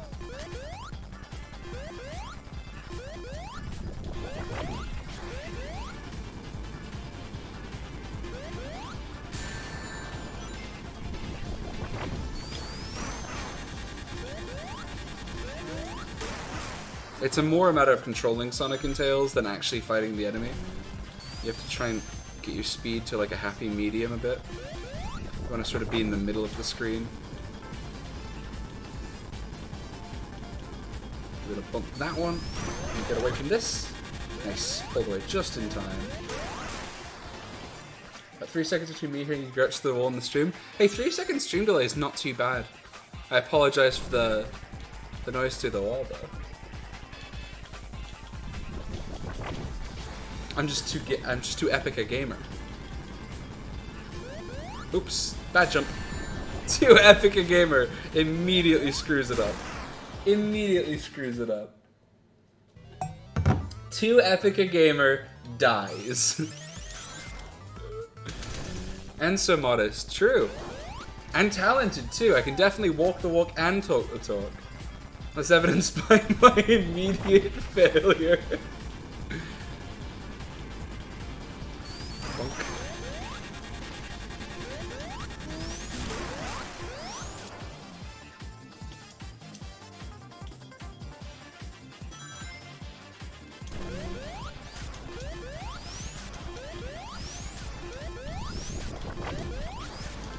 Oh, Sonic has legs? What are you talking about? Oh my lord. Okay.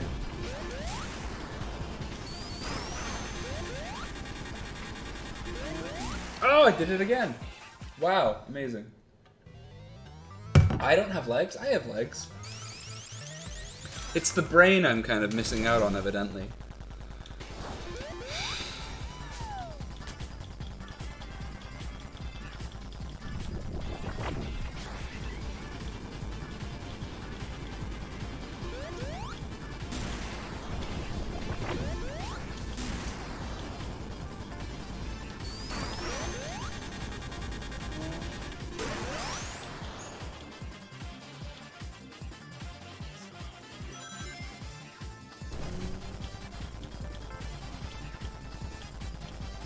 Yeah, the inconsistency of it's not great.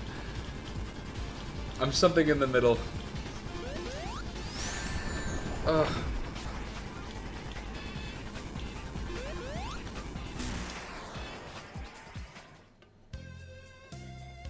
Oops.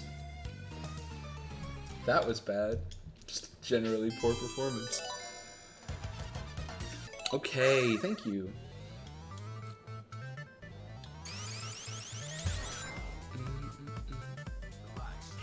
I think that is the first time I've ever actually successfully lost the run to that boss. Because it's not normally difficult, I was just having trouble maintaining the speed. Yeah, he spins the signs around. It's not difficult, I'm just stupid.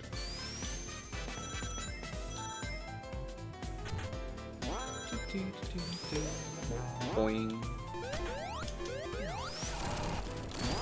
Whee! Whee!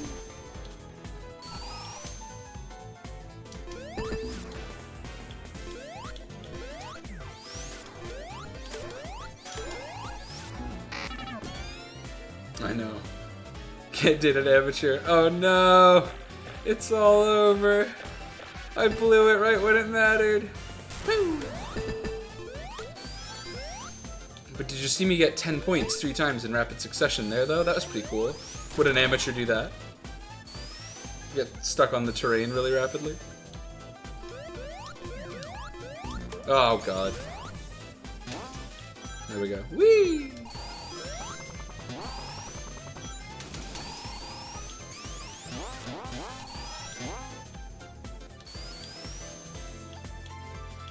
Nice.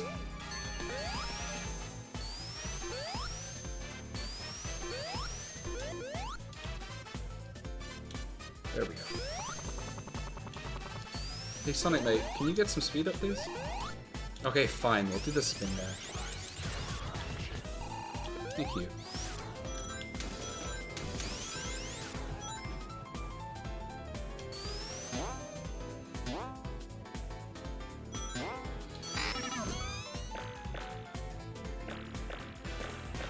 Oh, is that where that is here? Okay.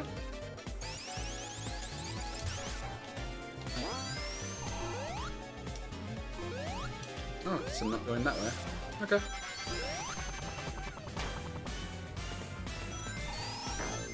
Oh, I know where I am now. Okay. I got a new life.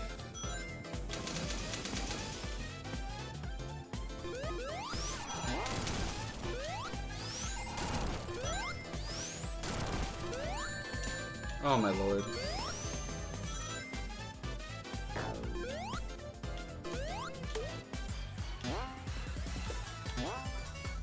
Do.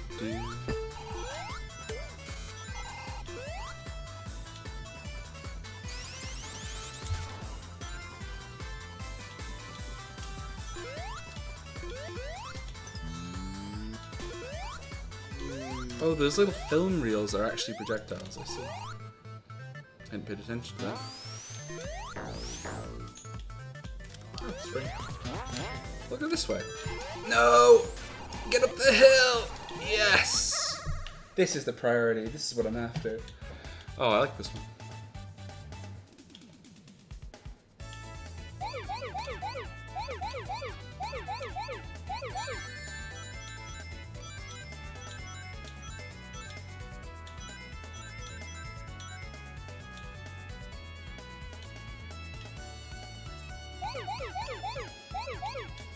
Oh, I blew it.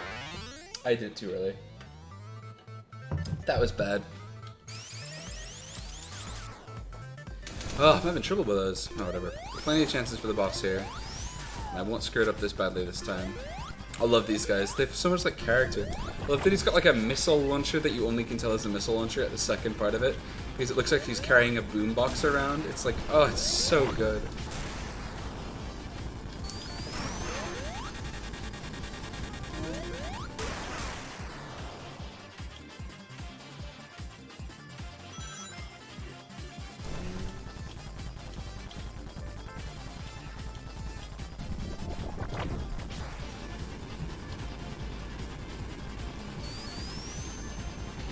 Please! Oh.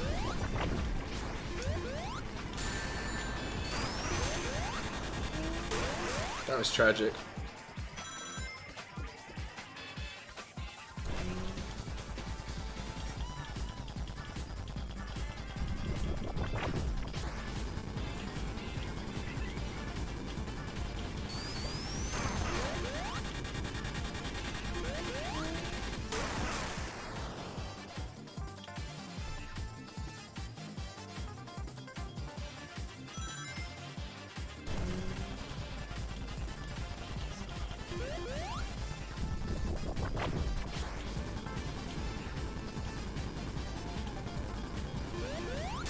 Wow, I got stuck on that hill.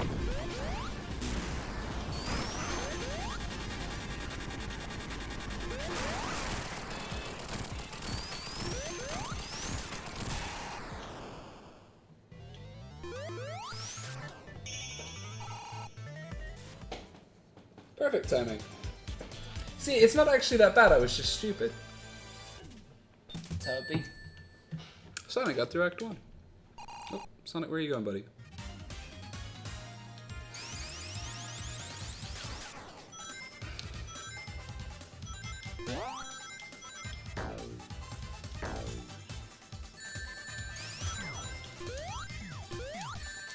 Oh my lord.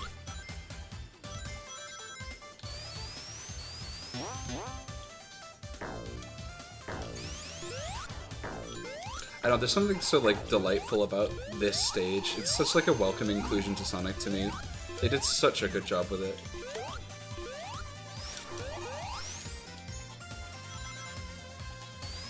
He does like fit with sound effects for Spin Dash makes it as though he should be going much faster than he does, yeah. I know, there's something to me about Sonic's like sort of audio history, like the way they've kind of done sound design for these games. It fits so well with this like old Hollywood like game show aesthetic. That's why the casino stages are so beloved. It's because like those kinds of sound profiles feel really good to do when you're Sonic the Hedgehog running around this quickly. And like this lines up with that perfectly. It's like, you know, go through the cables and you have the electric power up. It's the best. Zero. Pew. It's so cool. They did everything about this game is a triumph.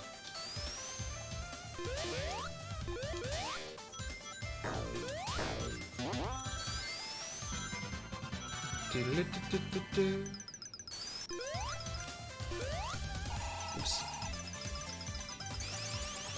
Just to build the speed up this way. Ah!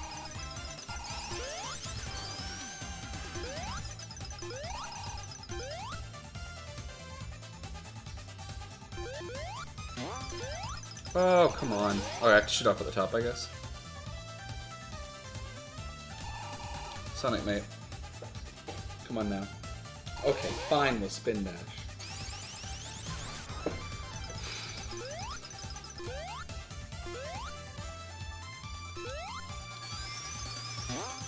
There we go. Is that what you wanted, big man?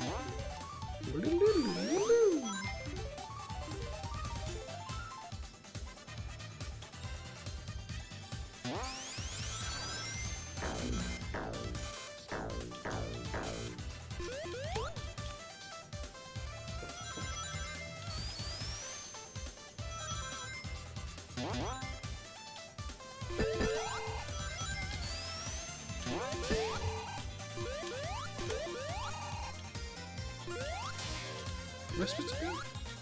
I'm lost. Oh, right.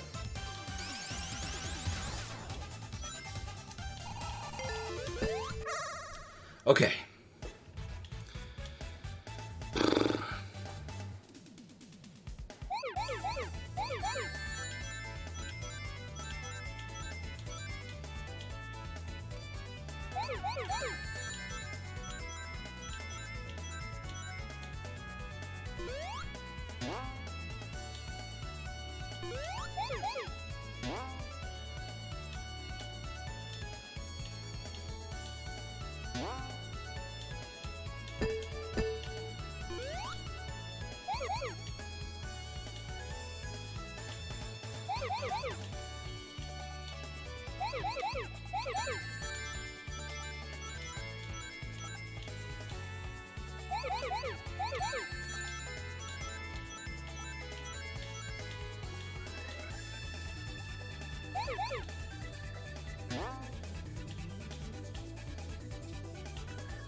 That wasn't very good. I messed those up.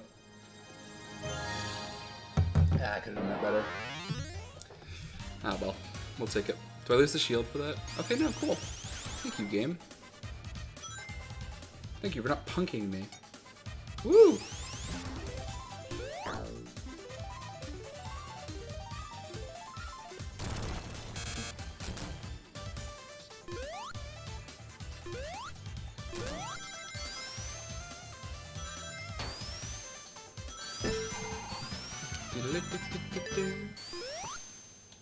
Okay, this boss.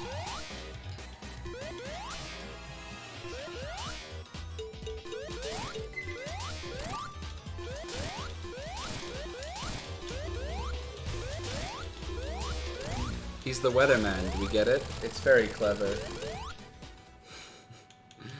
And if you have the shield, you just win. Boing.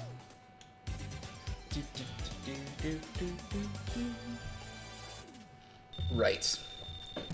I suspect that that'll be it for me, folks, because it is 11 p.m. and I've been streaming for just shy of 5 hours now. Gonna go ahead and have Sonic the Hedgehog take a breather. But thank you all so much. Seriously, it's been a really good stream. I can't believe like how many folks turned up and tune in time after time. I'm really grateful for that. Shout out to Valpal White for gifting a sub. I appreciate that a ton. It means a lot that you guys are supporting the community vibes.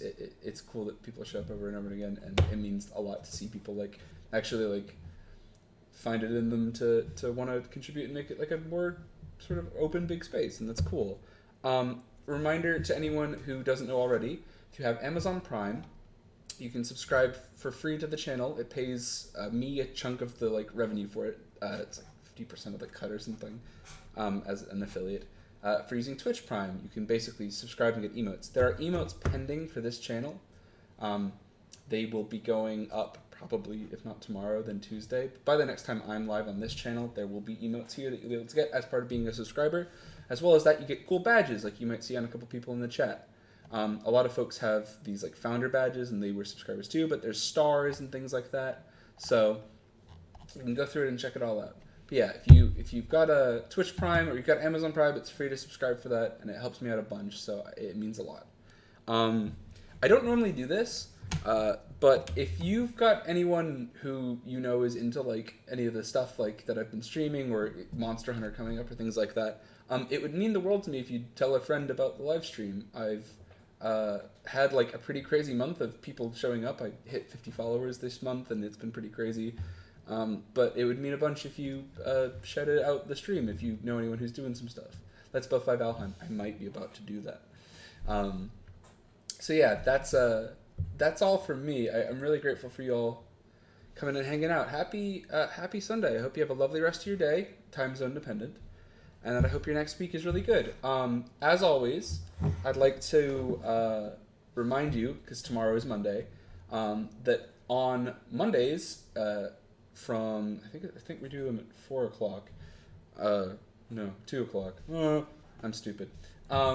We'll be streaming Stardew Valley over on Caitlin H248's channel. We stream a Stardew Valley 2 p.m. It's 2 p.m. Thank you. I'm silly. We stream Stardew Valley at 2 p.m. over 2 p.m. GMT for my Eastern Standard Time, folks. That is 9 a.m., which I appreciate is pretty early. So if you want, the VOD is there. But you should follow Caitlin's channel. It's Caitlin H248. She's here. She's the second highest gifted sub donator as well, which is crazy. How long has it been? It's been a week. It's been almost exactly a week, and my brain just forgets everything like a sieve. Yeah, so we should, we'll be live for that tomorrow, so come say hi, come hang out. Farming game is fun. That's the gist of it. Again, this week, there's going to be some Bravely Default when that comes out. Pokemon stuff. It's Pokemon week, really, for the channel. And then we'll be probably doing Valheim, probably doing Pokemon TCG stuff, because I want to show you guys the deck that I top cut my local tournaments with. And yeah, that'll be it for now. Thank you all so much for watching. Have a lovely rest of your day. I'll catch you in the next one. See you later, folks. Bye-bye. Bye-bye.